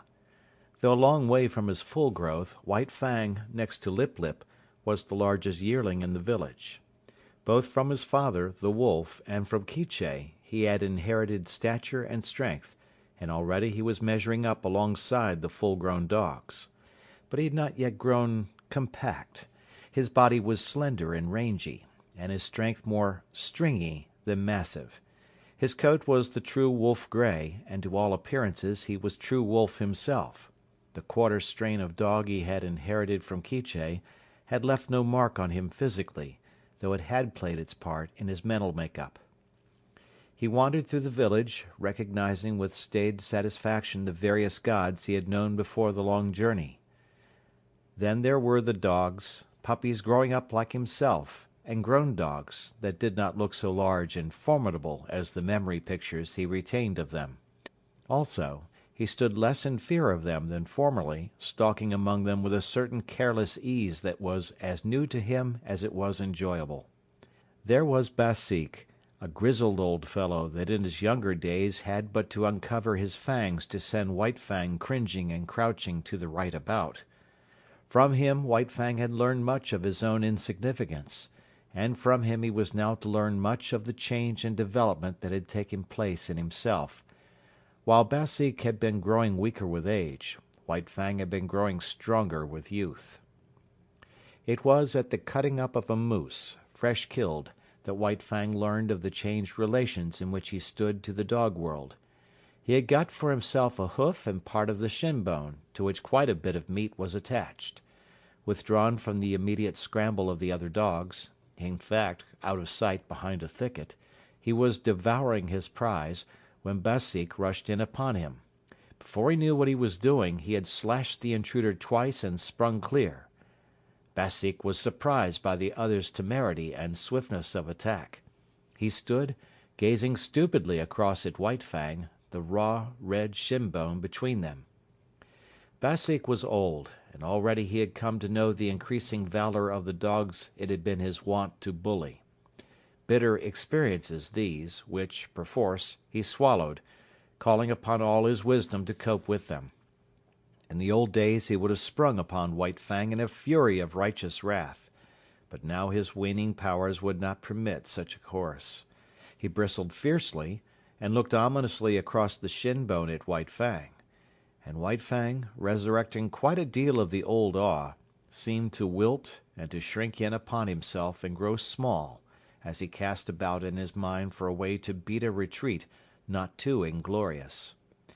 And right here Basik erred.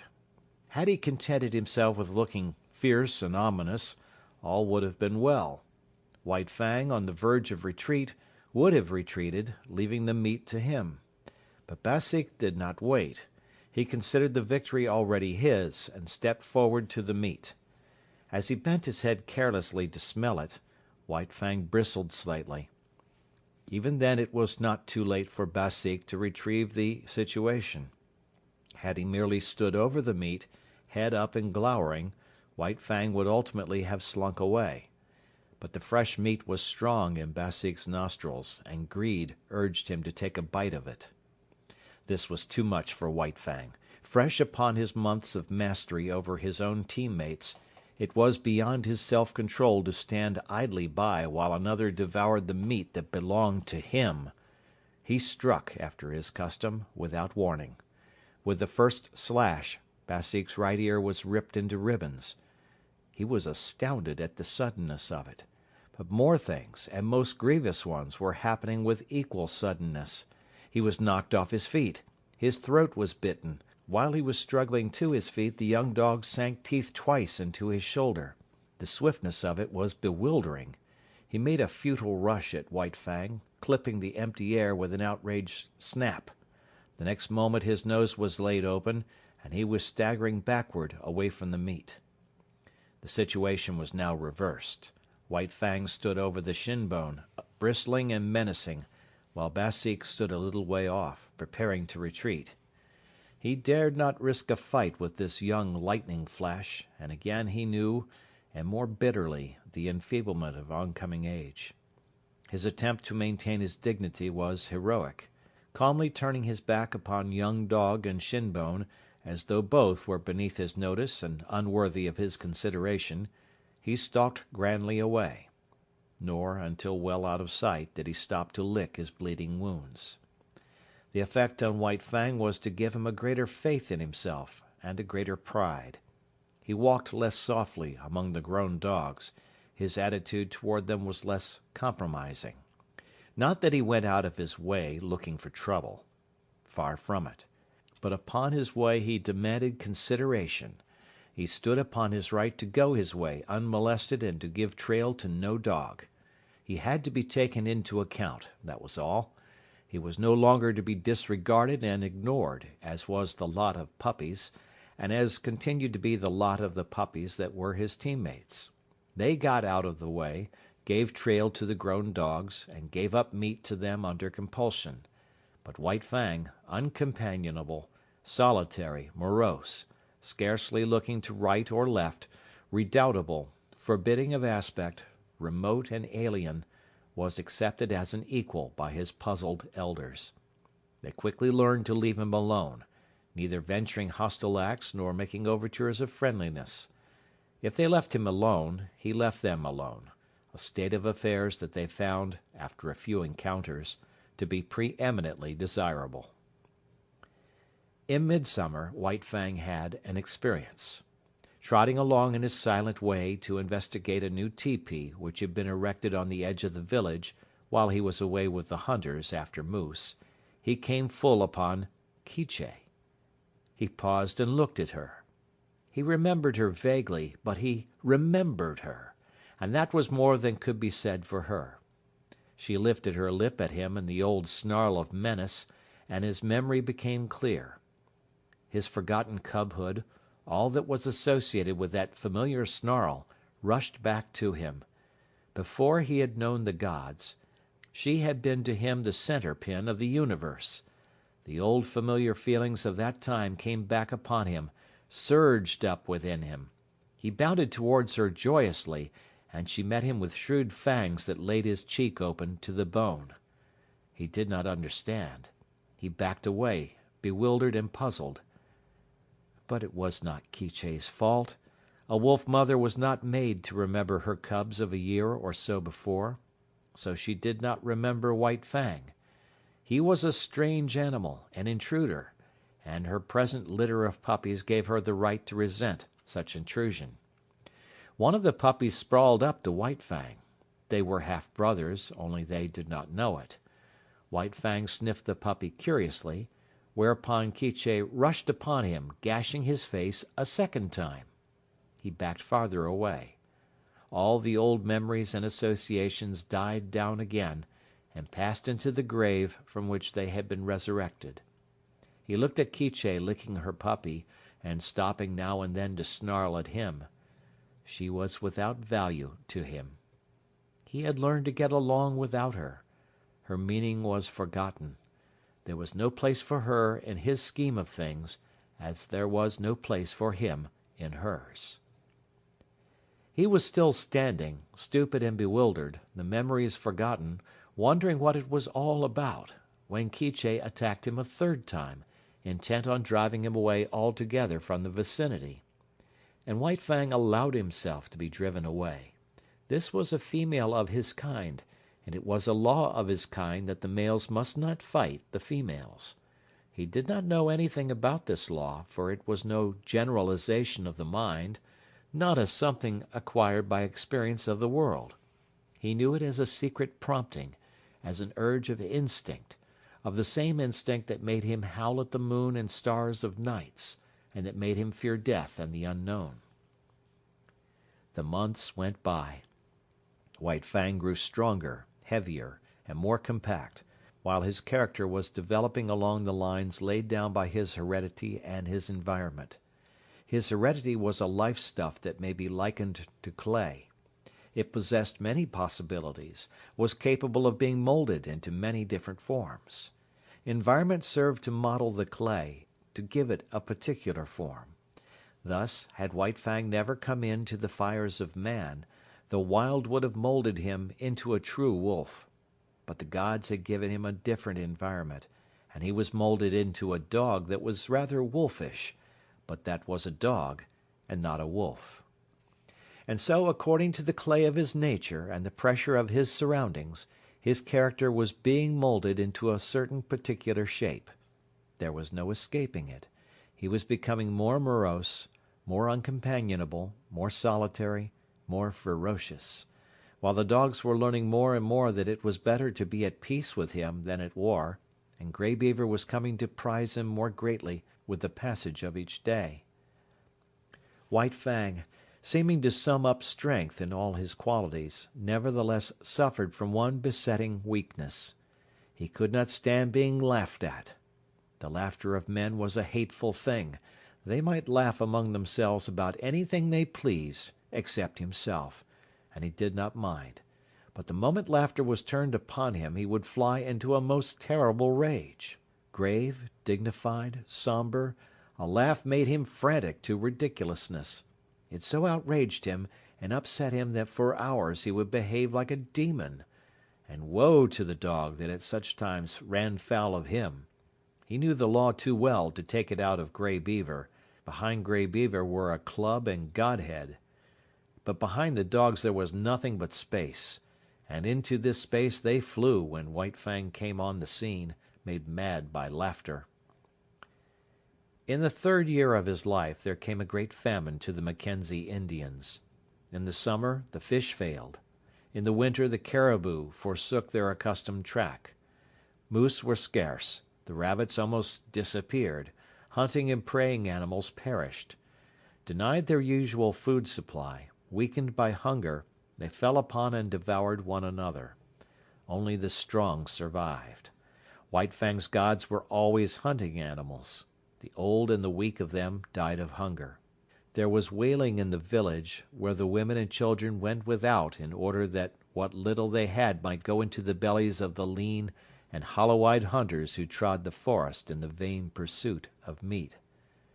To such extremity were the gods driven that they ate the soft-tanned leather of their moccasins and mittens, while the dogs ate the harnesses off their backs and the very whiplashes. Also the dogs ate one another, and also the gods ate the dogs. The weakest and the more worthless were eaten first. The dogs that still lived looked on and understood. A few of the boldest and wisest forsook the fires of the gods, which had now become a shambles, and fled into the forest, where in the end they starved to death or were eaten by wolves. In this time of misery White Fang too stole away into the woods. He was better fitted for the life than the other dogs, for he had the training of his cubhood to guide him. Especially adept did he become in stalking small living things. He would lie concealed for hours, following every movement of a cautious tree squirrel, waiting, with a patience as huge as the hunger he suffered from, until the squirrel ventured out upon the ground. Even then White Fang was not premature. He waited until he was sure of striking before the squirrel could gain a tree refuge. Then, and not until then, would he flash from his hiding place a grey projectile, incredibly swift, never failing its mark, the fleeing squirrel that fled not fast enough. Successful as he was with squirrels, there was one difficulty that prevented him from living and growing fat on them. There were not enough squirrels. So he was driven to hunt still smaller things. So acute did his hunger become at times that he was not above rooting out wood mice from their burrows in the ground. Nor did he scorn to do battle with a weasel as hungry as himself, and many times more ferocious. In the worst pinches of the famine he stole back to the fires of the gods. But he did not go into the fires. He lurked in the forest, avoiding discovery and robbing the snares at the rare intervals when game was caught. He even robbed Grey Beaver's snare of a rabbit at a time when Grey Beaver staggered and tottered through the forest, sitting down often to rest, what of weakness and shortness of breath. One day White Fang encountered a young wolf, gaunt and scrawny, loose-jointed with famine.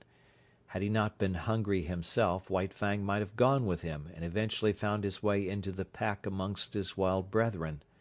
As it was, he ran the young wolf down and killed and ate him. Fortune seemed to favour him. Always, when hardest pressed for food, he found something to kill. Again, when he was weak, it was his luck that none of the larger preying animals chanced upon him. Thus he was strong from the 2 days' eating a lynx had afforded him when the hungry wolf pack ran full tilt upon him. It was a long, cruel chase, but he was better nourished than they, and in the end outran them. And not only did he outrun them, but, circling widely back on his track, he gathered in one of his exhausted pursuers. After that he left that part of the country and journeyed over to the valley wherein he had been born. Here in the old Lair he encountered Quiche. Up to her old tricks she too had fled the inhospitable fires of the gods and gone back to her old refuge to give birth to her young.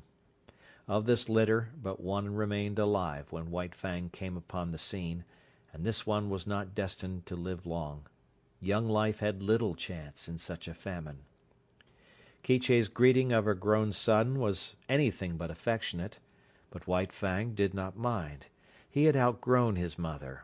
So he turned tail philosophically and trotted on up the stream. At the forks he took the turning to the left, where he found the lair of the lynx with whom his mother and he had fought long before. Here, in the abandoned lair, he settled down and rested for a day. During the early summer, in the last days of the famine, he met Lip Lip, who had likewise taken to the woods, where he had eked out a miserable existence. White Fang came upon him unexpectedly. Trotting in opposite directions along the base of a high bluff, they rounded a corner of rock and found themselves face to face. They paused with instant alarm, and looked at each other suspiciously. White Fang was in splendid condition. His hunting had been good, and for a week he had eaten his fill. He was even gorged from his latest kill, but in the moment he looked at Lip Lip his hair rose on end all along his back. It was an involuntary bristling on his part, the physical state that in the past had always accompanied the mental state produced in him by Lip Lip's bullying and persecution. As in the past he had bristled and snarled at sight of Lip Lip, so now, and automatically, he bristled and snarled. He did not waste any time. The thing was done thoroughly and with dispatch. Lip Lip essayed to back away, but White Fang struck him hard, shoulder to shoulder. Lip Lip was overthrown and rolled upon his back. White Fang's teeth drove into the scrawny throat. There was a death struggle, during which White Fang walked around, stiff-legged and observant. Then he resumed his course and trotted on along the base of the bluff. One day, not long after, he came to the edge of the forest, where a narrow stretch of open land sloped down to the Mackenzie. He had been over this ground before, when it was bare, but now a village occupied it. Still hidden amongst the trees, he paused to study the situation. Sights and sounds and scents were familiar to him. It was the old village, changed to a new place. But sights and sounds and smells were different from those he had last had when he fled away from it. There was no whimpering nor wailing. Contented sounds saluted his ear, and when he heard the angry voice of a woman he knew it to be the anger that proceeds from a full stomach. And there was a smell in the air of fish. There was food. The famine was gone. He came out boldly from the forest and trotted into camp straight to Grey Beaver's tepee. Grey Beaver was not there, but Kloo welcomed him with glad cries and the whole of a fresh-caught fish, and he lay down to wait Grey Beaver's coming. End of chapter 6.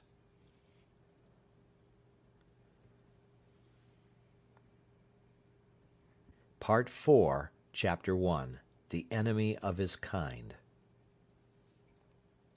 Had there been in White Fang's nature any possibility, no matter how remote, of his ever coming to fraternize with his kind, such possibility was irretrievably destroyed when he was made leader of the sled team.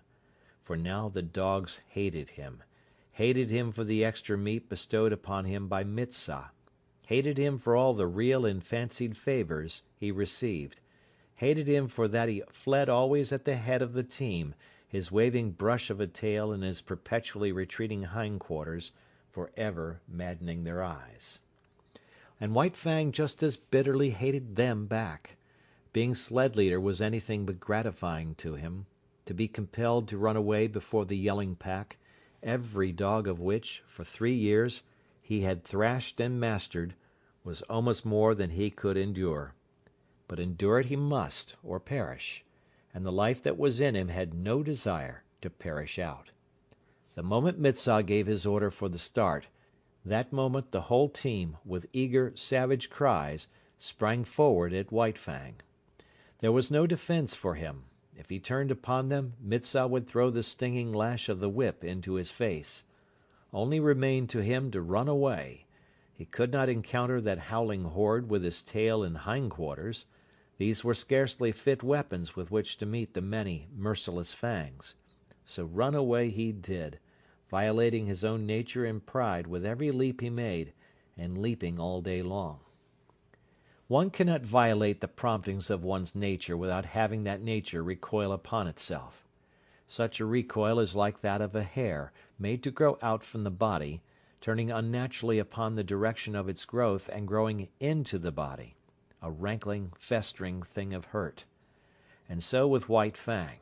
Every urge of his being impelled him to spring upon the pack that cried at his heels, but it was the will of the gods that this should not be, and behind the will, to enforce it, was the whip of caribou gut with its biting 30-foot lash.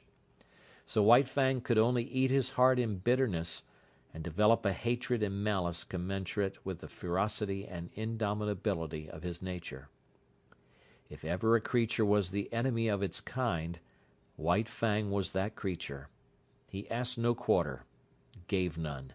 He was continually marred and scarred by the teeth of the pack, and as continually he left his own marks upon the pack. Unlike most leaders who, when camp was made and the dogs were unhitched, huddled near to the gods for protection, White Fang disdained such protection. He walked boldly about the camp, inflicting punishment in the night for what he had suffered in the day. In the time before he was made leader of the team, the pack had learned to get out of his way. But now it was different. Excited by the day-long pursuit of him, swayed subconsciously by the insistent iteration on their brains of the sight of him fleeing away, mastered by the feeling of mastery enjoyed all day, the dogs could not bring themselves to give way to him. When he appeared amongst them, there was always a squabble. His progress was marked by snarl and snap and growl. The very atmosphere he breathed was surcharged with hatred and malice, and this but served to increase the hatred and malice within him. When Mitzah cried out his command for the team to stop, White Fang obeyed. At first this caused trouble for the other dogs. All of them would spring upon the hated leader only to find the tables turned. Behind him would be Mitzah, the great whip singing in his hand. So the dogs came to understand that when the team stopped by order, White Fang was to be let alone. But when White Fang stopped without orders, then it was allowed them to spring upon him and destroy him if they could. After several experiences, White Fang never stopped without orders. He learned quickly. It was in the nature of things that he must learn quickly if he were to survive the unusually severe conditions under which life was vouchsafed him. But the dogs could never learn the lesson to leave him alone in camp. Each day, pursuing him and crying defiance at him, the lesson of the previous night was erased, and that night would have to be learned over again to be as immediately forgotten. Besides, there was a greater consistence in their dislike of him. They sensed between themselves and him a difference of kind, cause sufficient in itself for hostility. Like him, they were domesticated wolves, but they had been domesticated for generations.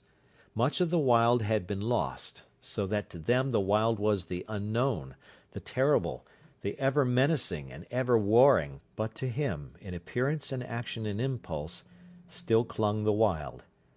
He symbolized it, was its personification, so that when they showed their teeth to him they were defending themselves against the powers of destruction that lurked in the shadows of the forest and in the dark beyond the campfire.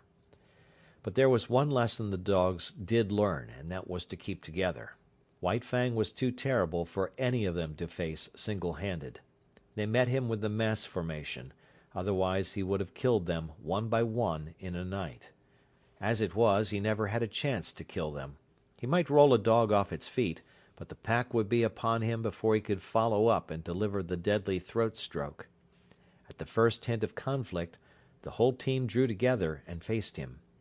The dogs had quarrels among themselves, but these were forgotten when trouble was brewing with White Fang. On the other hand, try as they would, they could not kill White Fang. He was too quick for them, too formidable, too wise. He avoided tight places, and always backed out of it when they bade fair to surround him. While, as for getting him off his feet, there was no dog among them capable of doing the trick. His feet clung to the earth with the same tenacity that he clung to life. For that matter, life and footing were synonymous in this unending warfare with the pack, and none knew it better than White Fang. So he became the enemy of his kind, domesticated wolves that they were, softened by the fires of man, weakened in the sheltering shadow of man's strength. White Fang was bitter and implacable. The clay of him was so molded. He declared a vendetta against all dogs, and so terribly did he live this vendetta that Grey Beaver, fierce savage himself, could not but marvel at White Fang's ferocity. Never, he swore, had there been the like of this animal, and the Indians in strange villages swore likewise when they considered the tale of his killings amongst their dogs. When White Fang was nearly 5 years old, Grey Beaver took him on another great journey, and long remembered was the havoc he worked amongst the dogs of the many villages along the Mackenzie, across the Rockies, and down the Porcupine to the Yukon. He revelled in the vengeance he wreaked upon his kind. They were ordinary, unsuspecting dogs. They were not prepared for his swiftness and directness, for his attack without warning. They did not know him for what he was, a lightning flash of slaughter. They bristled up to him, stiff-legged and challenging, while he, wasting no time on elaborate preliminaries, snapping into action like a steel spring, was at their throats and destroying them before they knew what was happening, and while they were yet in the throes of surprise. He became an adept at fighting. He economized. He never wasted his strength, never tussled. He was in too quickly for that, and, if he missed, was out again too quickly. The dislike of the wolf for close quarters was his to an unusual degree. He could not endure a prolonged contact with another body. It smacked of danger. It made him frantic. He must be away, free, on his own legs, touching no living thing. It was the wild still clinging to him, asserting itself through him. This feeling had been accentuated by the Ishmaelite life he had led from his puppyhood. Danger lurked in contacts. It was the trap, ever the trap, the fear of it lurking deep in the life of him, woven into the fibre of him. In consequence, the strange dogs he encountered had no chance against him. He eluded their fangs. He got them, or got away, himself untouched, in either event. In the natural course of things there were exceptions to this. There were times when several dogs, pitching on to him, punished him before he could get away, and there were times when a single dog scored deeply on him. But these were accidents. In the main, so efficient a fighter had he become, he went his way unscathed. Another advantage he possessed was that of correctly judging time and distance. Not that he did this consciously, however. He did not calculate such things. It was all automatic. His eyes saw correctly, and the nerves carried the vision correctly to his brain. The parts of him were better adjusted than those of the average dog. They worked together more smoothly and steadily. His was a better, far better, nervous, mental, and muscular coordination. When his eyes conveyed to his brain the moving image of an action, his brain, without conscious effort, knew the space that limited that action and the time required for its completion. Thus he could avoid the leap of another dog, or the drive of its fangs, and at the same moment could seize the infinitesimal fraction of time in which to deliver his own attack. Body and brain, his was a more perfected mechanism. Not that he was to be praised for it. Nature had been more generous to him than to the average animal, that was all. It was in the summer that White Fang arrived at Fort Yukon. Grey Beaver had crossed the great watershed between Mackenzie and the Yukon in the late winter, and spent the spring in hunting among the western outlying spurs of the Rockies. Then, after the break-up of the ice on the Porcupine, he had built a canoe and paddled down that stream to where it effected its junction with the Yukon, just under the Arctic Circle. Here stood the old Hudson's Bay Company fort, and here were many Indians, much food, and unprecedented excitement. It was the summer of 1898, and thousands of gold hunters were going up the Yukon to Dawson and the Klondike. Still hundreds of miles from their goal, nevertheless many of them had been on the way for a year, and the least any of them had traveled to get that far was 5,000 miles, while some had come from the other side of the world. Here Grey Beaver stopped. A whisper of the gold rush had reached his ears, and he had come with several bales of furs, and another of gut-sewn mittens and moccasins. He would not have ventured so long a trip had he not expected generous profits. But what he had expected was nothing to what he realized. His wildest dreams had not exceeded 100% profit. He made 1,000%. And like a true Indian, he settled down to trade carefully and slowly, even if it took all summer and the rest of the winter to dispose of his goods. It was at Fort Yukon that White Fang saw his first white men. As compared with the Indians he had known, they were to him another race of beings, a race of superior gods. They impressed him as possessing superior power, and it is on power that Godhead rests.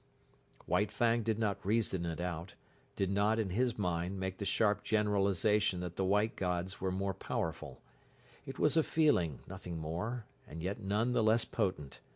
As, in his puppyhood, the looming bulks of the teepees, man-reared, had affected him as manifestations of power, so was he affected now by the houses and the huge fort, all of massive logs.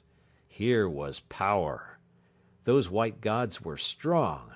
They possessed greater mastery over matter than the gods he had known, most powerful among which was Grey Beaver.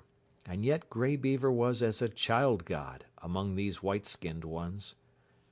To be sure, White Fang only felt these things. He was not conscious of them. Yet it is upon feeling, more often than thinking, that animals act, and every act White Fang now performed was based upon the feeling that the white men were the superior gods. In the first place, he was very suspicious of them. There was no telling what unknown terrors were theirs, what unknown hurts they could administer. He was curious to observe them, fearful of being noticed by them.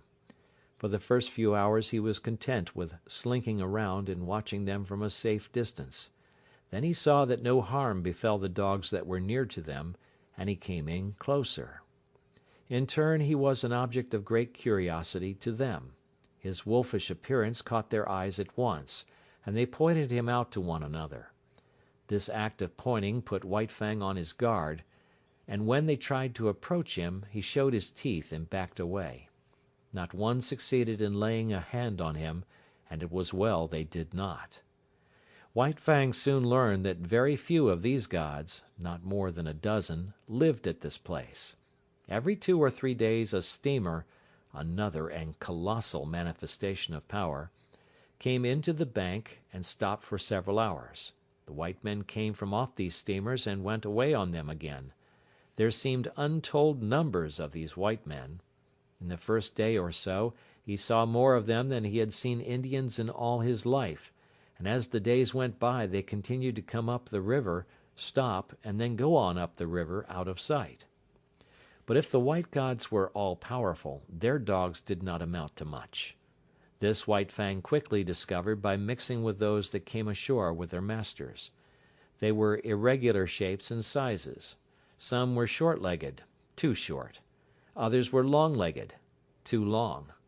They had hair instead of fur, and a few had very little hair at that. And none of them knew how to fight. As an enemy of his kind, it was in White Fang's province to fight with them. This he did, and he quickly achieved for them a mighty contempt. They were soft and helpless, made much noise, and floundered around clumsily trying to accomplish by main strength what he accomplished by dexterity and cunning. They rushed bellowing at him. He sprang to the side. They did not know what had become of him, and in that moment he struck them on the shoulder, rolling them off their feet, and delivering his stroke at the throat. Sometimes this stroke was successful, and a stricken dog rolled in the dirt, to be pounced upon and torn to pieces by the pack of Indian dogs that waited. White Fang was wise. He had long since learned that the gods were made angry when their dogs were killed. The white men were no exception to this, so he was content, when he had overthrown and slashed wide the throat of one of their dogs, to drop back and let the pack go in and do the cruel finishing work. It was then that the white men rushed in, visiting their wrath heavily on the pack, while White Fang went free. He would stand off at a little distance and look on, while stones, clubs, axes, and all sorts of weapons fell upon his fellows.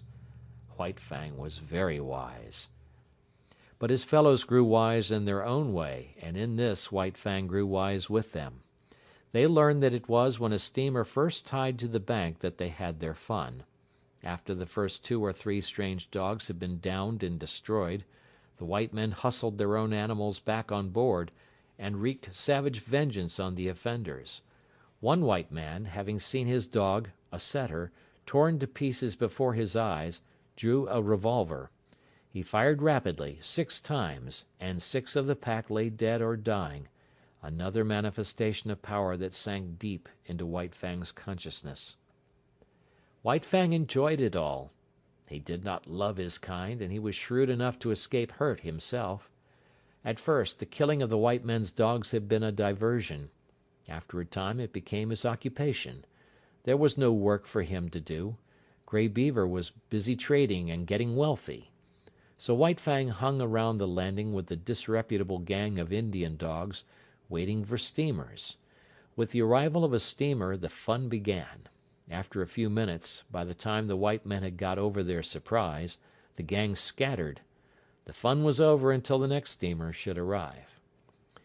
But it can scarcely be said that White Fang was a member of the gang. He did not mingle with it, but remained aloof, always himself, and was even feared by it. It is true he worked with it. He picked the quarrel with the strange dog while the gang waited, and when he had overthrown the strange dog the gang went in to finish it. But it is equally true that he then withdrew, leaving the gang to receive the punishment of the outraged gods. It did not require much exertion to pick these quarrels. All he had to do when the strange dogs came ashore was to show himself. When they saw him they rushed for him. It was their instinct. He was the wild, the unknown, the terrible, the ever-menacing, the thing that prowled in the darkness around the fires of the primeval world when they, cowering close to the fires, were reshaping their instincts, learning to fear the wild out of which they had come, and which they had deserted and betrayed. Generation by generation, down all the generations, had this fear of the wild been stamped into their natures. For centuries the wild had stood for terror and destruction, and during all this time free license had been theirs, from their masters, to kill the things of the wild. In doing this they had protected both themselves and the gods whose companionship they shared. And so, fresh from the soft southern world, these dogs, trotting down the gangplank and out upon the Yukon shore, had but to see White Fang to experience the irresistible impulse to rush upon him and destroy him. They might be town-reared dogs, but the instinctive fear of the wild was theirs just the same. Not alone with their own eyes did they see the wolfish creature in the clear light of day, standing before them. They saw him with the eyes of their ancestors, and by their inherited memory they knew White Fang for the wolf, and they remembered the ancient feud. All of which served to make White Fang's days enjoyable. If the sight of him drove these strange dogs upon him, so much the better for him, so much the worse for them. They looked upon him as legitimate prey, and as legitimate prey he looked upon them. Not for nothing had he first seen the light of day in a lonely lair, and fought his first fights with the ptarmigan, the weasel, and the lynx. And not for nothing had his puppyhood been made bitter by the persecution of Lip Lip and the whole puppy pack. It might have been otherwise, and he would then have been otherwise. Had Lip Lip not existed, he would have passed his puppyhood with the other puppies, and grown up more dog-like, and with more liking for dogs. Had Grey Beaver possessed the plummet of affection and love, he might have sounded the deeps of White Fang's nature, and brought up to the surface all manner of kindly qualities. But these things had not been so. The clay of White Fang had been moulded until he became what he was, morose and lonely, unloving and ferocious, the enemy of all his kind. End of chapter 1.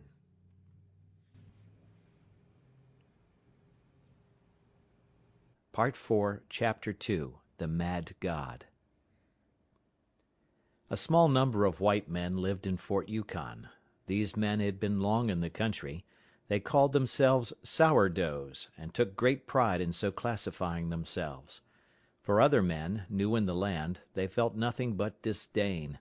The men who came ashore from the steamers were newcomers. They were known as Chechaquos, and they always wilted at the application of the name. They made their bread with baking powder. This was the invidious distinction between them and the sourdoughs, who, forsooth, made their bread from sourdough, because they had no baking powder. All of which is neither here nor there. The men in the fort disdained the newcomers, and enjoying seeing them come to grief.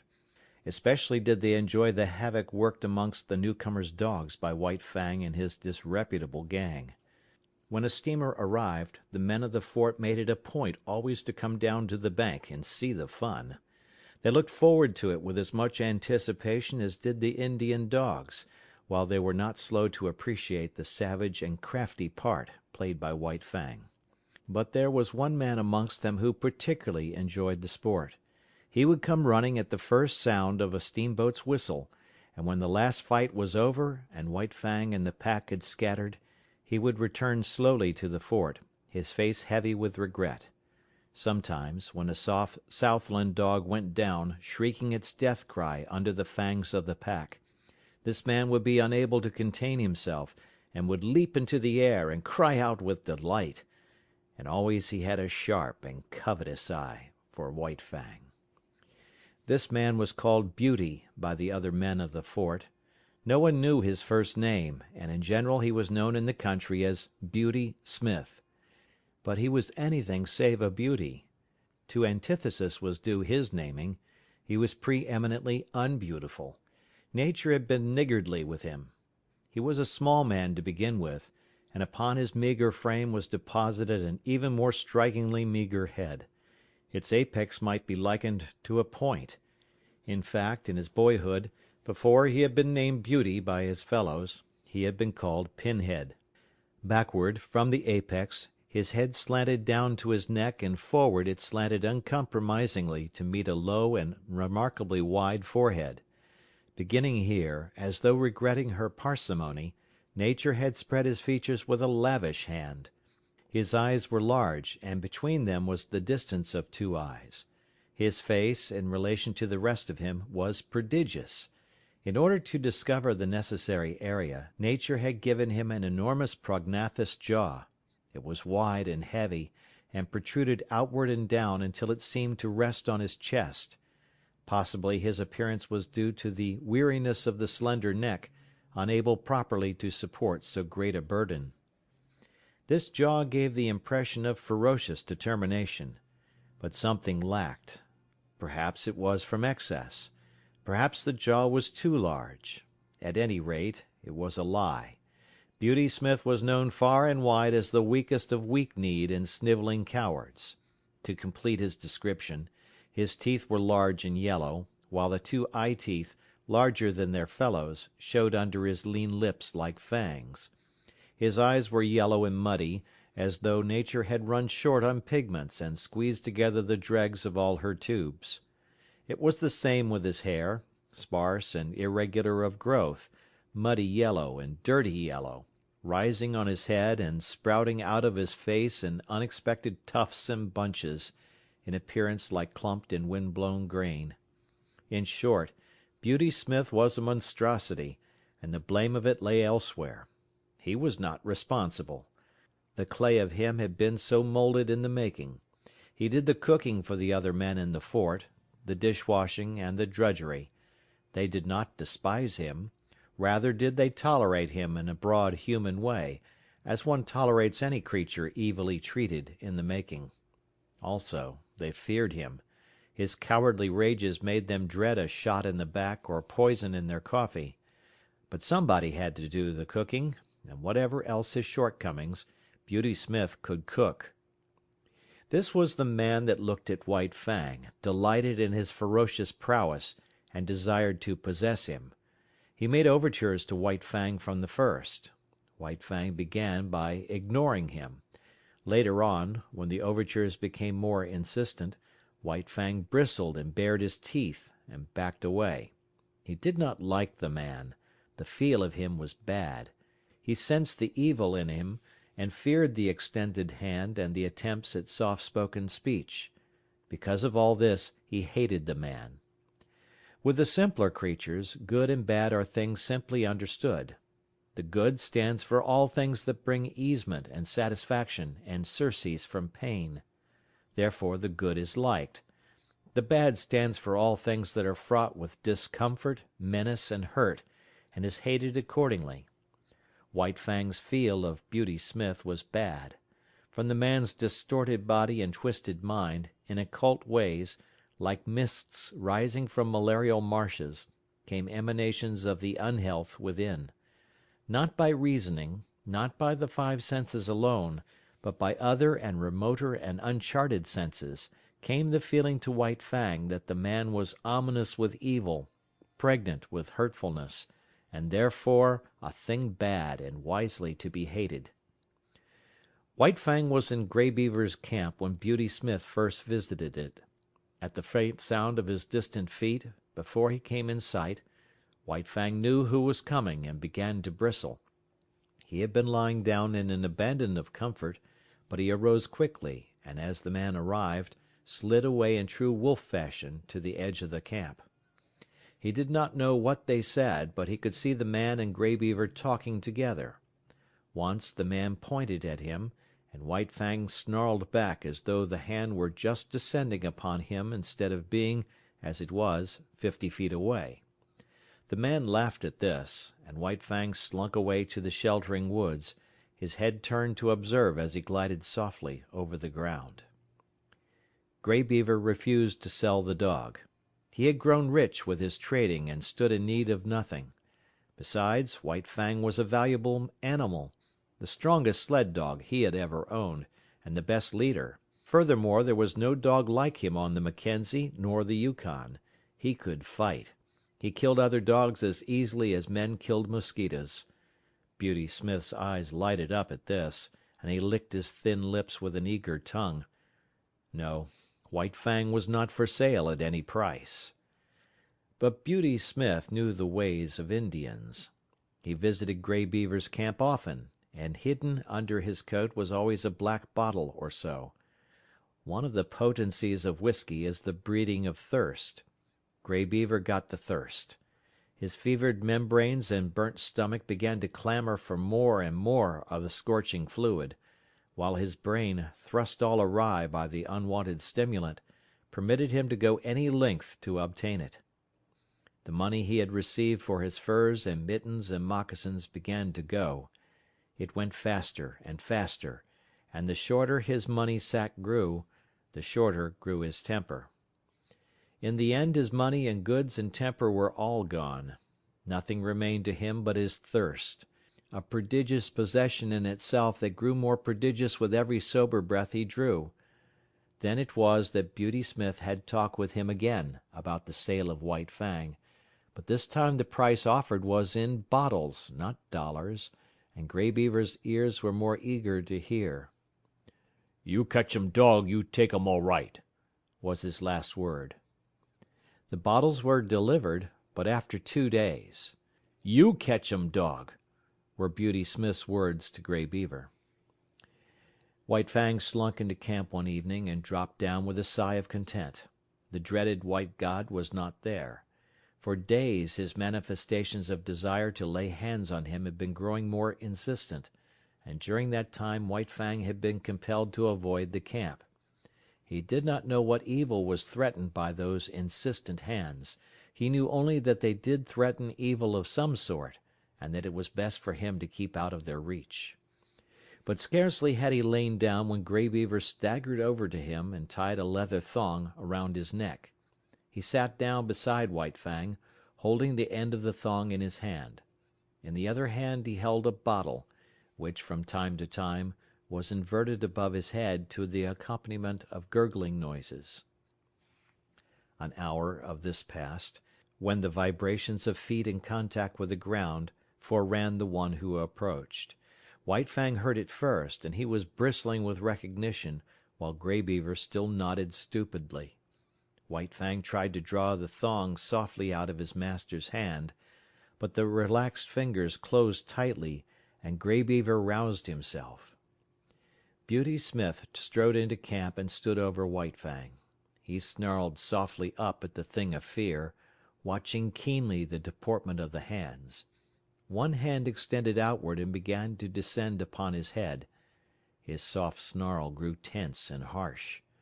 The hand continued slowly to descend, while he crouched beneath it, eyeing it malignantly, his snarl growing shorter and shorter as, with quickening breath, it approached its culmination. Suddenly he snapped, striking with his fangs like a snake. The hand was jerked back, and the teeth came together emptily with a sharp click. Beauty Smith was frightened and angry. Grey Beaver clouted White Fang alongside the head, so that he cowered down close to the earth in respectful obedience.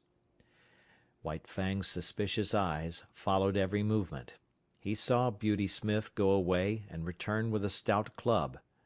Then the end of the thong was given over to him by Grey Beaver. Beauty Smith started to walk away. The thong grew taut. White Fang resisted it. Grey Beaver clouted him right and left to make him get up and follow. He obeyed, but with a rush, hurling himself upon the stranger who was dragging him away. Beauty Smith did not jump away. He had been waiting for this. He swung the club smartly, stopping the rush midway and smashing White Fang down upon the ground. Grey Beaver laughed and nodded approval. Beauty Smith tightened the thong again, and White Fang crawled limply and dizzily to his feet. He did not rush a second time. One smash from the club was sufficient to convince him that the White God knew how to handle it, and he was too wise to fight the inevitable. So he followed morosely at Beauty Smith's heels, his tail between his legs, yet snarling softly under his breath. But Beauty Smith kept a wary eye on him, and the club was held always ready to strike. At the fort Beauty Smith left him securely tied and went in to bed. White Fang waited an hour. Then he applied his teeth to the thong, and in the space of 10 seconds was free. He had wasted no time with his teeth. There had been no useless gnawing. The thong was cut across, diagonally, almost as clean as though done by a knife. White Fang looked up at the fort, at the same time bristling and growling. Then he turned and trotted back to Grey Beaver's camp. He owed no allegiance to this strange and terrible god. He had given himself to Grey Beaver, and to Grey Beaver he considered he still belonged. But what had occurred before was repeated, with a difference. Grey Beaver again made him fast with a thong, and in the morning turned him over to Beauty Smith. And here was where the difference came in. Beauty Smith gave him a beating. Tied securely, White Fang could only rage futilely and endure the punishment. Club and whip were both used upon him, and he experienced the worst beating he had ever received in his life. Even the big beating given him in his puppyhood by Grey Beaver was mild compared with this.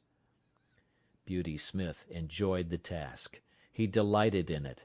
He gloated over his victim, and his eyes flamed dully as he swung the whip or club, and listened to White Fang's cries of pain, and to his helpless bellows and snarls. For Beauty Smith was cruel in the way that cowards are cruel. Cringing and snivelling himself before the blows or angry speech of a man, he revenged himself, in turn, upon creatures weaker than he. All life likes power, and Beauty Smith was no exception. Denied the expression of power amongst his own kind, he fell back upon the lesser creatures, and there vindicated the life that was in him. But Beauty Smith had not created himself, and no blame was to be attached to him. He had come into the world with a twisted body and a brute intelligence. This had constituted the clay of him, and it had not been kindly moulded by the world. White Fang knew why he was being beaten. When Grey Beaver tied the thong around his neck and passed the end of the thong into Beauty Smith's keeping, White Fang knew that it was his god's will for him to go with Beauty Smith. And when Beauty Smith left him tied outside the fort, he knew that it was Beauty Smith's will that he should remain there. Therefore he had disobeyed the will of both the gods, and earned the consequent punishment. He had seen dogs change owners in the past, and he had seen the runaways beaten as he was being beaten. He was wise, and yet in the nature of him there were forces greater than wisdom. One of these was fidelity. He did not love Grey Beaver, yet, even in the face of his will and his anger, he was faithful to him. He could not help it. This faithfulness was a quality of the clay that composed him. It was the quality that was peculiarly the possession of his kind, the quality that set apart his species from all other species, the quality that enabled the wolf and the wild dog to come in from the open and be the companions of man. After the beating, White Fang was dragged back to the fort. But this time Beauty Smith left him tied with a stick. One does not give up a god easily, and so with White Fang. Grey Beaver was his own particular god, and in spite of Grey Beaver's will, White Fang still clung to him and would not give him up. Grey Beaver had betrayed and forsaken him, but that had no effect upon him. Not for nothing had he surrendered himself body and soul to Grey Beaver. There had been no reservation on White Fang's part, and the bond was not to be broken easily. So, in the night, when the men in the fort were asleep, White Fang applied his teeth to the stick that held him. The wood was seasoned and dry, and it was tied so closely to his neck that he could scarcely get his teeth to it. It was only by the severest muscular exertion and neck arching that he succeeded in getting the wood between his teeth, and barely between his teeth at that. And it was only by the exercise of an immense patience extending through many hours that he succeeded in gnawing through the stick. This was something that dogs were not supposed to do. It was unprecedented, but White Fang did it, trotting away from the fort in the early morning, with the end of the stick hanging to his neck. He was wise, but had he been merely wise he would not have gone back to Grey Beaver, who had already twice betrayed him. But there was his faithfulness, and he went back to be betrayed yet a third time. Again he yielded to the tying of a thong around his neck by Grey Beaver, and again Beauty Smith came to claim him, and this time he was beaten even more severely than before. Grey Beaver looked on stolidly while the white man wielded the whip. He gave no protection. It was no longer his dog. When the beating was over, White Fang was sick. A soft Southland dog would have died under it, but not he. His school of life had been sterner, and he was himself of sterner stuff. He had too great vitality. His clutch on life was too strong. But he was very sick. At first he was unable to drag himself along, and Beauty Smith had to wait half an hour for him. And then, blind and reeling, he followed at Beauty Smith's heels back to the fort. But now he was tied with a chain that defied his teeth, and he strove in vain, by lunging, to draw the staple from the timber into which it was driven. After a few days, sober and bankrupt, Grey Beaver departed up the Porcupine on his long journey to the Mackenzie. White Fang remained on the Yukon, the property of a man more than half mad and all brute. But what is a dog to know in its consciousness of madness? To White Fang, Beauty Smith was a veritable, if terrible, god. He was a mad god at best, but White Fang knew nothing of madness. He knew only that he must submit to the will of this new master, obey his every whim and fancy. End of chapter 2.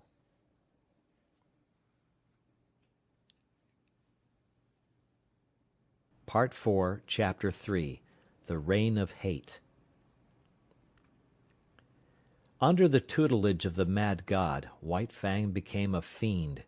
He was kept chained in a pen at the rear of the fort, and here Beauty Smith teased and irritated and drove him wild with petty torments. The man early discovered White Fang's susceptibility to laughter, and made it a point, after painfully tricking him, to laugh at him. This laughter was uproarious and scornful, and at the same time the god pointed his finger derisively at White Fang. At such times, reason fled from White Fang, and in his transports of rage he was even more mad than Beauty Smith. Formerly White Fang had been merely the enemy of his kind, withal a ferocious enemy. He now became the enemy of all things, and more ferocious than ever. To such an extent was he tormented, that he hated blindly and without the faintest spark of reason. He hated the chain that bound him, the men who peered in at him through the slats of the pen, the dogs that accompanied the men and that snarled malignantly at him in his helplessness. He hated the very wood of the pen that confined him. And first, last, and most of all, he hated Beauty Smith. But Beauty Smith had a purpose in all that he did to White Fang. One day a number of men gathered about the pen. Beauty Smith entered, club in hand, and took the chain off from White Fang's neck. When his master had gone out, White Fang turned loose and tore around the pen, trying to get at the men outside. He was magnificently terrible. Fully 5 feet in length, and standing 2½ feet at the shoulder, he far outweighed a wolf of corresponding size. From his mother he had inherited the heavier proportions of the dog, so that he weighed, without any fat and without an ounce of superfluous flesh, over 90 pounds. It was all muscle, bone, and sinew-fighting flesh in the finest condition. The door of the pen was being opened again. White Fang paused. Something unusual was happening. He waited. The door was opened wider. Then a huge dog was thrust inside, and the door was slammed shut behind him. White Fang had never seen such a dog. It was a mastiff. But the size and fierce aspect of the intruder did not deter him. Here was something, not wood nor iron, upon which to wreak his hate. He leaped in with a flash of fangs that ripped down the side of the mastiff's neck. The mastiff shook his head, growled hoarsely, and plunged at White Fang. But White Fang was here, there, and everywhere, always evading and eluding, and always leaping in and slashing with his fangs, and leaping out again in time to escape punishment. The men outside shouted and applauded, while Beauty Smith, in an ecstasy of delight, gloated over the ripping and mangling performed by White Fang. There was no hope for the mastiff from the first. He was too ponderous and slow. In the end, while Beauty Smith beat White Fang back with a club, the mastiff was dragged out by its owner. Then there was a payment of bets, and money clinked in Beauty Smith's hand. White Fang came to look forward eagerly to the gathering of the men around his pen. It meant a fight, and this was the only way that was now vouchsafed him of expressing the life that was in him. Tormented, incited to hate, he was kept a prisoner so that there was no way of satisfying that hate except at the times his master saw fit to put another dog against him. Beauty Smith had estimated his powers well, for he was invariably the victor. One day 3 dogs were turned in upon him in succession. Another day a full-grown wolf, fresh caught from the wild, was shoved in through the door of the pen. And on still another day 2 dogs were set against him at the same time. This was his severest fight, and though in the end he killed them both, he was himself half killed in doing it. In the fall of the year, when the first snows were falling and mush ice was running in the river, Beauty Smith took passage for himself and White Fang on a steamboat bound up the Yukon to Dawson. White Fang had now achieved a reputation in the land. As the Fighting Wolf, he was known far and wide, and the cage in which he was kept on the steamboat's deck was usually surrounded by curious men. He raged and snarled at them, or lay quietly and studied them with cold hatred. Why should he not hate them? He never asked himself the question. He knew only hate, and lost himself in the passion of it. Life had become a hell to him. He had not been made for the close confinement wild beasts endure at the hands of men, and yet it was in precisely this way that he was treated. Men stared at him, poked sticks between the bars to make him snarl, and then laughed at him. They were his environment, these men, and they were molding the clay of him into a more ferocious thing than had been intended by nature. Nevertheless, nature had given him plasticity. Where many another animal would have died or had its spirit broken, he adjusted himself and lived, and at no expense of the spirit. Possibly Beauty Smith, arch-fiend and tormentor, was capable of breaking White Fang's spirit, but as yet there were no signs of his succeeding. If Beauty Smith had in him a devil, White Fang had another, and the two of them raged against each other unceasingly.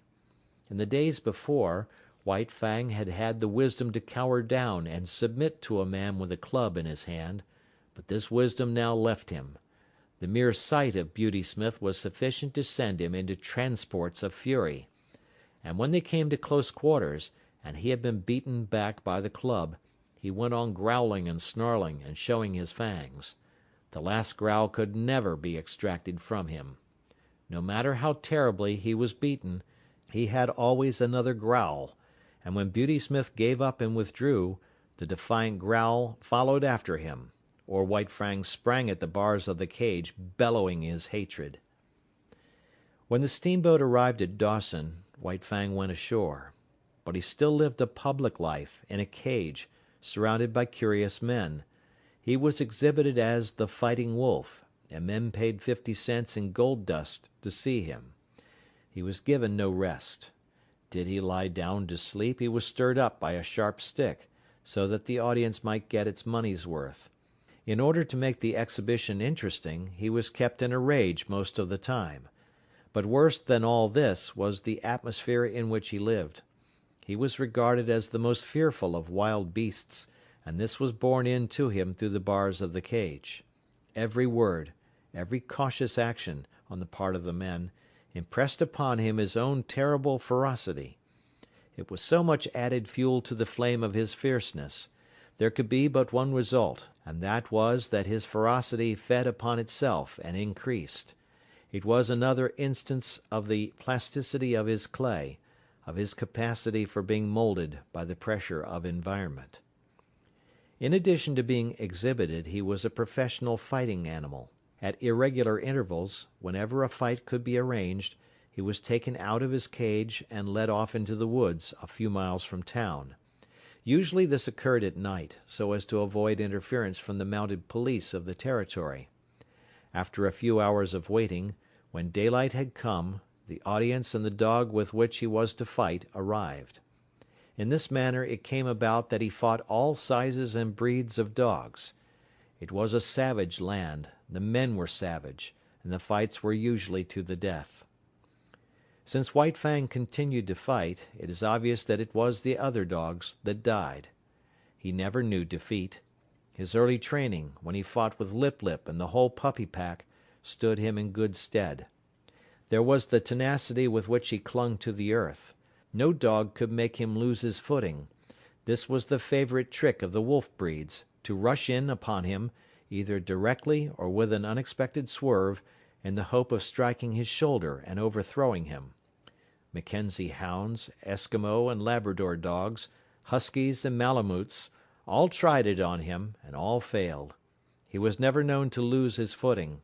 Men told this to one another, and looked each time to see it happen, but White Fang always disappointed them. Then there was his lightning quickness. It gave him a tremendous advantage over his antagonists. No matter what their fighting experience, they had never encountered a dog that moved so swiftly as he. Also to be reckoned with was the immediateness of his attack. The average dog was accustomed to the preliminaries of snarling and bristling and growling, and the average dog was knocked off his feet and finished before he had begun to fight or recovered from his surprise. So often did this happen that it became the custom to hold White Fang until the other dog went through its preliminaries, was good and ready, and even made the first attack.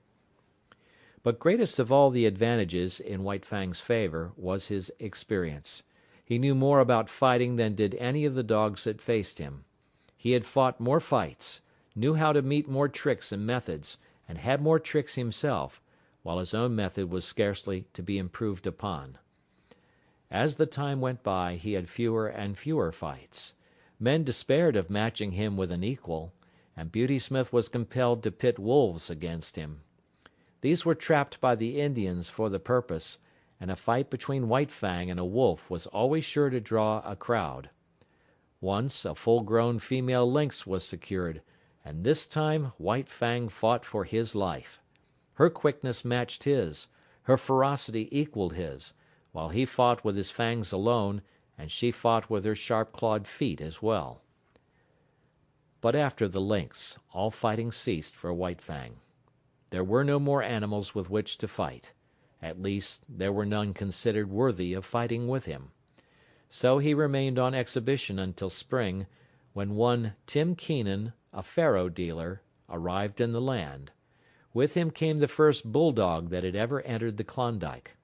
That this dog and White Fang should come together was inevitable, and for a week the anticipated fight was the mainspring of conversation in certain quarters of the town. End of chapter 3.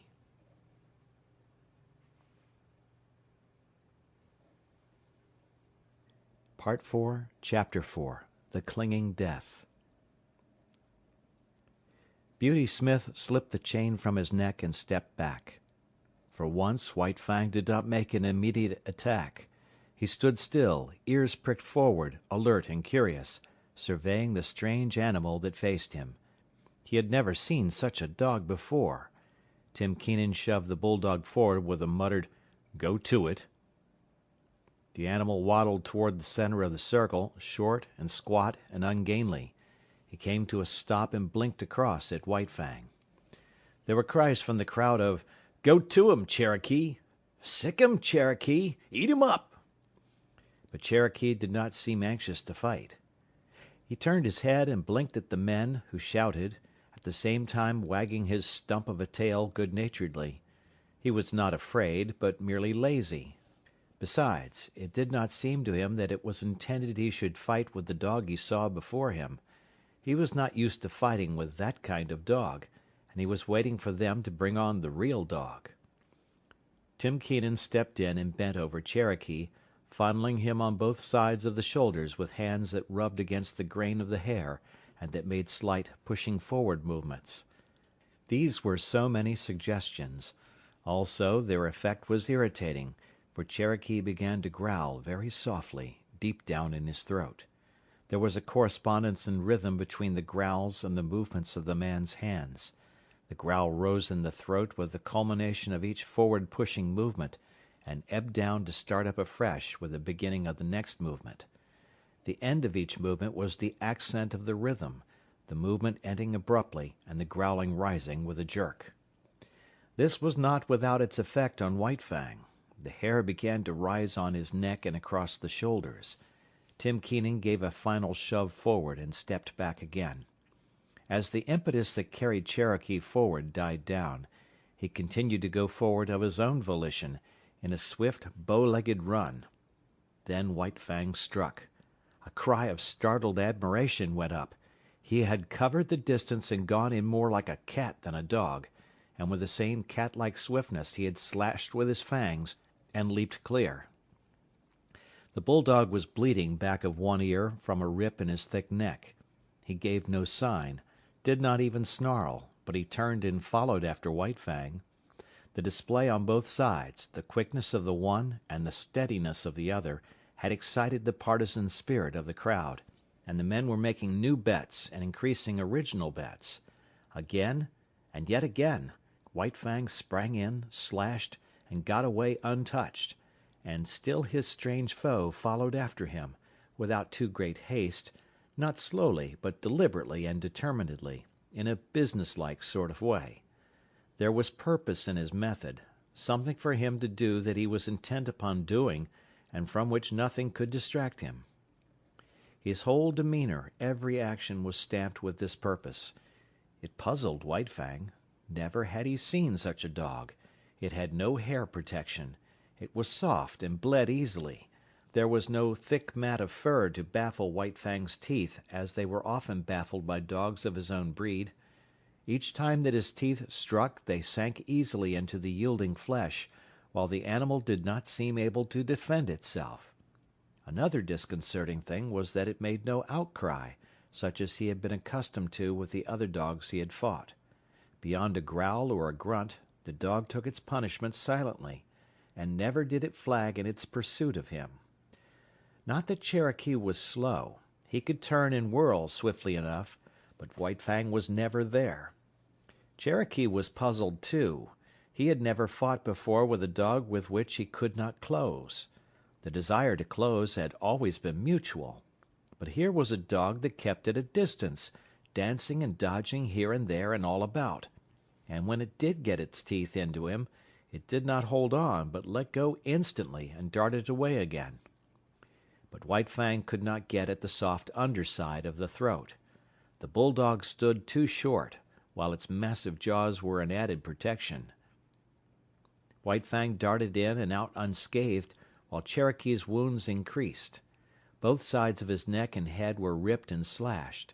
He bled freely, but showed no signs of being disconcerted. He continued his plodding pursuit, though once, for the moment baffled, he came to a full stop and blinked at the men who looked on, at the same time wagging his stump of a tail as an expression of his willingness to fight. In that moment White Fang was in upon him and out, in passing ripping his trimmed remnant of an ear. With a slight manifestation of anger, Cherokee took up the pursuit again, running on the inside of the circle White Fang was making, and striving to fasten his deadly grip on White Fang's throat. The bulldog missed by a hair's breadth, and cries of praise went up as White Fang doubled suddenly out of danger in the opposite direction. The time went by. White Fang still danced on, dodging and doubling, leaping in and out, and ever inflicting damage. And still the bulldog, with grim certitude, toiled after him. Sooner or later he would accomplish his purpose, get the grip that would win the battle. In the meantime, he accepted all the punishment that the other could deal him. His tufts of ears had become tassels, his neck and shoulders were slashed in a score of places, and his very lips were cut and bleeding, all from these lightning snaps that were beyond his foreseeing and guarding. Time and again White Fang had attempted to knock Cherokee off his feet, but the difference in their height was too great. Cherokee was too squat, too close to the ground. White Fang tried the trick once too often. The chance came in one of his quick doublings and counter-circlings. He caught Cherokee with head turned away as he whirled more slowly. His shoulder was exposed. White Fang drove in upon it, but his own shoulder was high above, while he struck with such force that his momentum carried him on across the other's body. For the first time in his fighting history, men saw White Fang lose his footing. His body turned a half somersault in the air, and he would have landed on his back had he not twisted, cat-like, still in the air, in the effort to bring his feet to the earth. As it was, he struck heavily on his side. The next instant he was on his feet, but in that instant Cherokee's teeth closed on his throat. It was not a good grip, being too low down toward the chest, but Cherokee held on. White Fang sprang to his feet and tore wildly about, trying to shake off the bulldog's body. It made him frantic, this clinging, dragging weight. It bound his movements and restricted his freedom. It was like the trap, and all his instinct resented it and revolted against it. It was a mad revolt. For several minutes he was to all intents insane. The basic life that was in him took charge of him. The will to exist of his body surged over him. He was dominated by this mere flesh love of life. All intelligence was gone. It was as though he had no brain. His reason was unseated by the blind yearning of the flesh to exist and move, at all hazards to continue to move, for movement was the expression of his existence. Round and round he went, whirling and turning and reversing, trying to shake off the 50-pound weight that dragged at his throat. The bulldog did little but keep his grip. Sometimes, and rarely, he managed to get his feet to the earth, and for a moment to brace himself against White Fang. But the next moment his footing would be lost and he would be dragging around in the whirl of one of White Fang's mad gyrations. Cherokee identified himself with this instinct. He knew that he was doing the right thing by holding on, and there came to him certain blissful thrills of satisfaction. At such moments he even closed his eyes and allowed his body to be hurled hither and thither, willy-nilly, careless of any hurt that might thereby come to it. That did not count. The grip was the thing, and the grip he kept. White Fang ceased only when he had tired himself out. He could do nothing, and he could not understand. Never, in all his fighting, had this thing happened. The dogs he had fought with did not fight that way. With them it was snap and slash and get away. Snap and slash and get away. He lay partly on his side, panting for breath. Cherokee, still holding his grip, urged against him, trying to get him over entirely on his side. White Fang resisted, and he could feel the jaws shifting their grip, slightly relaxing and coming together again in a chewing movement. Each shift brought the grip closer to his throat. The bulldog's method was to hold what he had, and when opportunity favored to work in for more. Opportunity favored when White Fang remained quiet. When White Fang struggled, Cherokee was content merely to hold on. The bulging back of Cherokee's neck was the only portion of his body that White Fang's teeth could reach. He got hold toward the base where the neck comes out from the shoulders, but did not know the chewing method of fighting, nor were his jaws adapted to it.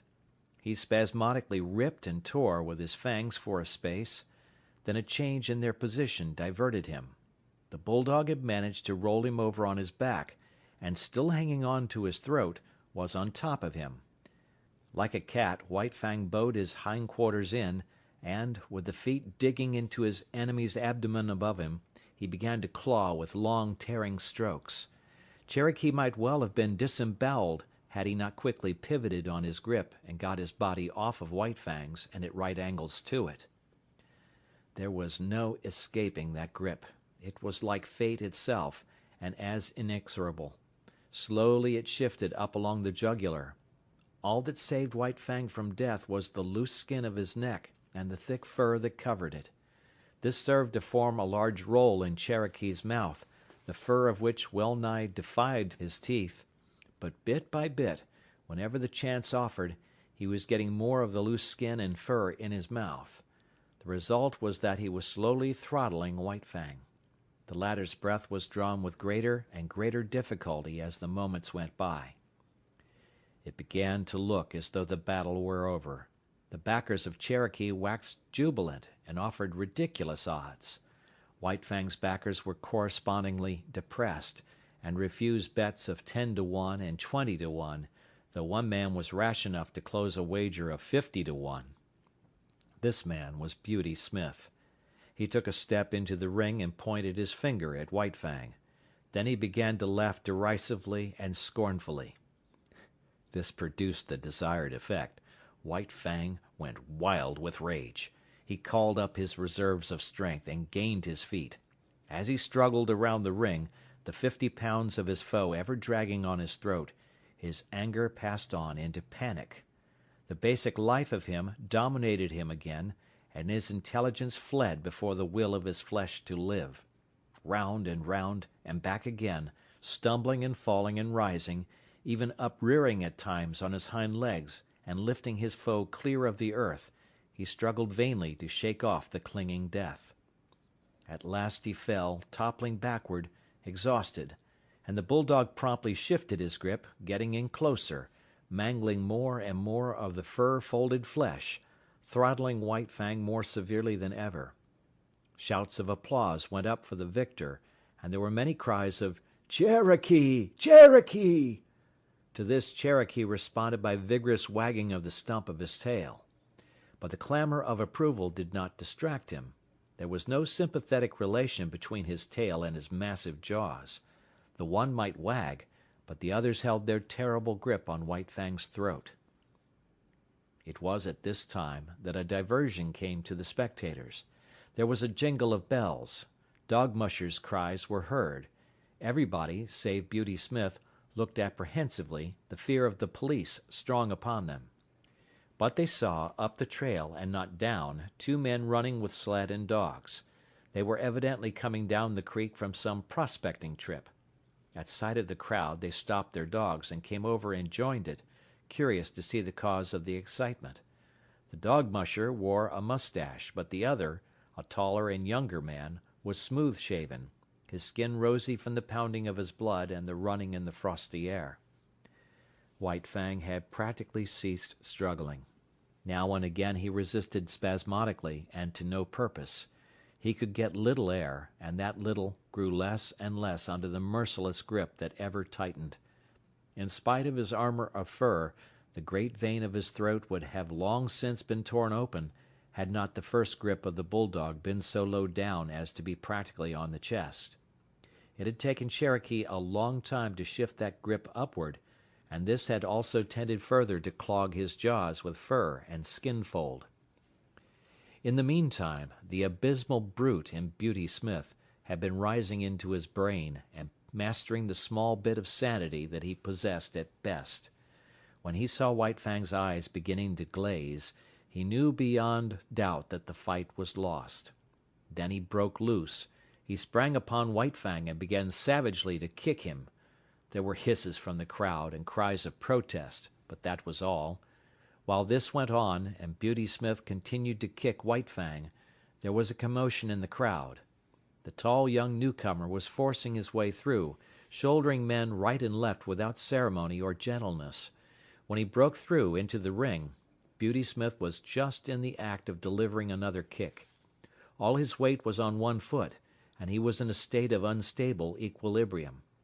At that moment, the newcomer's fist landed a smashing blow full in his face. Beauty Smith's remaining leg left the ground, and his whole body seemed to lift into the air as he turned over backward and struck the snow. The newcomer turned upon the crowd. "You cowards! he cried. "You beasts!" He was in a rage himself, a sane rage. His grey eyes seemed metallic and steel-like as they flashed upon the crowd. Beauty Smith regained his feet and came toward him, sniffling and cowardly. The newcomer did not understand. He did not know how abject a coward the other was, and thought he was coming back intent on fighting. So with a "You beast!" he smashed Beauty Smith over backward with a second blow in the face. Beauty Smith decided that the snow was the safest place for him, and lay where he had fallen, making no effort to get up. "Come on, Matt, lend a hand!" The newcomer called the dog musher, who had followed him into the ring. Both men bent over the dogs. Matt took hold of White Fang, ready to pull when Cherokee's jaws should be loosened. This the younger man endeavored to accomplish by clutching the bulldog's jaws in his hands and trying to spread them. It was a vain undertaking. As he pulled and tugged and wrenched, he kept exclaiming with every expulsion of breath, "Beasts!" The crowd began to grow unruly, and some of the men were protesting against the spoiling of the sport, but they were silenced when the newcomer lifted his head from his work for a moment and glared at them. "You damn beasts!" he finally exploded, and went back to his task. "It's no use, Mr. Scott. You can't break 'em apart that way," Matt said at last. The pair paused and surveyed the locked dogs. "Ain't bleedin' much," Matt announced. "Ain't got all the way in yet." "But he's liable to any moment," Scott answered. "There, did you see that? He shifted his grip in a bit." The younger man's excitement and apprehension for White Fang was growing. He struck Cherokee about the head savagely, again and again. But that did not loosen the jaws. Cherokee wagged the stump of his tail in advertisement that he understood the meaning of the blows, but that he knew he was himself in the right, and only doing his duty by keeping his grip. "Won't some of you help?" Scott cried desperately at the crowd. But no help was offered. Instead, the crowd began sarcastically to cheer him on, and showered him with facetious advice. "You'll have to get a pry," Matt counseled. The other reached into the holster at his hip, drew his revolver, and tried to thrust its muzzle between the bulldog's jaws. He shoved, and shoved hard, till the grating of the steel against the locked teeth could be distinctly heard. Both men were on their knees, bending over the dogs. Tim Keenan strode into the ring. He paused beside Scott and touched him on the shoulder, saying ominously, "Don't break them teeth, stranger." "Then I'll break his neck," Scott retorted, continuing his shoving and wedging with the revolver muzzle. "I said, don't break them teeth," the faro dealer repeated more ominously than before. But if it was a bluff he intended, it did not work. Scott never desisted from his efforts, though he looked up coolly and asked, "Your dog?" The faro dealer grunted. "Then get in here and break this grip." "Well, stranger," the other drawled irritatingly, "I don't mind telling you that's something I ain't worked out for myself. I don't know how to turn the trick." "Then get out of the way," was the reply, "and don't bother me. I'm busy." Tim Keenan continued standing over him, but Scott took no further notice of his presence. He had managed to get the muzzle in between the jaws on one side, and was trying to get it out between the jaws on the other side. This accomplished, he pried gently and carefully, loosening the jaws a bit at a time, while Matt, a bit at a time, extricated White Fang's mangled neck. "Stand by to receive your dog," was Scott's peremptory order to Cherokee's owner. The faro dealer stooped down obediently and got a firm hold on Cherokee. "Now," Scott warned, giving the final pry. The dogs were drawn apart, the bulldog struggling vigorously. "Take him away," Scott commanded, and Tim Keenan dragged Cherokee back into the crowd. White Fang made several ineffectual efforts to get up. Once he gained his feet, but his legs were too weak to sustain him, and he slowly wilted and sank back into the snow. His eyes were half closed and the surface of them was glassy. His jaws were apart, and through them the tongue protruded, draggled and limp. To all appearances he looked like a dog that had been strangled to death. Matt examined him. "Just about all in," he announced. "But he's breathing all right." Beauty Smith had regained his feet and come over to look at White Fang. "Matt, how much is a good sled dog worth?" Scott asked. The dog musher, still on his knees and stooped over White Fang, calculated for a moment. $300, he answered. "And how much for one that's all chewed up like this one?" Scott asked, nudging White Fang with his foot. "Half of that," was the dog musher's judgment. Scott turned upon Beauty Smith. "Did you hear, Mr. Beast? I'm going to take your dog from you, and I'm going to give you $150 for him." He opened his pocketbook and counted out the bills. Beauty Smith put his hands behind his back, refusing to touch the proffered money. "I ain't a-sellin'," he said. "Oh, yes, you are," the other assured him. "Because I'm buying. Here's your money. The dog's mine." Beauty Smith, his hands still behind him, began to back away. Scott sprang toward him, drawing his fists back to strike. Beauty Smith cowered down in anticipation of the blow. "I've got my rights," he whimpered. "You've forfeited your rights to own that dog," was the rejoinder. "Are you going to take the money, or do I have to hit you again?" "All right," Beauty Smith spoke up with the alacrity of fear. "But I take the money under protest," he added. "The dog's a mint. I ain't a-goin' to be robbed. A man got his rights." "Correct," Scott answered, passing the money over to him. "A man's got his rights. But you're not a man. You're a beast." "Wait till I get back to Dawson," Beauty Smith threatened.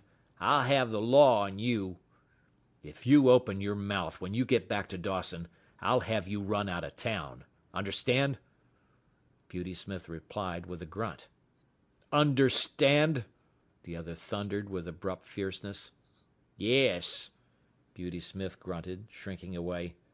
"Yes, what?" "Yes, sir," Beauty Smith snarled.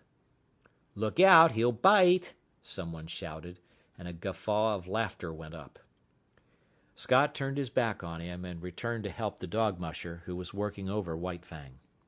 Some of the men were already departing. Others stood in groups, looking on and talking. Tim Keenan joined one of the groups. "Who's that mug?" he asked. "Weedon Scott," someone answered. "And who in the hell is Weedon Scott?" the faro dealer demanded. "Oh, one of them crackerjack mining experts. He's in with the big bugs. If you want to keep out of trouble, you'll steer clear of him, that's my talk. He's all hunky with the officials. The gold commissioner's a special pal of his." "I thought he must be somebody," was the faro dealer's comment. "That's why I kept my hands off him at the start." End of chapter 4.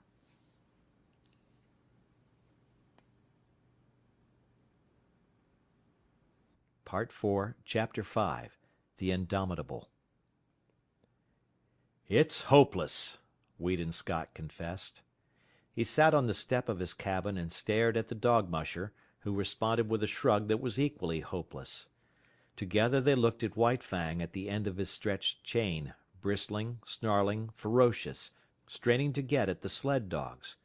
Having received sundry lessons from Matt, said lessons being imparted by means of a club, the sled dogs had learned to leave White Fang alone, and even then they were lying down at a distance, apparently oblivious of his existence. "It's a wolf, and there's no taming it," Weedon Scott announced. "Oh, I don't know about that," Matt objected.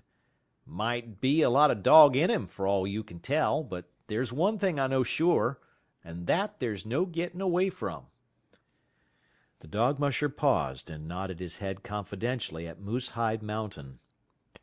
"Well, don't be a miser with what you know," Scott said sharply, after waiting a suitable length of time. "Spit it out. What is it?" The dog musher indicated White Fang with a backward thrust of his thumb. "Wolf or dog, it's all the same. He's been tamed already." "No." I tell you yes, and broke the harness. Look close there. Do you see them marks across the chest? You're right, Matt. He was a sled dog before Beauty Smith got hold of him. And there's not much reason against his being a sled dog again. What do you think? Scott queried eagerly. Then the hope died down as he added, shaking his head, We've had him 2 weeks now, and if anything, he's wilder than ever at the present moment. Give him a chance, Matt counseled. Turn him loose for a spell. The other looked at him incredulously. Yes, Matt went on. I know you've tried to, but you didn't take a club. You try it then. The dog musher secured a club and went over to the chained animal. White Fang watched the club after the manner of a caged lion watching the whip of its trainer. See him keep his eye on that club? Matt said. That's a good sign. He's no fool. Don't dast tackle me so long as I got that club handy. He's not clean crazy, sure. As the man's hand approached his neck, White Fang bristled and snarled and crouched down. But while he eyed the approaching hand, he at the same time contrived to keep track of the club in the other hand, suspended threateningly above him. Matt unsnapped the chain from the collar and stepped back. White Fang could scarcely realize that he was free. Many months had gone by since he passed into the possession of Beauty Smith, and in all that period he had never known a moment of freedom except at the times he had been loosed to fight with other dogs. Immediately after such fights he had always been imprisoned again. He did not know what to make of it. Perhaps some new devilry of the gods was about to be perpetrated on him. He walked slowly and cautiously, prepared to be assailed at any moment. He did not know what to do. It was all so unprecedented. He took the precaution to sheer off from the two watching gods, and walked carefully to the corner of the cabin. Nothing happened. He was plainly perplexed, and he came back again, pausing a dozen feet away, and regarding the two men intently. "Won't he run away?" his new owner asked. Matt shrugged his shoulders. "Got to take a gamble. Only way to find out is to find out." "Poor devil," Scott murmured pityingly. "What he needs is some show of human kindness," he added, turning and going into the cabin. He came out with a piece of meat, which he tossed to White Fang. He sprang away from it, and from a distance studied it suspiciously. "Hi, you, Major!" Matt shouted warningly, but too late. Major had made a spring for the meat. At the instant his jaws closed on it, White Fang struck him. He was overthrown. Matt rushed in, but quicker than he was White Fang. Major staggered to his feet, but the blood spouting from his throat reddened the snow in a widening path. "It's too bad, but it served him right," Scott said hastily.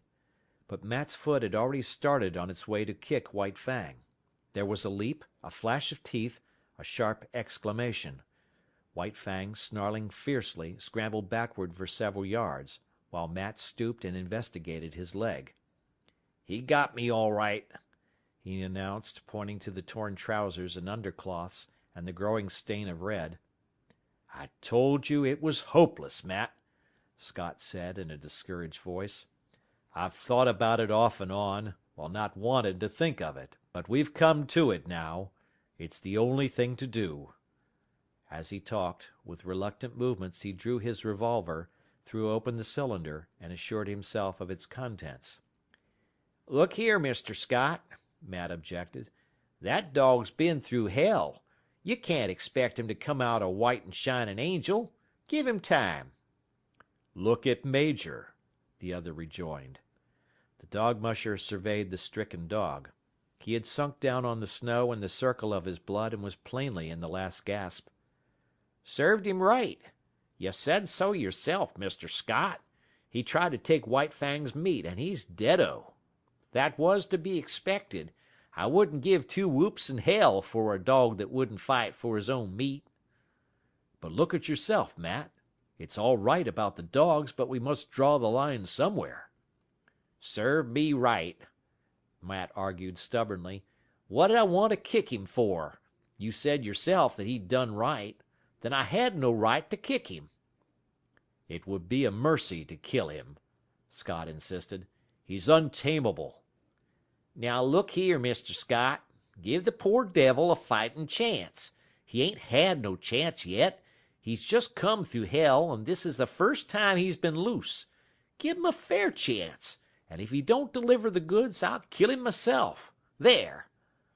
"God knows I don't want to kill him or have him killed," Scott answered, putting away the revolver. "We'll let him run loose and see what kindness can do for him. And here's a try at it." He walked over to White Fang and began talking to him gently and soothingly. "Better have a club handy," Matt warned. Scott shook his head and went on trying to win White Fang's confidence. White Fang was suspicious. Something was impending. He had killed this god's dog, bitten his companion god, and what else was to be expected than some terrible punishment? But in the face of it he was indomitable. He bristled and showed his teeth, his eyes vigilant, his whole body wary and prepared for anything. The god had no club, so he suffered him to approach quite near. The god's hand had come out and was descending upon his head. White Fang shrank together and grew tense as he crouched under it. Here was danger, some treachery or something. He knew the hands of the gods, their proved mastery, their cunning to hurt. Besides, there was his old antipathy to being touched. He snarled more menacingly, crouched still lower, and still the hand descended. He did not want to bite the hand, and he endured the peril of it until his instinct surged up in him, mastering him with its insatiable yearning for life. Weed Scott had believed that he was quick enough to avoid any snap or slash, but he had yet to learn the remarkable quickness of White Fang, who struck with the certainty and swiftness of a coiled snake. Scott cried out sharply with surprise, catching his torn hand and holding it tightly in his other hand. Matt uttered a great oath and sprang to his side. White Fang crouched down and backed away, bristling, showing his fangs, his eyes malignant with menace. Now he could expect a beating as fearful as any he had received from Beauty Smith. "Here, what are you doing?" Scott cried suddenly. Matt had dashed into the cabin and come out with a rifle. "Nothin'," he said slowly, with a careless calmness that was assumed. "Only goin' to keep that promise I made. I reckon it's up to me to kill 'em, and I said I'd do." "No, you don't!" "Yes, I do. Watch me." As Matt had pleaded for White Fang when he had been bitten, it was now Weedon Scott's turn to plead. "You said to give him a chance. Well, give it to him. We've only just started, and we can't quit at the beginning. It served me right this time, and look at him." White Fang, near the corner of the cabin and 40 feet away, was snarling with blood-curdling viciousness, not at Scott, but at the dog musher. "Well, I'll be everlastingly gosh swoggled," was the dog musher's expression of astonishment. "Look at the intelligence of him," Scott went on hastily. "He knows the meaning of firearms as well as you do. He's got intelligence, and we've got to give that intelligence a chance. Put up the gun." "All right, I'm willin'," Matt agreed, leaning the rifle against the woodpile. "But will you look at that!" he exclaimed the next moment. White Fang had quieted down and ceased snarling. "This is worth investigating. Watch." Matt reached for the rifle, and at the same moment White Fang snarled. He stepped away from the rifle, and White Fang's lifted lips descended, covering his teeth. "Now, just for fun," Matt took the rifle and began slowly to raise it to his shoulder. White Fang's snarling began with the movement, and increased as the movement approached its culmination. But the moment before the rifle came to a level on him, he leaped sideways behind the corner of the cabin. Matt stood staring along the sights at the empty space of snow which had been occupied by White Fang. The dog musher put the rifle down solemnly, then turned and looked at his employer. "I agree with you, Mr. Scott. That dog's too intelligent to kill." End of chapter 5.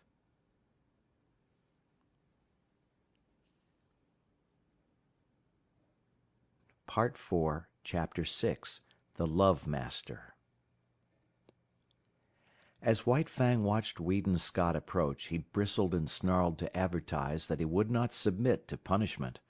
24 hours had passed since he had slashed open the hand that was now bandaged, and held up by a sling to keep the blood out of it. In the past White Fang had experienced delayed punishments, and he apprehended that such a one was about to befall him. How could it be otherwise? He had committed what was to him sacrilege, sunk his fangs into the holy flesh of a god, and of a white-skinned superior god at that.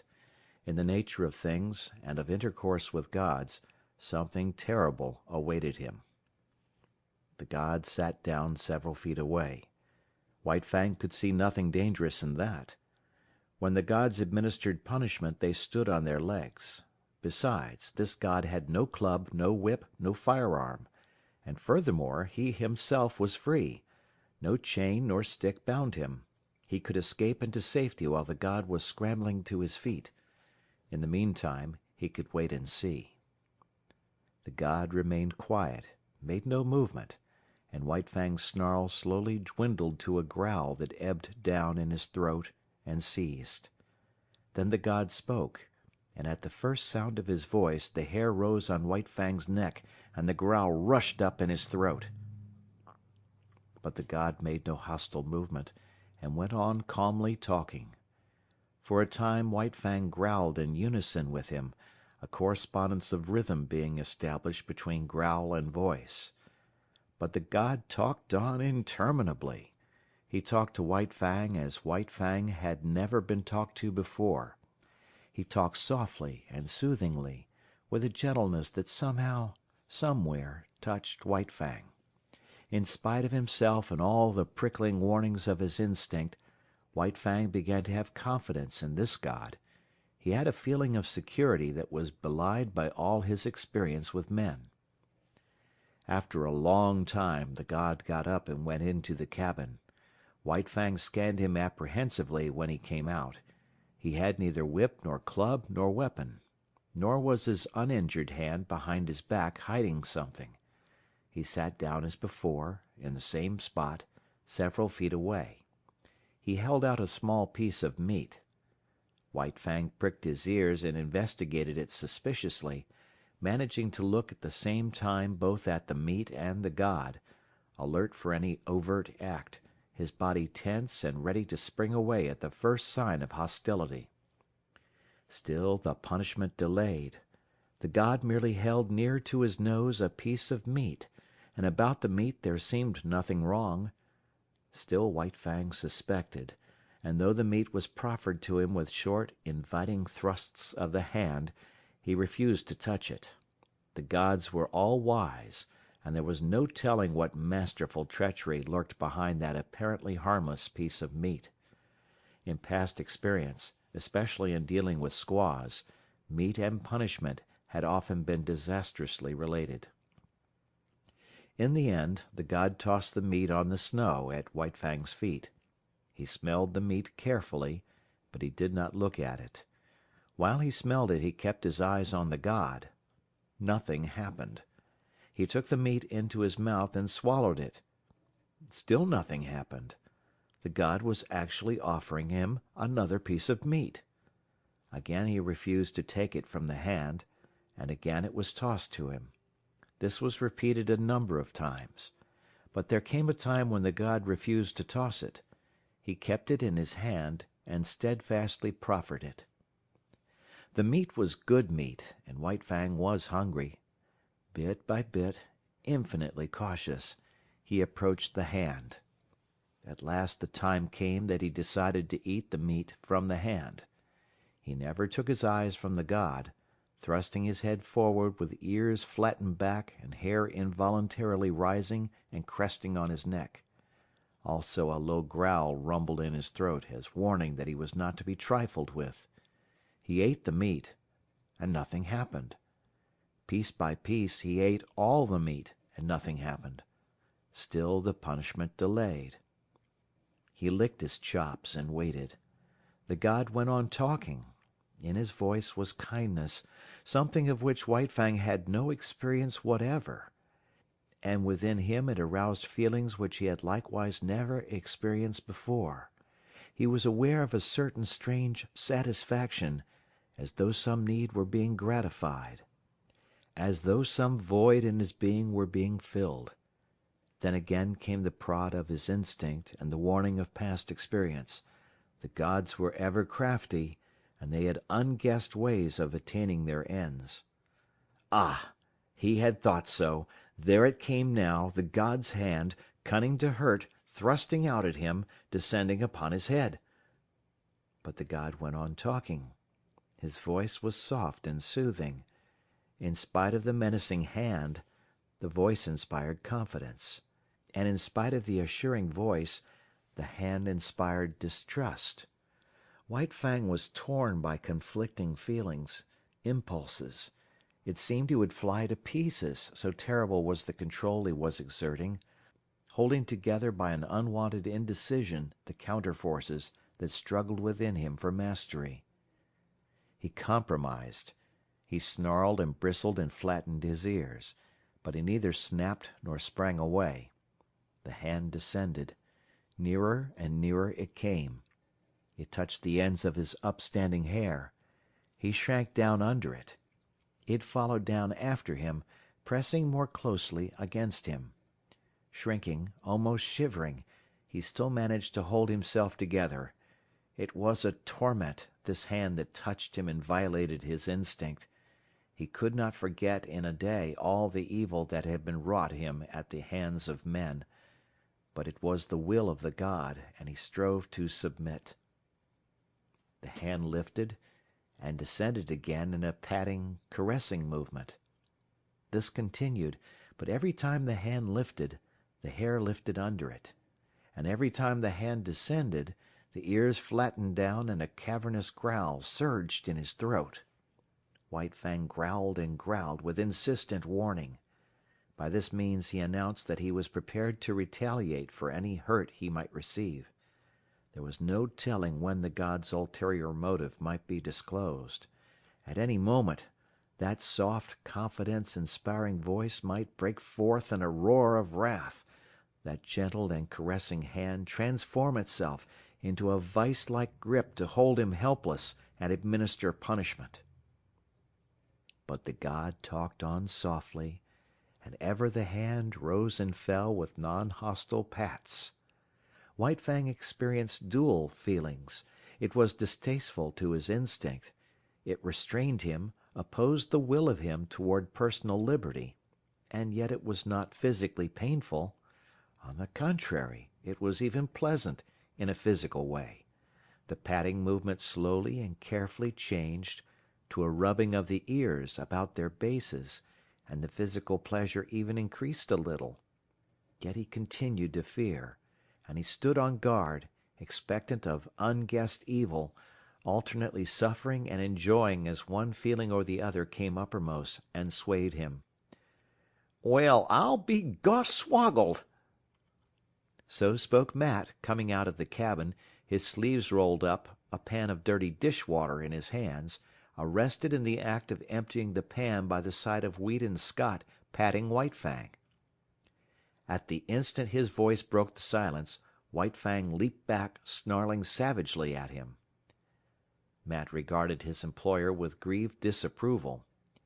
"If you don't mind my expressin' my feelin's, Mr. Scott, I'll make free to say you're 17 kinds of a damn fool, and all of 'em different, and then some." Weedon Scott smiled with a superior air, gained his feet and walked over to White Fang. He talked soothingly to him, but not for long, then slowly put out his hand, rested it on White Fang's head, and resumed the interrupted patting. White Fang endured it, keeping his eyes fixed suspiciously, not upon the man that patted him, but upon the man that stood in the doorway. "You may be a #1 tip-top mining expert, all right, the dog musher delivered himself oracularly, "but you missed the chance of your life when you was a boy and didn't run off and join a circus."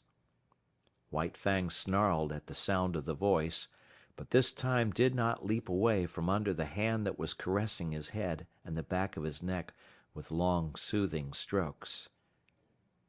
It was the beginning of the end for White Fang, the ending of the old life and the reign of hate. A new and incomprehensibly fairer life was dawning. It required much thinking and endless patience on the part of Weedon Scott to accomplish this, and on the part of White Fang it required nothing less than a revolution. He had to ignore the urges and promptings of instinct and reason, defy experience, give the lie to life itself. Life, as he had known it, not only had had no place in it for much that he now did, but all the currents had gone counter to those to which he now abandoned himself. In short, when all things were considered, he had to achieve an orientation far vaster than the one he had achieved at the time he came voluntarily in from the wild and accepted Grey Beaver as his lord. At that time he was a mere puppy, soft from the making, without form, ready for the thumb of circumstance to begin its work upon him. But now it was different. The thumb of circumstance had done its work only too well. By it he had been formed and hardened into the fighting wolf, fierce and implacable, unloving and unlovable. To accomplish the change was like a reflux of being, and this when the plasticity of youth was no longer his, when the fibre of him had become tough and knotty, when the warp and woof of him had made of him an adamantine texture, harsh and unyielding, when the face of his spirit had become iron, and all his instincts and axioms had crystallized into set rules, cautions, dislikes, and desires.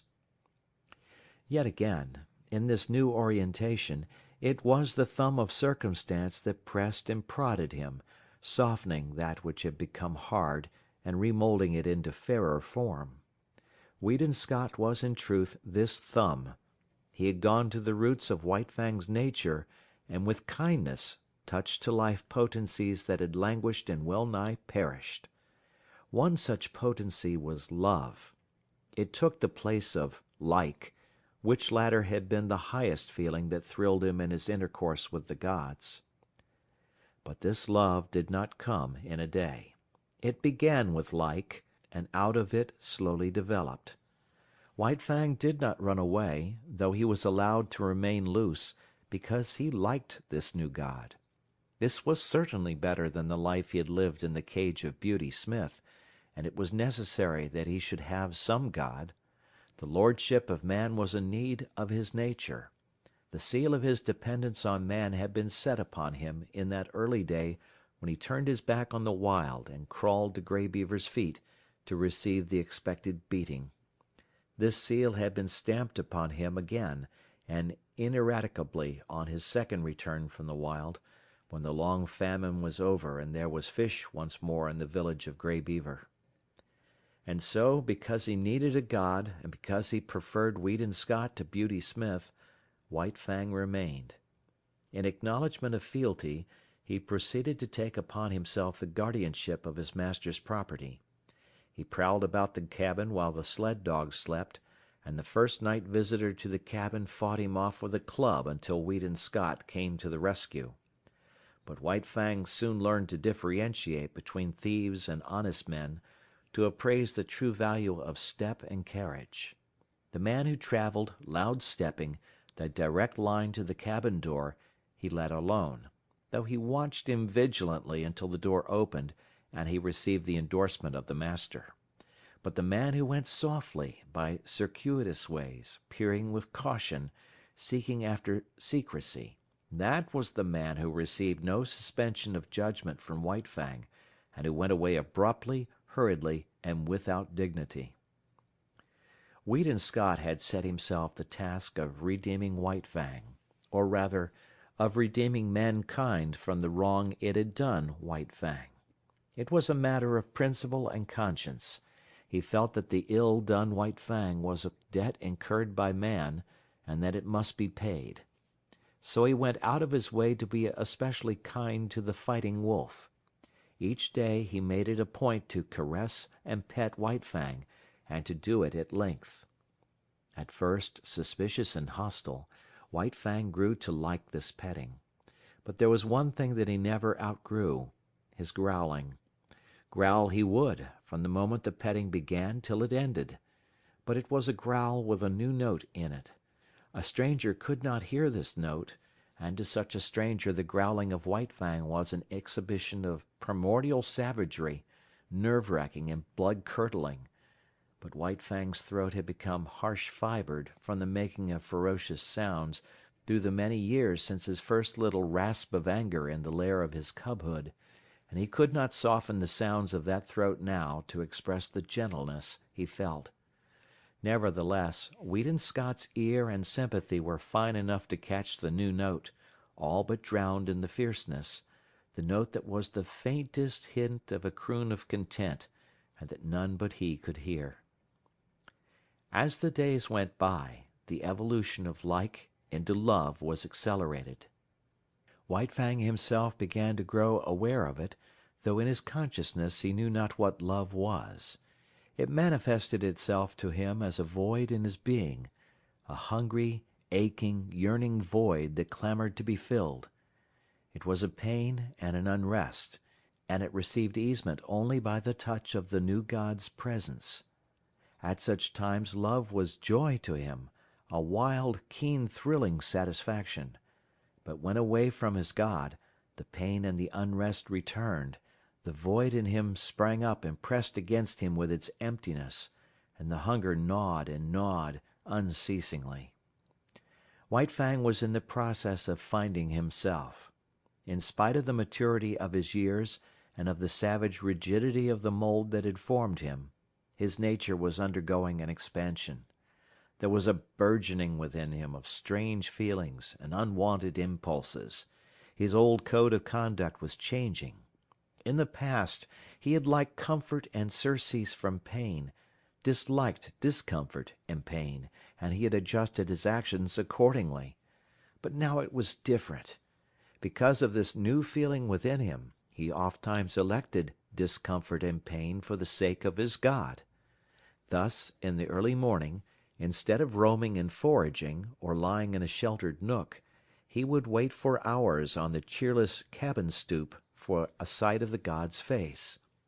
At night, when the god returned home, White Fang would leave the warm sleeping place he had burrowed in the snow in order to receive the friendly snap of fingers and the word of greeting.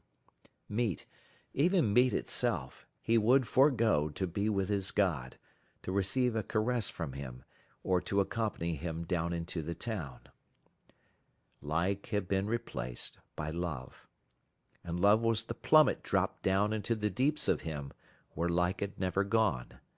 And responsive out of his deeps had come the new thing, love. That which was given unto him did he return. This was a god indeed, a love god, a warm and radiant god, in whose light White Fang's nature expanded as a flower expands under the sun.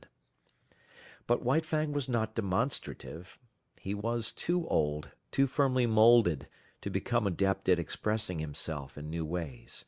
He was too self-possessed, too strongly poised in his own isolation. Too long had he cultivated reticence, aloofness, and moroseness. He had never barked in his life, and he could not now learn to bark a welcome when his god approached. He was never in the way, never extravagant nor foolish in the expression of his love. He never ran to meet his god. He waited at a distance, but he always waited, was always there. His love partook of the nature of worship, dumb, inarticulate, a silent adoration. Only by the steady regard of his eyes did he express his love, and by the unceasing following with his eyes of his god's every movement. Also, at times, when his god looked at him and spoke to him, he betrayed an awkward self-consciousness caused by the struggle of his love to express itself and his physical inability to express it. He learned to adjust himself in many ways to his new mode of life. It was borne in upon him that he must let his master's dogs alone, yet his dominant nature asserted itself, and he had first to thrash them into an acknowledgment of his superiority and leadership. This accomplished, he had little trouble with them. They gave trail to him when he came and went or walked among them, and when he asserted his will, they obeyed. In the same way he came to tolerate Matt, as a possession of his master. His master rarely fed him. Matt did that, it was his business, yet White Fang divined that it was his master's food he ate, and that it was his master who thus fed him vicariously. Matt it was who tried to put him into the harness and make him haul sled with the other dogs. But Matt failed. It was not until Weedon Scott put the harness on White Fang and worked him that he understood. He took it as his master's will that Matt should drive him and work him just as he drove and worked his master's other dogs. Different from the Mackenzie toboggans were the Klondike sleds with runners under them. And different was the method of driving the dogs. There was no fan formation of the team. The dogs worked in single file, one behind another, hauling on double traces. And here, in the Klondike, the leader was indeed the leader. The wisest as well as strongest dog was the leader, and the team obeyed him and feared him. That White Fang should quickly gain this post was inevitable. He could not be satisfied with less, as Matt learned after much inconvenience and trouble. White Fang picked out the post for himself, and Matt backed his judgment with strong language after the experiment had been tried. But, though he worked in the sled in the day, White Fang did not forego the guarding of his master's property in the night. Thus he was on duty all the time, ever vigilant and faithful, the most valuable of all the dogs. "Making free to spit out what's in me," Matt said one day. "I beg to state that you was a wise guy all right when you paid the price you did for that dog. You clean swindled Beauty Smith on top of pushing his face in with your fist." A recrudescence of anger glinted in Weedon Scott's gray eyes, and he muttered savagely, "The beast!" In the late spring a great trouble came to White Fang. Without warning, the love-master disappeared. There had been warning, but White Fang was unversed in such things, and did not understand the packing of a grip. He remembered afterwards that his packing had preceded the master's disappearance, but at the time he suspected nothing. That night he waited for the master to return. At midnight the chill wind that blew drove him to shelter at the rear of the cabin. There he drowsed, only half asleep, his ears keyed for the first sound of the familiar step. But, at 2 in the morning, his anxiety drove him out to the cold front stoop, where he crouched and waited.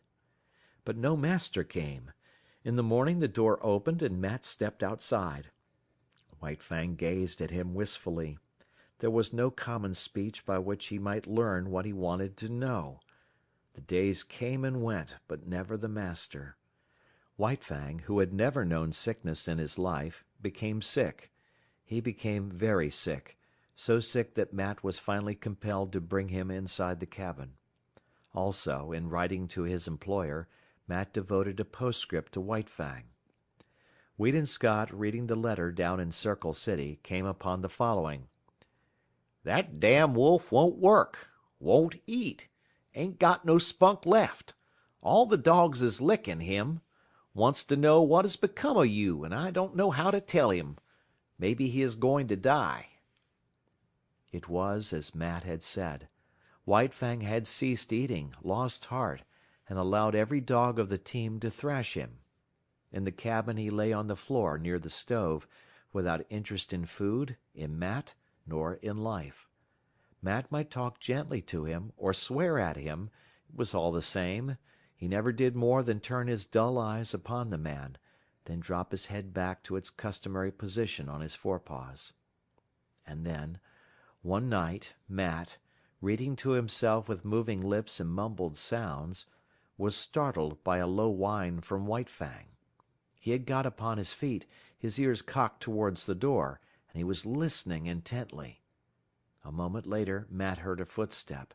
The door opened, and Weedon Scott stepped in. The two men shook hands. Then Scott looked around the room. "Where's the wolf?" he asked. Then he discovered him, standing where he had been lying, near to the stove. He had not rushed forward after the manner of other dogs. He stood, watching and waiting. "Holy smoke!" Matt exclaimed. "Look at him wag his tail!" Weedon Scott strode half across the room toward him, at the same time calling him. White Fang came to him, not with a great bound, yet quickly. He was awakened from self-consciousness, but as he drew near, his eyes took on a strange expression. Something, an incommunicable vastness of feeling, rose up into his eyes as a light, and shone forth.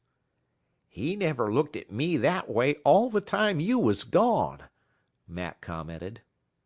Weedon Scott did not hear. He was squatting down on his heels, face to face with White Fang, and petting him, rubbing at the roots of the ears, making long caressing strokes down the neck to the shoulders, tapping the spine gently with the balls of his fingers. And White Fang was growling responsively, the crooning note of the growl more pronounced than ever. But that was not all. What of his joy, the great love in him, ever surging and struggling to express itself, succeeded in finding a new mode of expression. He suddenly thrust his head forward and nudged his way in between his master's arm and body, and here, confined, hidden from view all except his ears, no longer growling, he continued to nudge and snuggle. The two men looked at each other. Scott's eyes were shining. "Gosh!" said Matt in an awe-stricken voice. A moment later, when he had recovered himself, he said, "I always insisted that wolf was a dog. Look at him!" With the return of the Love Master, White Fang's recovery was rapid. 2 nights and a day he spent in the cabin. Then he sallied forth. The sled dogs had forgotten his prowess. They remembered only the latest, which was his weakness and sickness. At the sight of him as he came out of the cabin, they sprang upon him. "Talk about your rough houses," Matt murmured gleefully, standing in the doorway and looking on. "Give him hell, you wolf, give him hell! And then some."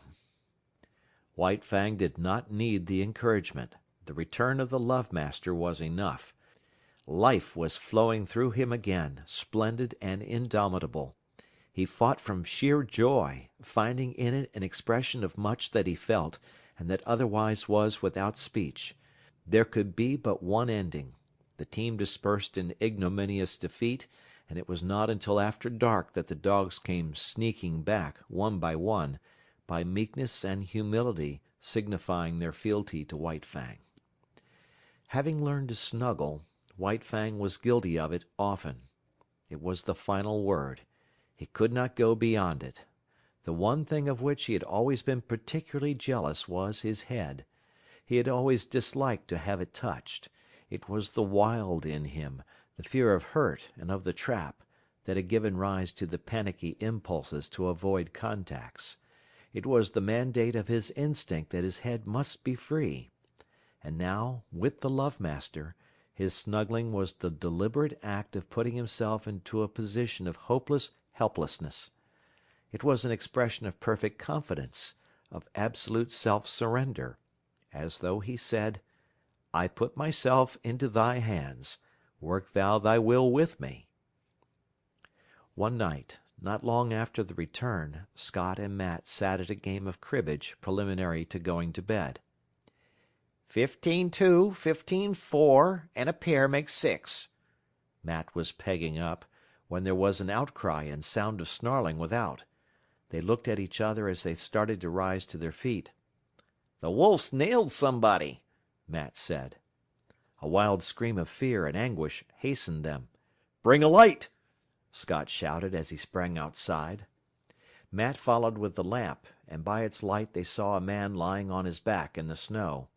His arms were folded one above the other across his face and throat. Thus he was trying to shield himself from White Fang's teeth.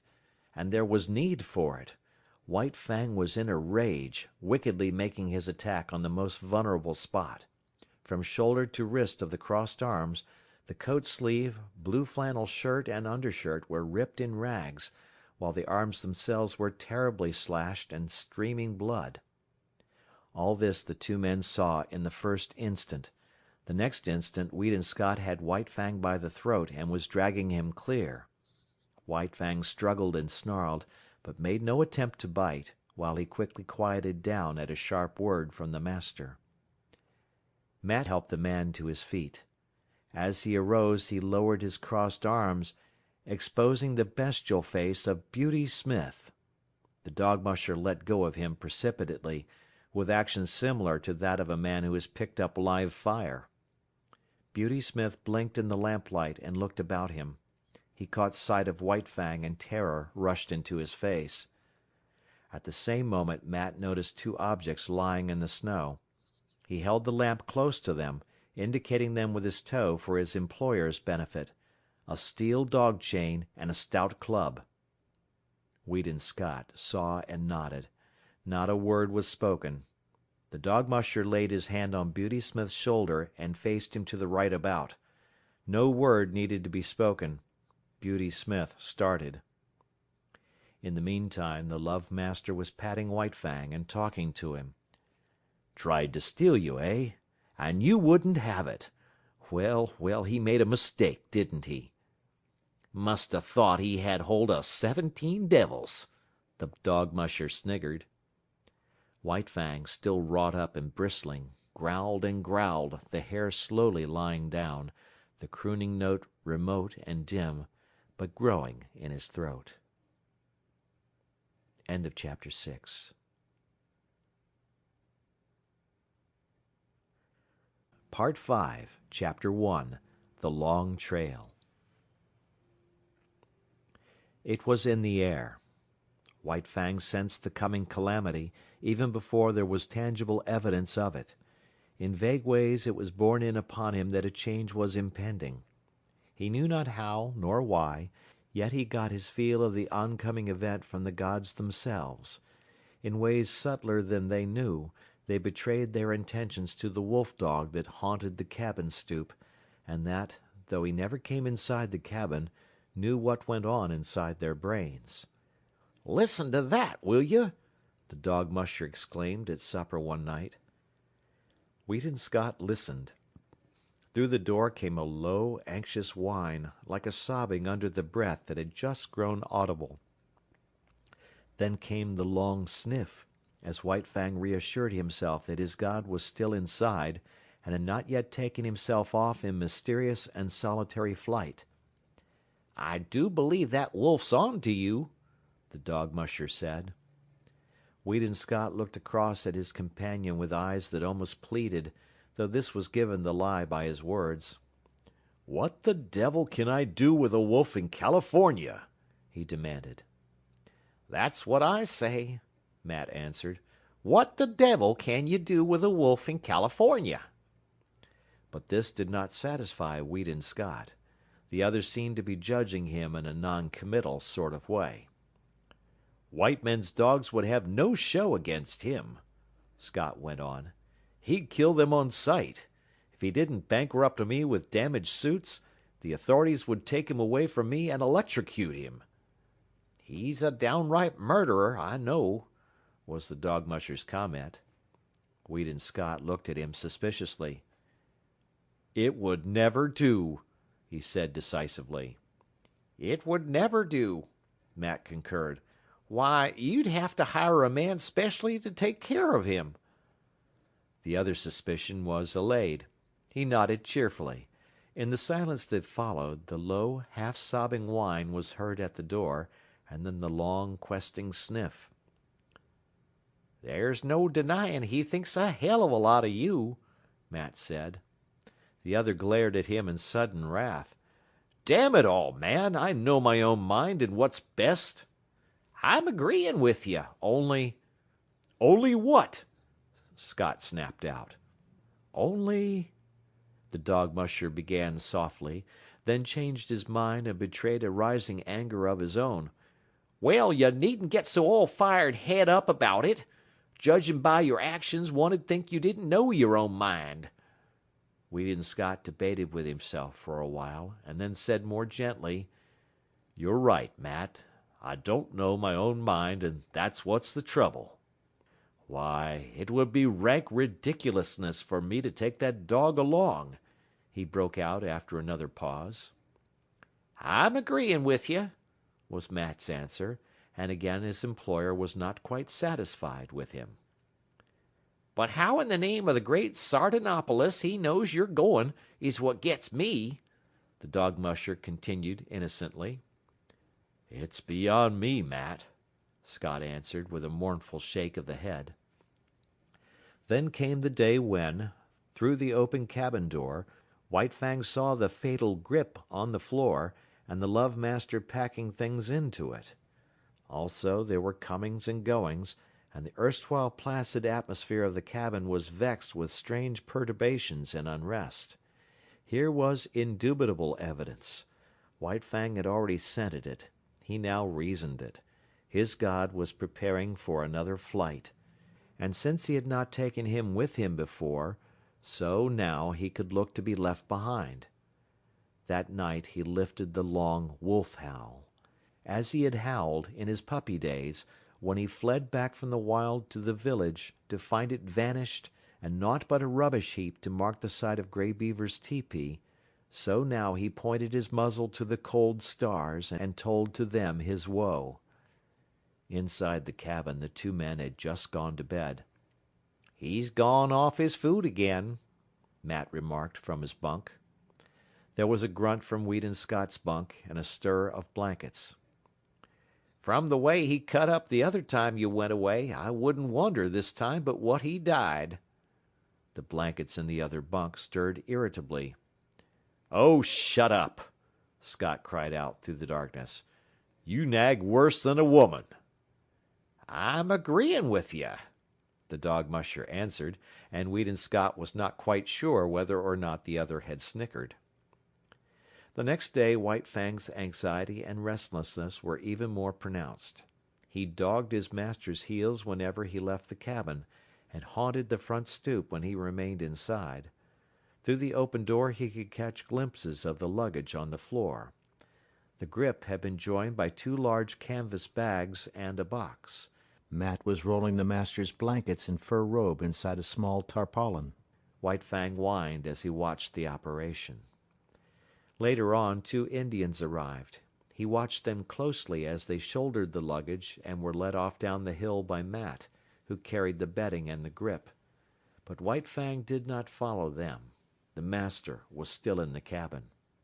After a time, Matt returned. The master came to the door and called White Fang inside. "You poor devil," he said gently, rubbing White Fang's ears and tapping his spine. "I'm hitting the long trail, old man, where you cannot follow. Now give me a growl, the last good goodbye growl." But White Fang refused to growl. Instead, and after a wistful, searching look, he snuggled in, burrowing his head out of sight between the master's arm and body. "Thar she blows!" Matt cried. From the Yukon arose the hoarse bellowing of a river steamboat. "You've got to cut it short. Be sure and lock the front door. I'll go out the back. Get a move on." The two doors slammed at the same moment, and Weedon Scott waited for Matt to come around to the front. From inside the door came a low whining and sobbing. Then there were two long-drawn sniffs. "You must take good care of him, Matt," Scott said as they started down the hill. "Write and let me know how he gets along." "Sure," the dog musher answered. "But listen to that, will you?" Both men stopped. White Fang was howling as dogs howl when their masters lie dead. He was voicing an utter woe, his cry bursting upward in great heartbreaking rushes, dying down into quavering misery, and bursting upward again with rush upon rush of grief. The Aurora was the first steamboat of the year for the outside, and her decks were jammed with prosperous adventurers and broken gold seekers, all equally as mad to get to the outside as they had been originally to get to the inside. Near the gangplank, Scott was shaking hands with Matt, who was preparing to go ashore. But Matt's hand went limp in the other's grasp as his gaze shot past and remained fixed on something behind him.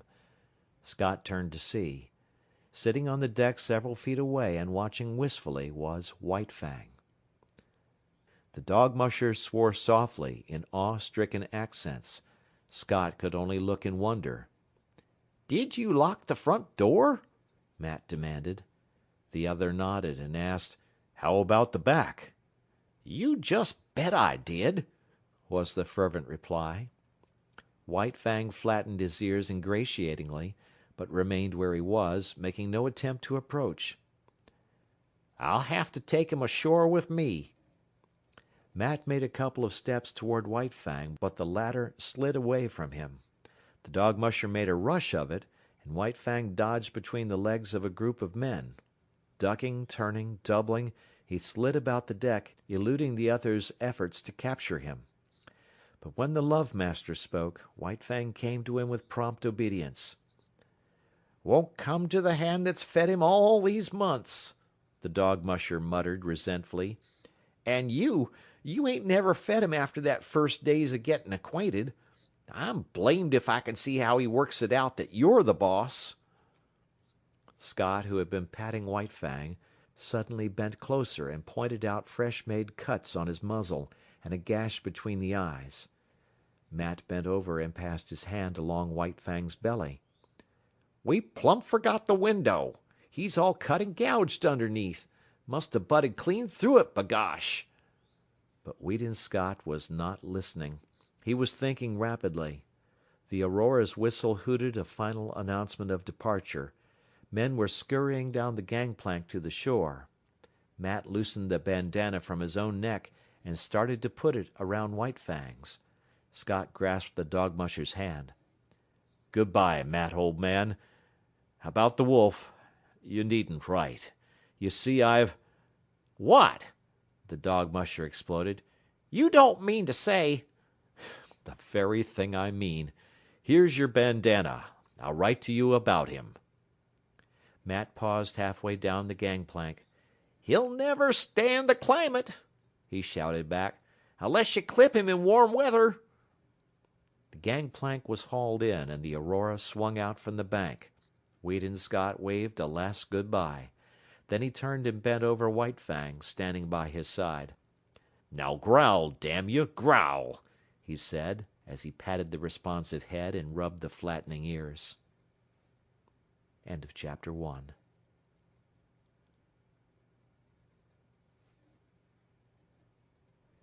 Part 5, Chapter 2, The Southland.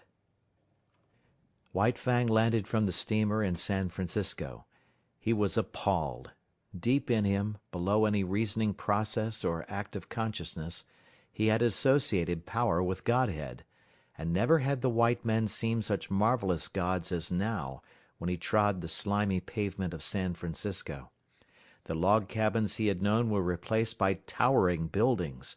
The streets were crowded with perils, wagons, carts, automobiles, great straining horses pulling huge trucks, and monstrous cable and electric cars hooting and clanging through the midst, screeching their insistent menace after the manner of the lynxes he had known in the northern woods. All this was the manifestation of power. Through it all, behind it all, was man, governing and controlling, expressing himself, as of old, by his mastery over matter. It was colossal, stunning. White Fang was awed. Fear sat upon him. As in his cubhood he had been made to feel his smallness and puniness on the day he first came in from the wild to the village of Grey Beaver, so now, in his full-grown stature and pride of strength, he was made to feel small and puny. And there were so many gods! He was made dizzy by the swarming of them. The thunder of the streets smote upon his ears. He was bewildered by the tremendous and endless rush and movement of things. As never before, he felt his dependence on the Love Master, close at whose heels he followed, no matter what happened, never losing sight of him. But White Fang was to have no more than a nightmare vision of the city, an experience that was like a bad dream, unreal and terrible, that haunted him for long after in his dreams. He was put into a baggage car by the master, chained in a corner in the midst of heaped trunks and valises. Here a squat and brawny god held sway, with much noise, hurling trunks and boxes about, dragging them in through the door and tossing them into the piles, or flinging them out of the door, smashing and crashing, to other gods who awaited them. And here in this inferno of luggage was White Fang deserted by the master. Or at least, White Fang thought he was deserted, until he smelled out the master's canvas clothes bags alongside of him, and proceeded to mount guard over them. "'Bout time you come," growled the god of the car an hour later, when Weedon Scott appeared at the door. "That dog of yourn won't let me lay a finger on your stuff." White Fang emerged from the car. He was astonished. The nightmare city was gone.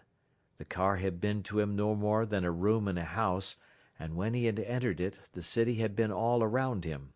In the interval, the city had disappeared. The roar of it no longer dinned upon his ears. Before him was smiling country, streaming with sunshine, lazy with quietude. But he had little time to marvel at the transformation. He accepted it as he accepted all the unaccountable doings and manifestations of the gods. It was their way. There was a carriage waiting. A man and a woman approached the master. The woman's arms went out and clutched the master around the neck. A hostile act.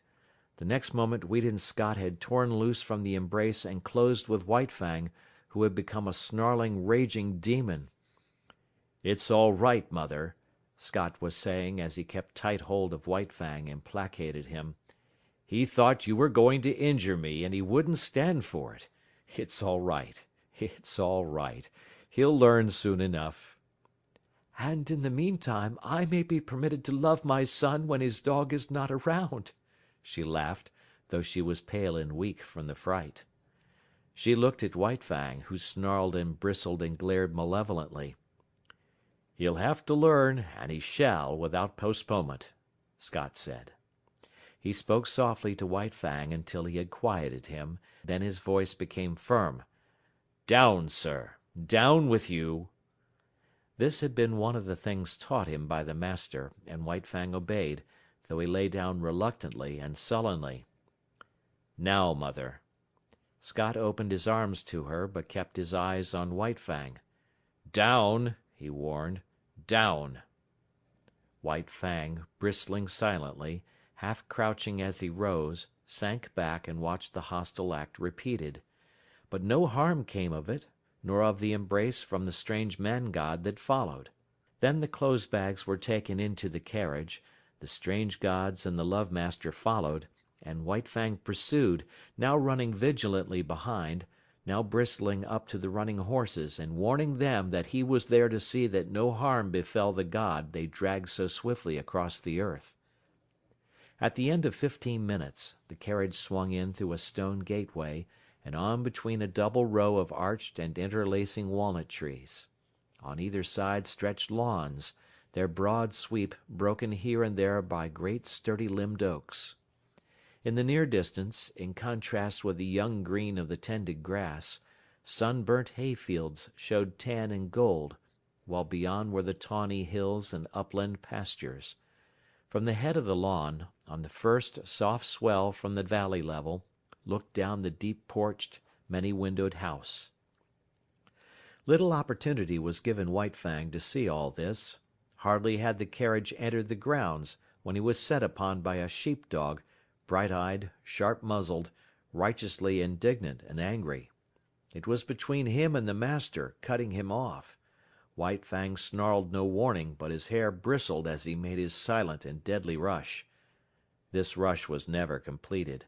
He halted with awkward abruptness, with stiff forelegs bracing himself against his momentum, almost sitting down on his haunches, so desirous was he of avoiding contact with the dog he was in the act of attacking. It was a female, and the law of his kind thrust a barrier between. For him to attack her would require nothing less than a violation of his instinct.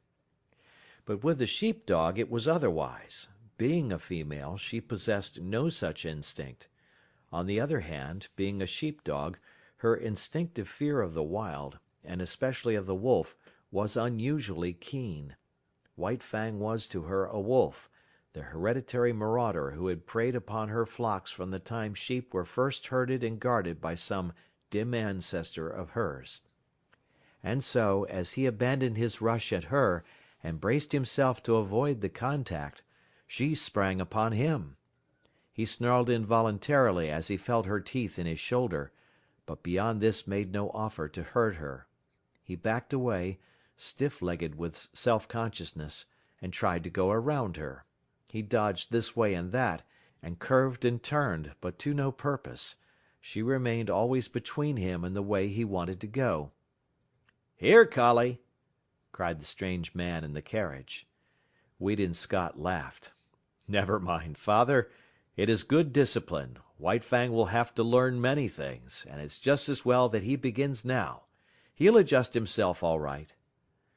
The carriage drove on, and still Collie blocked White Fang's way. He tried to outrun her by leaving the drive and circling across the lawn, but she ran on the inner and smaller circle, and was always there, facing him with her 2 rows of gleaming teeth. Back he circled, across the drive to the other lawn, and again she headed him off. The carriage was bearing the master away. White Fang caught glimpses of it disappearing amongst the trees. The situation was desperate. He essayed another circle. She followed, running swiftly. And then suddenly he turned upon her. It was his old fighting trick. Shoulder to shoulder, he struck her squarely. Not only was she overthrown. So fast has she been running that she rolled along, now on her back, now on her side, as she struggled to stop, clawing gravel with her feet, and crying shrilly her hurt pride and indignation. White Fang did not wait. The way was clear, and that was all he had wanted. She took after him, never ceasing her outcry. It was the straightaway now, and when it came to real running, White Fang could teach her things. She ran frantically, hysterically, straining to the utmost, advertising the effort she was making with every leap, and all the time White Fang slid smoothly away from her silently, without effort, gliding like a ghost over the ground. As he rounded the house to the porte cochere, he came upon the carriage. It had stopped, and the master was alighting. At this moment, still running at top speed, White Fang became suddenly aware of an attack from the side. It was a deerhound rushing upon him. White Fang tried to face it, but he was going too fast, and the hound was too close. It struck him on the side, and such was his forward momentum and the unexpectedness of it, White Fang was hurled to the ground, and rolled clear over. He came out of the tangle a spectacle of malignancy, ears flattened back, lips writhing, nose wrinkling, his teeth clipping together as the fangs barely missed the hound's soft throat. The master was running up, but was too far away, and it was Collie that saved the hound's life.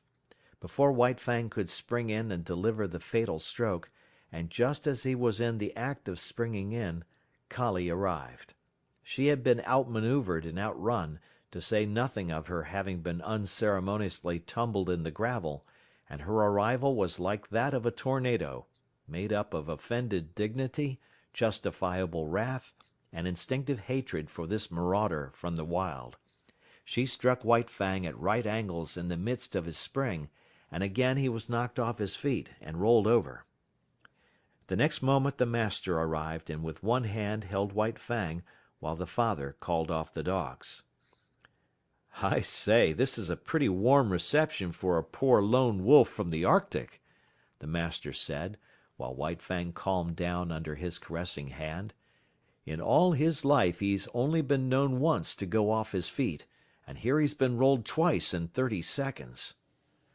The carriage had driven away, and other strange gods had appeared from out the house. Some of these stood respectfully at a distance, but 2 of them, women, perpetrated the hostile act of clutching the master around the neck. White Fang, however, was beginning to tolerate this act. No harm seemed to come of it, while the noises the gods made were certainly not threatening. These gods also made overtures to White Fang, but he warned them off with a snarl, and the master did likewise with word of mouth. At such times White Fang leaned in close against the master's legs, and received reassuring pats on the head. The hound, under the command, "Dick, lie down, sir," had gone up the steps and lain down to one side of the porch, still growling and keeping a sullen watch on the intruder. Collie had been taken in charge by one of the woman gods, who held arms around her neck and petted and caressed her, but Collie was very much perplexed and worried, whining and restless, outraged by the permitted presence of this wolf, and confident that the gods were making a mistake. All the gods started up the steps to enter the house. White Fang followed closely at the master's heels. Dick, on the porch, growled, and White Fang, on the steps, bristled and growled back. "Take Collie inside and leave the two of them to fight it out," suggested Scott's father. "After that, they'll be friends." "Then White Fang, to show his friendship, will have to be chief mourner at the funeral," laughed the master. The elder Scott looked incredulously, first at White Fang, then at Dick, and finally at his son. "You mean—" Weedon nodded his head. "I mean just that. You'd have a dead Dick inside 1 minute. 2 minutes at the farthest." He turned to White Fang. "Come on, you wolf. It's you that'll have to come inside." White Fang walked stiff-legged up the steps and across the porch, with tail rigidly erect, keeping his eyes on Dick to guard against a flank attack, and at the same time prepared for whatever fierce manifestation of the unknown that might pounce out upon him from the interior of the house. But no thing of fear pounced out, and when he had gained the inside, he scouted carefully around, looking at it and finding it not. Then he lay down with a contented grunt at the master's feet, observing all that went on, ever ready to spring to his feet and fight for life with the terrors he felt must lurk under the trap roof of the dwelling. End of chapter 2.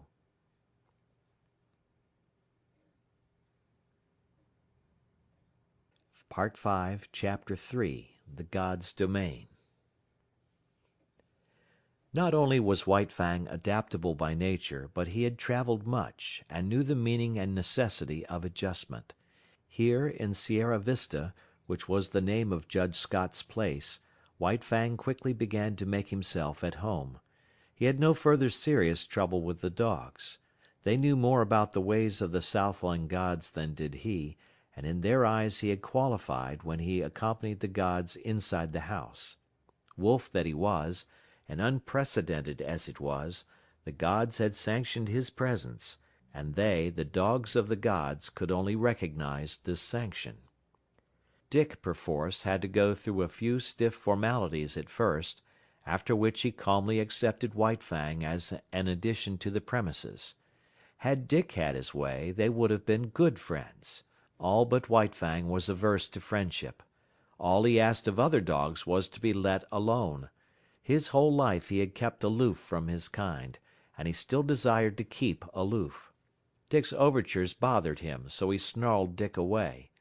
In the north he had learned the lesson that he must let the master's dogs alone, and he did not forget that lesson now. But he insisted on his own privacy and self-seclusion, and so thoroughly ignored Dick that that good-natured creature finally gave him up and scarcely took as much interest in him as in the hitching post near the stable. Not so with Collie.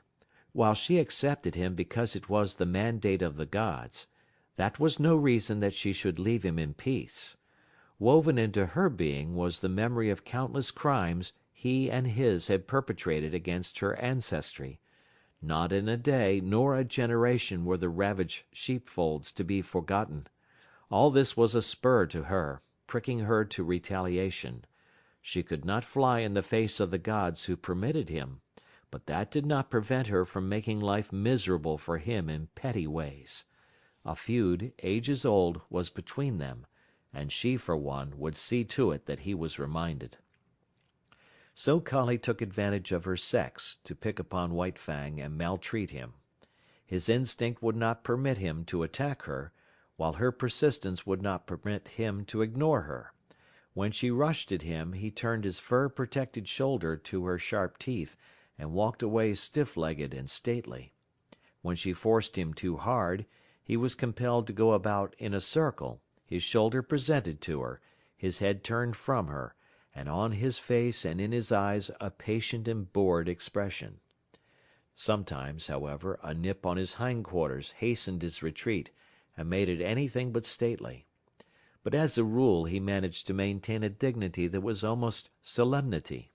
He ignored her existence whenever it was possible, and made it a point to keep out of her way. When he saw or heard her coming, he got up and walked off. There was much in other matters for White Fang to learn. Life in the Northland was simplicity itself when compared with the complicated affairs of Sierra Vista. First of all, he had to learn the family of the master. In a way, he was prepared to do this, as Mitzah and Klukooch had belonged to Grey Beaver, sharing his food, his fire, and his blankets. So now, at Sierra Vista, belonged to the Love Master all the denizens of the house. But in this matter there was a difference, and many differences. Sierra Vista was a far vaster affair than the tepee of Grey Beaver. There were many persons to be considered. There was Judge Scott, and there was his wife. There were the master's two sisters, Beth and Mary. There was his wife Alice, and then there were his children, Weedon and Maud, toddlers of 4 and 6. There was no way for anybody to tell him about all these people, and of blood ties and relationship he knew nothing whatever, and never would be capable of knowing. Yet he quickly worked it out that all of them belonged to the master. Then, by observation, whenever opportunity offered, by study of action, speech, and the very intonations of the voice, he slowly learned the intimacy and the degree of favor they enjoyed with the master. And by this ascertained standard White Fang treated them accordingly. What was of value to the master he valued. What was dear to the master was to be cherished by White Fang and guarded carefully. Thus it was with the two children. All his life he had disliked children. He hated and feared their hands. The lessons were not tender that he had learned of their tyranny and cruelty in the days of the Indian villages. When Weedon and Maud had first approached him, he growled warningly and looked malignant. A cuff from the master and a sharp word had then compelled him to permit their caresses, though he growled and growled under their tiny hands, and in the growl there was no crooning note. Later he observed that the boy and girl were of great value in the master's eyes. Then it was that no cuff nor sharp word was necessary before they could pat him. Yet White Fang was never effusively affectionate. He yielded to the master's children with an ill but honest grace, and endured their fooling as one would endure a painful operation. When he could no longer endure, he would get up and stalk determinedly away from them. But after a time he grew even to like the children. Still he was not demonstrative. He would not go up to them. On the other hand, instead of walking away at sight of them, he waited for them to come to him. And still later, it was noticed that a pleased light came into his eyes when he saw them approaching, and that he looked after them with an appearance of curious regret when they left him for other amusements. All this was a matter of development, and took time. Next in his regard, after the children, was Judge Scott. There were two reasons, possibly, for this. First, he was evidently a valuable possession of the master's, and next, he was undemonstrative. White Fang liked to lie at his feet on the wide porch when he read the newspaper, from time to time favoring White Fang with a look or a word, untroublesome tokens that he recognized White Fang's presence and existence. But this was only when the master was not around. When the master appeared, all other beings ceased to exist so far as White Fang was concerned. White Fang allowed all the members of the family to pet him and make much of him, but he never gave to them what he gave to the master. No caress of theirs could put the love croon into his throat, and try as they would, they could never persuade him into snuggling against them. This expression of abandon and surrender, of absolute trust, he reserved for the master alone. In fact, he never regarded the members of the family in any other light than possessions of the love-master. Also, White Fang had early come to differentiate between the family and the servants of the household. The latter were afraid of him, while he merely refrained from attacking them. This because he considered that they were likewise possessions of the master. Between White Fang and them existed a neutrality, and no more. They cooked for the master and washed the dishes and did other things just as Matt had done up in the Klondike. They were, in short, appurtenances of the household. Outside the household there was even more for White Fang to learn. The master's domain was wide and complex, yet it had its metes and bounds. The land itself ceased at the county road. Outside was the common domain of all gods, the roads and streets. Then inside other fences were the particular domains of other gods. A myriad laws governed all these things and determined conduct, yet he did not know the speech of the gods, nor was there any way for him to learn save by experience. He obeyed his natural impulses until they ran him counter to some law. When this had been done a few times, he learned the law and after that observed it. But most potent in his education was the cuff of the master's hand, the censure of the master's voice. Because of White Fang's very great love, a cuff from the master hurt him far more than any beating Grey Beaver or Beauty Smith had ever given him. They had hurt only the flesh of him. Beneath the flesh the spirit had still raged, splendid and invincible. But with the master, the cuff was always too light to hurt the flesh. Yet it went deeper. It was an expression of the master's disapproval, and White Fang's spirit wilted under it. In point of fact, the cuff was rarely administered. The master's voice was sufficient. By it, White Fang knew whether he did right or not. By it, he trimmed his conduct and adjusted his actions. It was the compass by which he steered and learned to chart the manners of a new land and life.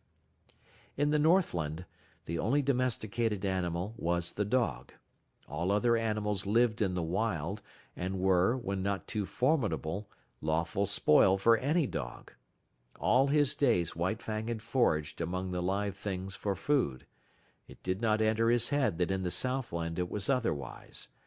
But this he was to learn early in his residence in Santa Clara Valley.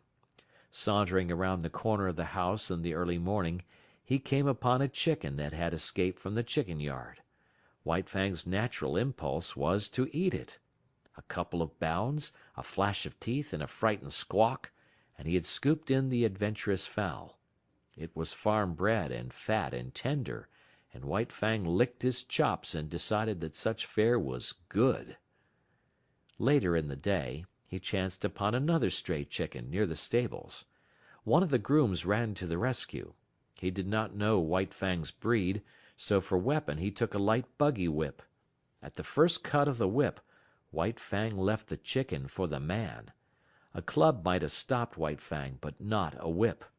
Silently, without flinching, he took a second cut in his forward rush, and as he leaped for the throat the groom cried out, "My God!" and staggered backward. He dropped the whip and shielded his throat with his arms. In consequence, his forearm was ripped open to the bone. The man was badly frightened. It was not so much White Fang's ferocity as it was his silence that unnerved the groom. Still protecting his throat and face with his torn and bleeding arm, he tried to retreat to the barn.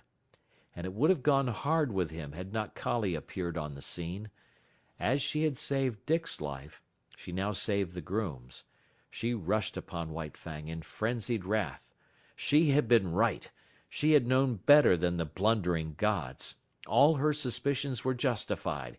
Here was the ancient marauder up to his old tricks again. The groom escaped into the stables, and White Fang backed away before Collie's wicked teeth, or presented his shoulder to them and circled round and round. But Collie did not give over, as was her wont, after a decent interval of chastisement. On the contrary, she grew more excited and angry every moment, until in the end, White Fang flung dignity to the winds and frankly fled away from her across the fields. "He'll learn to leave chickens alone," the master said, "but I can't give him the lesson until I catch him in the act." 2 nights later came the act, but on a more generous scale than the master had anticipated. White Fang had observed closely the chicken yards and the habits of the chickens. In the night time, after they had gone to roost, he climbed to the top of a pile of newly hauled lumber. From there he gained the roof of a chicken house, passed over the ridge pole, and dropped to the ground inside. A moment later he was inside the house, and the slaughter began. In the morning, when the master came out onto the porch, 50 white leghorn hens, laid out in a row by the groom, greeted his eyes. He whistled to himself, softly, first with surprise, and then, at the end, with admiration. His eyes were likewise greeted by White Fang, but about the latter there were no signs of shame nor guilt. He carried himself with pride, as though, forsooth, he had achieved a deed praiseworthy and meritorious. There was about him no consciousness of sin. The master's lips tightened as he faced the disagreeable task. Then he talked harshly to the unwitting culprit, and in his voice there was nothing but godlike wrath. Also, he held White Fang's nose down to the slain hens, and at the same time cuffed him soundly. White Fang never raided a chicken roost again. It was against the law, and he had learned it. Then the master took him into the chicken yards. White Fang's natural impulse, when he saw the live food fluttering about him and under his very nose, was to spring upon it. He obeyed the impulse, but was checked by the master's voice. They continued in the yards for half an hour. Time and again the impulse surged over White Fang, and each time, as he yielded to it, he was checked by the master's voice. Thus it was he learned the law, and ere he left the domain of the chickens, he had learned to ignore their existence. "You can never cure a chicken killer." Judge Scott shook his head sadly at luncheon table, when his son narrated the lesson he had given White Fang. "Once they've got the habit and the taste of blood—" Again he shook his head sadly. But Weedon Scott did not agree with his father. "I'll tell you what I'll do," he challenged finally. "I'll lock White Fang in with the chickens all afternoon." "But think of the chickens," objected the judge. "And furthermore," the son went on, "for every chicken he kills, I'll pay you $1 gold coin of the realm."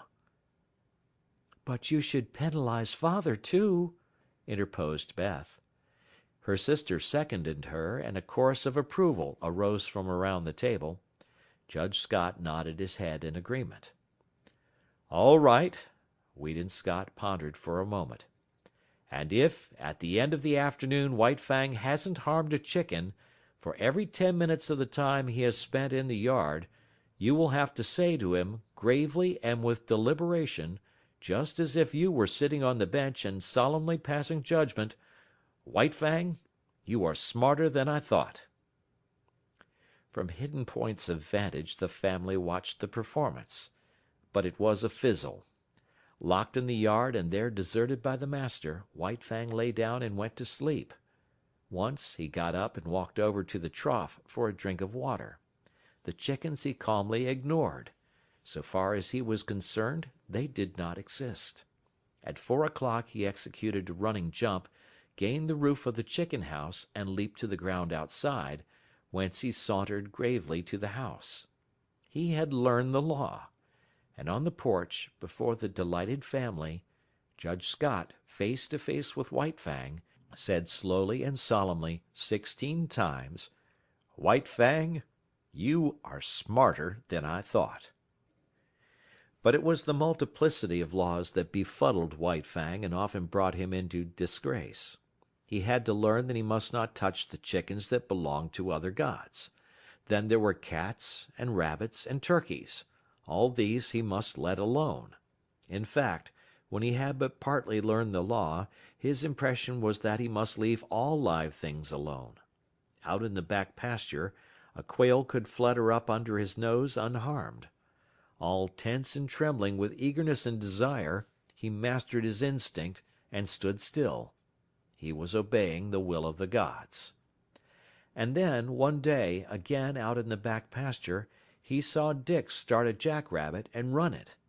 The master himself was looking on and did not interfere. Nay, he encouraged White Fang to join in the chase. And thus he learned that there was no taboo on jackrabbits. In the end he worked out the complete law. Between him and all domestic animals there must be no hostilities. If not amity, at least neutrality must obtain. But the other animals, the squirrels and quail and cottontails, were creatures of the wild who had never yielded allegiance to man. They were the lawful prey of any dog. It was only the tame that the gods protected, and between the tame deadly strife was not permitted. The gods held the power of life and death over their subjects, and the gods were jealous of their power. Life was complex in the Santa Clara Valley after the simplicities of the Northland, and the chief thing demanded by these intricacies of civilization was control, restraint, a poise of self that was as delicate as the fluttering of gossamer wings and at the same time as rigid as steel. Life had 1,000 faces, and White Fang found he must meet them all.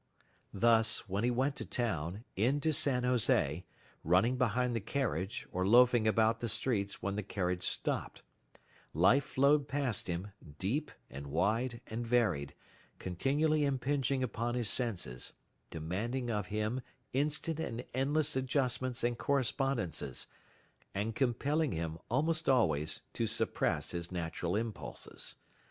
There were butcher shops where meat hung within reach.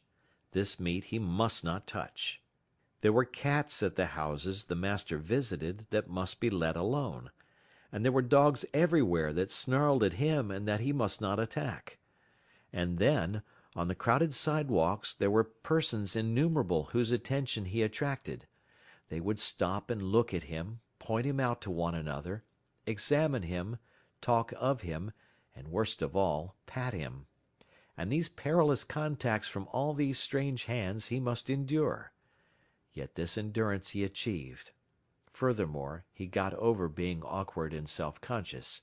In a lofty way he received the attentions of the multitudes of strange gods. With condescension he accepted their condescension. On the other hand, there was something about him that prevented great familiarity.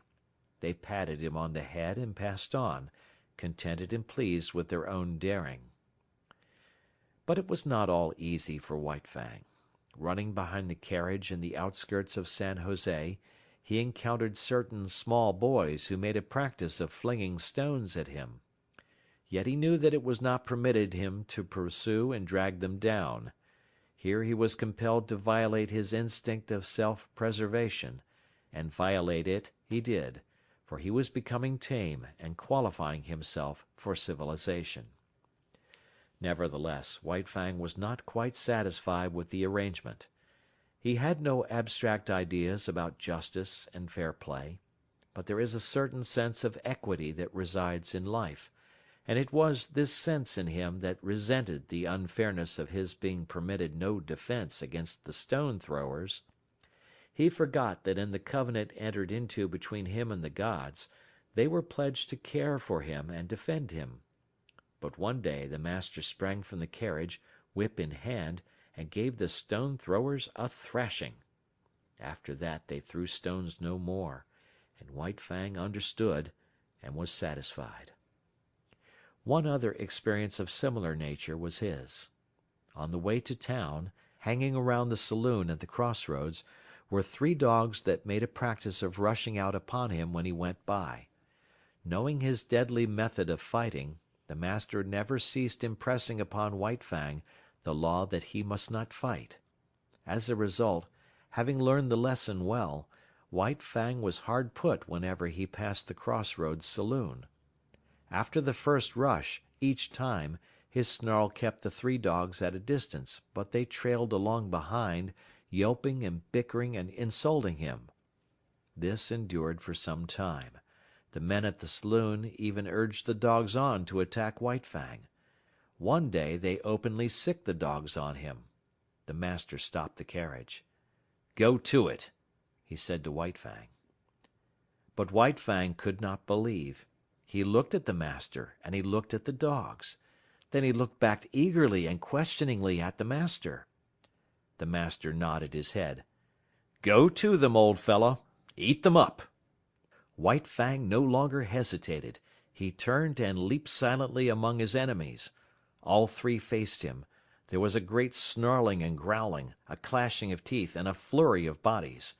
The dust of the road arose in a cloud and screened the battle. But at the end of several minutes 2 dogs were struggling in the dirt, and the third was in full flight. He leaped a ditch, went through a rail fence, and fled across a field. White Fang followed, sliding over the ground in wolf fashion and with wolf speed, swiftly and without noise, and in the center of the field he dragged down and slew the dog. With this triple killing his main troubles with dogs ceased. The word went up and down the valley, and men saw to it that their dogs did not molest the fighting wolf. End of chapter 3.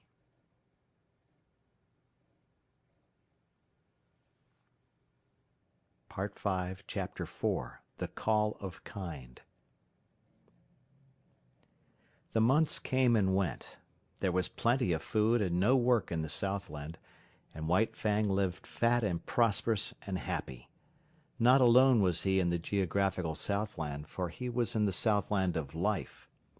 Human kindness was like a sun shining upon him, and he flourished like a flower planted in good soil. And yet he remained somehow different from other dogs. He knew the law even better than did the dogs that had known no other life, and he observed the law more punctiliously.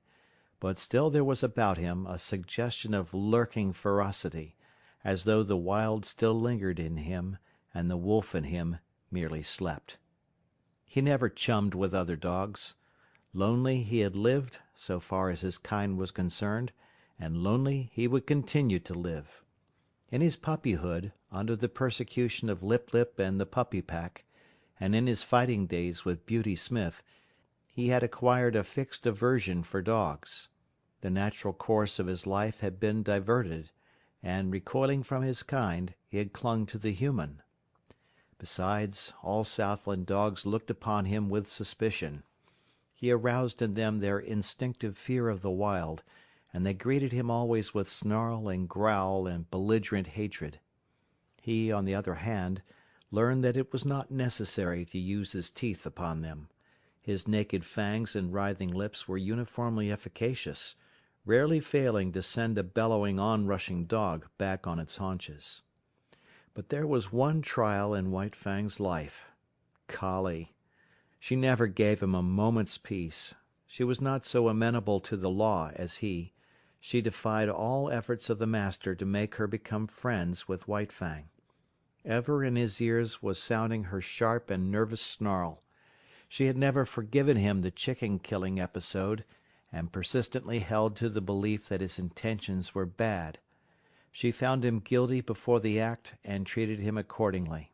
She became a pest to him, like a policeman following him around the stable and the hounds, and, if he even so much as glanced curiously at a pigeon or chicken, bursting into an outcry of indignation and wrath.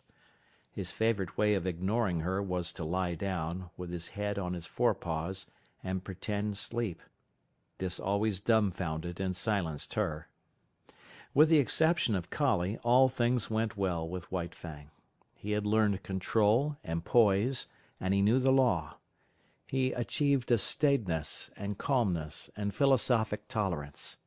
He no longer lived in a hostile environment. Danger and hurt and death did not lurk everywhere about him. In time, the unknown, as a thing of terror and menace ever impending, faded away. Life was soft and easy. It flowed along smoothly, and neither fear nor foe lurked by the way. He missed the snow without being aware of it. An unduly long summer would have been his thought had he thought about it. As it was, he merely missed the snow in a vague, subconscious way. In the same fashion, especially in the heat of summer when he suffered from the sun, he experienced faint longings for the Northland. Their only effect upon him, however, was to make him uneasy and restless without his knowing what was the matter. White Fang had never been very demonstrative.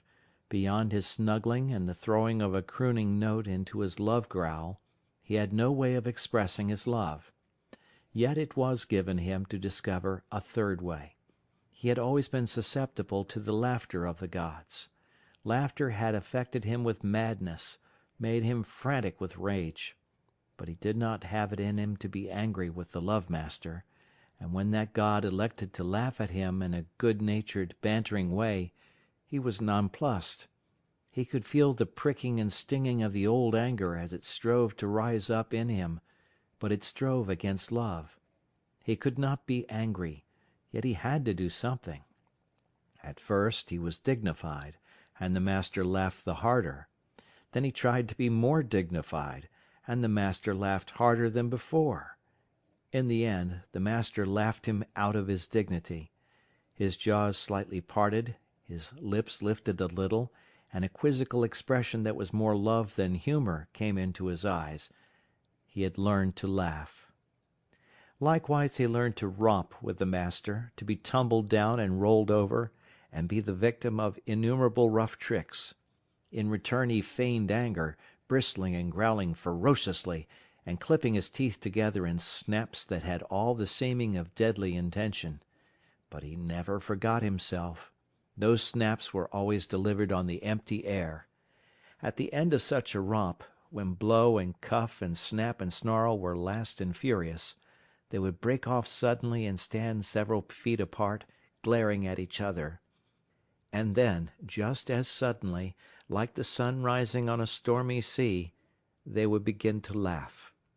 They would always culminate with the master's arms going around White Fang's neck and shoulders, while the latter crooned and growled his love song.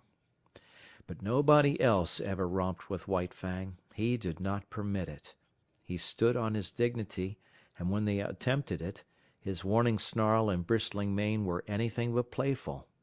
That he allowed the master these liberties was no reason that he should be a common dog, loving here and loving there, everybody's property for a romp and good time. He loved with single heart, and refused to cheapen himself or his love. The master went out on horseback a great deal, and to accompany him was one of White Fang's chief duties in life. In the Northland he had evidenced his fealty by toiling in the harness, but there were no sleds in the Southland, nor did dogs pack burdens on their backs. So he rendered fealty in the new way, by running with the master's horse. The longest day never played White Fang out. His was the gait of the wolf, smooth, tireless, and effortless, and at the end of 50 miles he would come in jauntily ahead of the horse. It was in connection with the riding that White Fang achieved one other mode of expression, remarkable in that he did it but twice in all his life. The first time occurred when the master was trying to teach a spirited thoroughbred the method of opening and closing gates without the rider's dismounting. Time and again, and many times, he ranged the horse up to the gate in the effort to close it, and each time the horse became frightened and backed and plunged away. It grew more nervous and excited every moment. When it reared, the master put the spurs to it and made it drop its forelegs back to earth, whereupon it would begin kicking with its hind legs. White Fang watched the performance with increasing anxiety until he could contain himself no longer, when he sprang in front of the horse and barked savagely and warningly. Though he often tried to bark thereafter, and the master encouraged him, he succeeded only once, and then it was not in the master's presence. A scamper across the pasture, a jackrabbit rising suddenly under the horse's feet, a violent sheer, a stumble, a fall to earth, and a broken leg for the master, was the cause of it. White Fang sprang in a rage at the throat of the offending horse, but was checked by the master's voice. "Hurry! Go home!" the master commanded, when he had ascertained his injury. White Fang was disinclined to desert him. The master thought of writing a note, but searched his pockets vainly for pencil and paper. Again he commanded White Fang to go home. The latter regarded him wistfully, started away, then returned and whined softly. The master talked to him gently but seriously, and he cocked his ears and listened with painful intentness. "That's all right, old fellow. You just run along home," ran the talk. "Go on home and tell them what's happened to me. Home with you, you wolf. Get along home." White Fang knew the meaning of home, and though he did not understand the remainder of the master's language, he knew it was his will that he should go home. He turned and trotted reluctantly away. Then he stopped, undecided, and looked back over his shoulder. "Go home," came the sharp command, and this time he obeyed. The family was on the porch, taking the cool of the afternoon, when White Fang arrived. He came in among them, panting, covered with dust. "Weedon's back," Weedon's mother announced. The children welcomed White Fang with glad cries and ran to meet him. He avoided them and passed down the porch, but they cornered him against a rocking chair and the railing. He growled and tried to push by them. Their mother looked apprehensively in their direction. "I confess he makes me nervous around the children," she said. "I have a dread that he will turn upon them unexpectedly some day." Growling savagely, White Fang sprang out of the corner, overturning the boy and the girl. The mother called them to her and comforted them, telling them not to bother White Fang. "A wolf is a wolf," commented Judge Scott. "There is no trusting one." "But he is not all wolf," interposed Beth, standing for her brother in his absence. "You have only Weedon's opinion for that," rejoined the judge. "He merely surmises that there is some strain of dog in White Fang, but as he will tell you himself, he knows nothing about it. As for his appearance—" He did not finish his sentence. White Fang stood before him, growling fiercely. "Go away! Lie down, sir!" Judge Scott commanded. White Fang returned to the love-master's wife. She screamed with fright as he seized her dress in his teeth, and dragged on it till the frail fabric tore away. By this time he had become the centre of interest. He had ceased from his growling and stood, head up, looking into their faces. His throat worked spasmodically, but made no sound, while he struggled with all his body, convulsed with the effort to rid himself of the incommunicable something that strained for utterance. "I hope he is not going mad," said Weedon's mother. "I told Weedon that I was afraid the warm climate would not agree with an Arctic animal." "He's trying to speak, I do believe," Beth announced. At this moment speech came to White Fang, rushing up in a great burst of barking. "Something has happened to Weedon," his wife said decisively. They were all on their feet now, and White Fang ran down the steps, looking back for them to follow. For the second and last time in his life he had barked and made himself understood. After this event, he found a warmer place in the hearts of the Sierra Vista people, and even the groom whose arm he had slashed admitted that he was a wise dog, even if he was a wolf. Judge Scott still held to the same opinion, and proved it to everybody's dissatisfaction by measurements and descriptions taken from the encyclopedia and various works on natural history. The days came and went, streaming their unbroken sunshine over the Santa Clara Valley, but as they grew shorter and White Fang's second winter in the Southland came on, he made a strange discovery. Collie's teeth were no longer sharp. There was a playfulness about her nips and a gentleness that prevented them from really hurting him. He forgot that she had made life a burden to him, and when she disported herself around him he responded solemnly, striving to be playful and becoming no more than ridiculous. One day she led him off on a long chase through the back pasture land into the woods. It was the afternoon that the master was to ride, and White Fang knew it. The horse stood saddled and waiting at the door. White Fang hesitated, but there was that in him deeper than all the law he had learned, than the customs that had moulded him, than his love for the master, than the very will to live of himself, and when, in the moment of his indecision, Collie nipped him and scampered off, he turned and followed after. The master rode alone that day, and in the woods, side by side, White Fang ran with Collie, as his mother, Quiche, and old One Eye had run long years before in the silent Northland forest. End of chapter 4.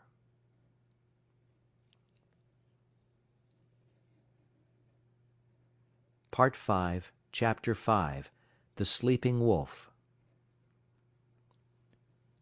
It was about this time that the newspapers were full of the daring escape of a convict from the San Quentin prison. He was a ferocious man. He had been ill-made in the making. He had not been born right, and he had not been helped any by the moulding he had received at the hands of society. The hands of society are harsh, and this man was a striking sample of its handiwork. He was a beast, a human beast, it is true, but nevertheless so terrible a beast that he can best be characterized as carnivorous. In San Quentin prison he had proved incorrigible. Punishment failed to break his spirit. He could die dumb mad and fighting to the last, but he could not live and be beaten. The more fiercely he fought, the more harshly society handled him, and the only effect of harshness was to make him fiercer. Strait jackets, starvation, and beatings and clubbings were the wrong treatment for Jim Hall, but it was the treatment he received. It was the treatment he had received from the time he was a little pulpy boy in a San Francisco slum, soft clay in the hands of society, and ready to be formed into something. It was during Jim Hall's third term in prison that he encountered a guard that was almost as great a beast as he. The guard treated him unfairly, lied about him to the warden, lost his credits, persecuted him. The difference between them was that the guard carried a bunch of keys and a revolver. Jim Hall had only his naked hands and his teeth, but he sprang upon the guard one day and used his teeth on the other's throat just like any jungle animal. After this, Jim Hall went to live in the incorrigible cell. He lived there 3 years. The cell was of iron, the floor, the walls, the roof. He never left this cell. He never saw the sky nor the sunshine. Day was a twilight, and night was a black silence. He was in an iron tomb, buried alive. He saw no human face, spoke to no human thing. When his food was shoved into him, he growled like a wild animal. He hated all things. For days and nights he bellowed his rage at the universe. For weeks and months he never made a sound, in the black silence eating his very soul. He was a man and a monstrosity, as fearful a thing of fear as ever gibbered in the visions of a maddened brain. And then, one night, he escaped. The warders said it was impossible, but nevertheless the cell was empty, and half in, half out of it lay the body of a dead guard. 2 other dead guards marked his trail through the prison to the outer walls, and he had killed with his hands to avoid noise. He was armed with the weapons of the slain guards, a live arsenal that fled through the hills pursued by the organized might of society. A heavy price of gold was upon his head. Avaricious farmers hunted him with shotguns. His blood might pay off a mortgage or send a son to college. Public-spirited citizens took down their rifles and went out after him. A pack of bloodhounds followed the way of his bleeding feet, and the sleuth-hounds of the law, the paid fighting animals of society, with telephone and telegraph and special train, clung to his trail night and day. Sometimes they came upon him, and men faced him like heroes, or stampeded through barbed wire fences to the delight of the Commonwealth reading the account at the breakfast table. It was after such encounters that the dead and wounded were carted back to the towns, and their places filled by men eager for the manhunt. And then Jim Hall disappeared. The bloodhounds vainly quested on the lost trail. Inoffensive ranchers in remote valleys were held up by armed men and compelled to identify themselves, while the remains of Jim Hall were discovered on a dozen mountain-sides by greedy claimants for blood money. In the meantime, the newspapers were read at Sierra Vista not so much with interest as with anxiety. The women were afraid. Judge Scott pooh-poohed and laughed, but not with reason, for it was in his last days on the bench that Jim Hall had stood before him and received sentence. And in open courtroom, before all men, Jim Hall had proclaimed that the day would come when he would wreak vengeance on the judge that sentenced him. For once, Jim Hall was right. He was innocent of the crime for which he was sentenced. It was a case, in the parlance of thieves and police, of railroading. Jim Hall was being railroaded to prison for a crime he had not committed. Because of the 2 prior convictions against him, Judge Scott imposed upon him a sentence of 50 years. Judge Scott did not know all things, and did not know that he was party to a police conspiracy, that the evidence was hatched and perjured, that Jim Hall was guiltless of the crime charged. And Jim Hall, on the other hand, did not know that Judge Scott was merely ignorant. Jim Hall believed that the judge knew all about it, and was hand in glove with the police in the perpetration of the monstrous injustice. So it was, when the doom of 50 years of living death was uttered by Judge Scott, that Jim Hall, hating all things in the society that misused him, rose up and raged in the courtroom until dragged down by half a dozen of his blue-coated enemies. To him, Judge Scott was the keystone in the arch of injustice, and upon Judge Scott he emptied the vials of his wrath and hurled the threats of his revenge yet to come. Then Jim Hall went to his living death and escaped. Of all this White Fang knew nothing, and between him and Alice, the master's wife, there existed a secret. Each night, after Sierra Vista had gone to bed, she rose and let in White Fang to sleep in the big hall. Now White Fang was not a house dog, nor was he permitted to sleep in the house. So each morning, early, she slipped down and let him out before the family was awake. On one such night, while all the house slept, White Fang awoke and lay very quietly. And very quietly he smelled the air and read the message it bore of a strange god's presence. And to his ears came sounds of the strange god's movements. White Fang burst into no furious outcry. It was not his way. The strange god walked softly, but more softly walked White Fang, for he had no clothes to rub against the flesh of his body. He followed silently. In the West he had hunted live meat that was infinitely timid, and he knew the advantage of surprise. The strange god paused at the foot of the great staircase and listened, and White Fang was as dead, so without movement was he as he watched and waited. Up that staircase the way led to the Love-Master and to the Love-Master's dearest possessions. White Fang bristled, but waited. The strange god's foot lifted. He was beginning the ascent. Then it was that White Fang struck. He gave no warning, with no snarl anticipated his own action. Into the air he lifted his body in the spring that landed him on the strange god's back. White Fang clung with his forepaws to the man's shoulders, at the same time burying his fangs into the back of the man's neck. He clung on for a moment, long enough to drag the god over backward. Together they crashed to the floor. White Fang leaped clear, and, as the man struggled to rise, was in again with the slashing fangs. Sierra Vista awoke in alarm. The noise from downstairs was that of a score of battling fiends. There were revolver shots. A man's voice screamed once in horror and anguish. There was a great snarling and growling, and over all arose a smashing and crashing of furniture and glass. But almost as quickly as it had arisen, the commotion died away. The struggle had not lasted more than 3 minutes. The frightened household clustered at the top of the stairway. From below, as from out of an abyss of blackness, came up a gurgling sound, as of air bubbling through water. Sometimes this gurgle became sibilant, almost a whistle. But this too quickly died down and ceased. Then naught came up out of the blackness save a heavy panting of some creature struggling sorely for air. Weedon Scott pressed a button, and the staircase and downstairs hall were flooded with light. Then he and Judge Scott, revolvers in hand, cautiously descended. There was no need for this caution. White Fang had done his work.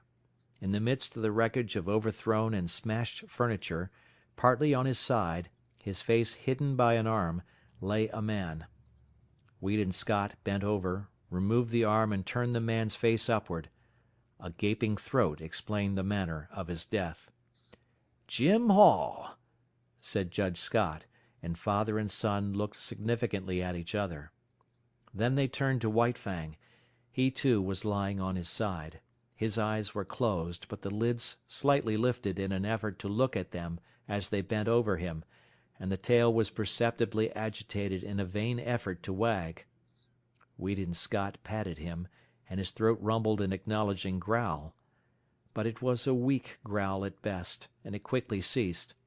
His eyelids drooped and went shut, and his whole body seemed to relax and flatten out upon the floor.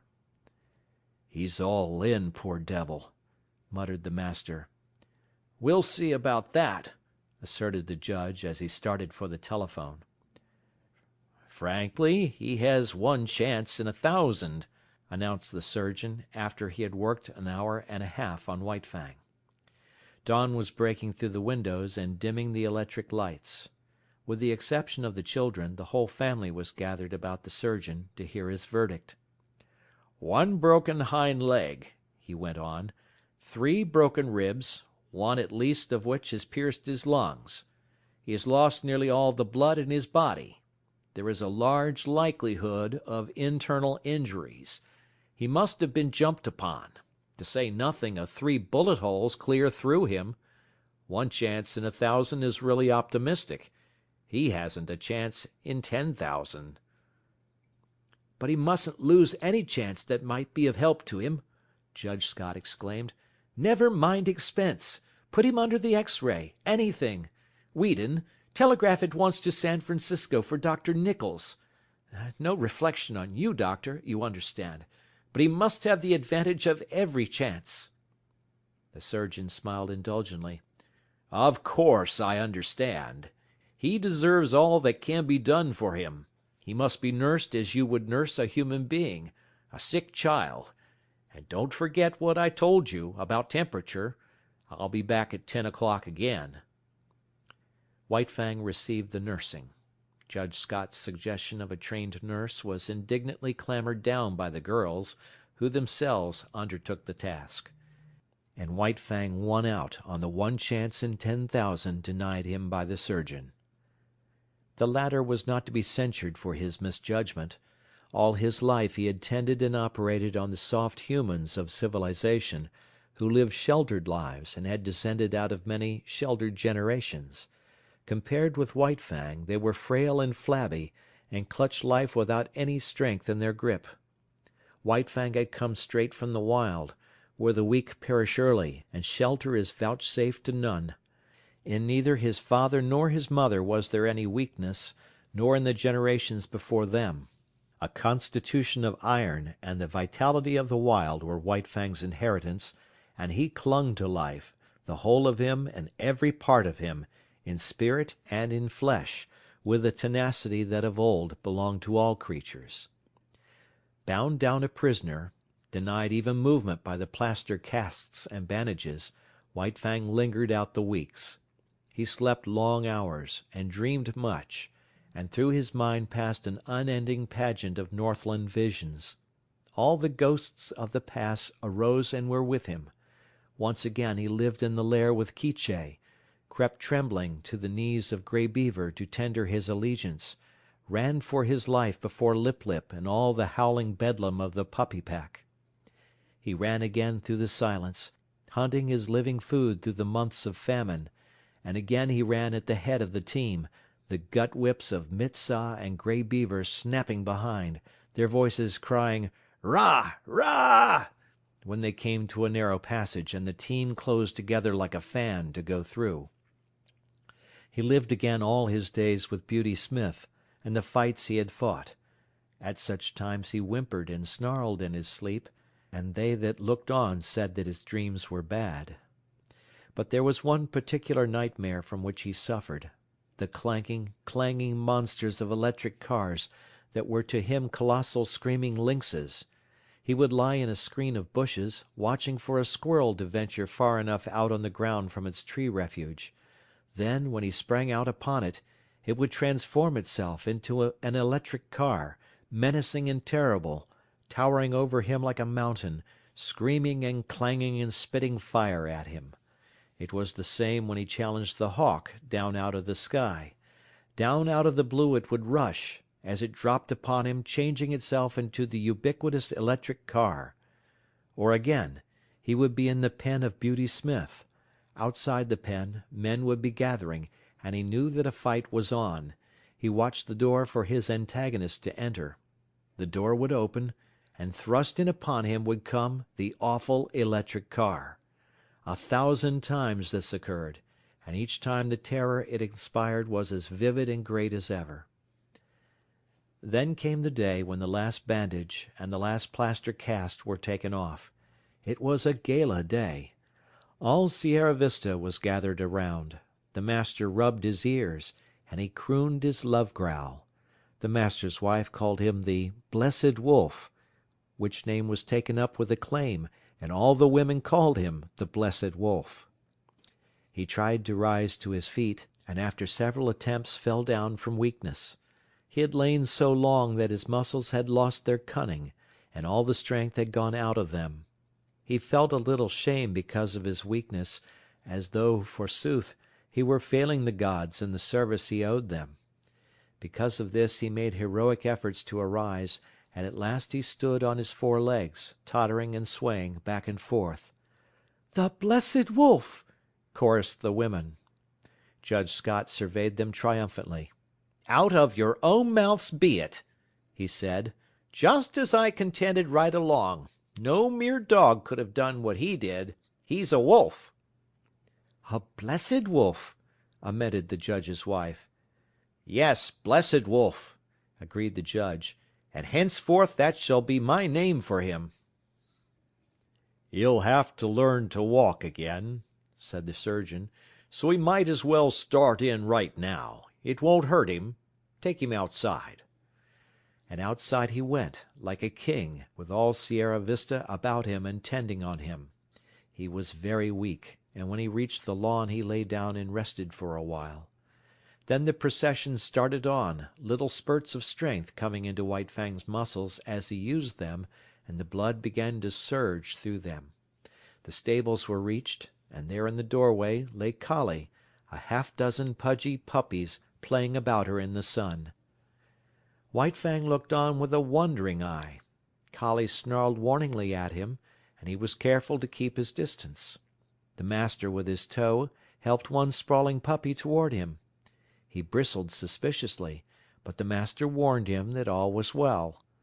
Collie, clasped in the arms of one of the women, watched him jealously, and with a snarl warned him that all was not well. The puppy sprawled in front of him. He cocked his ears and watched it curiously. Then their noses touched, and he felt the warm little tongue of the puppy on his jowl. White Fang's tongue went out, he knew not why, and he licked the puppy's face. Hand-clapping and pleased cries from the gods greeted the performance. He was surprised, and looked at them in a puzzled way. Then his weakness asserted itself, and he lay down, his ears cocked, his head on one side, as he watched the puppy. The other puppies came sprawling toward him, to Collie's great disgust, and he gravely permitted them to clamber and tumble over him. At first, amid the applause of the gods, he betrayed a trifle of his own self-consciousness and awkwardness. This passed away as the puppy's antics and mauling continued, and he lay with half-shut, patient eyes, drowsing in the sun. End of chapter. End of book. Thank you for listening.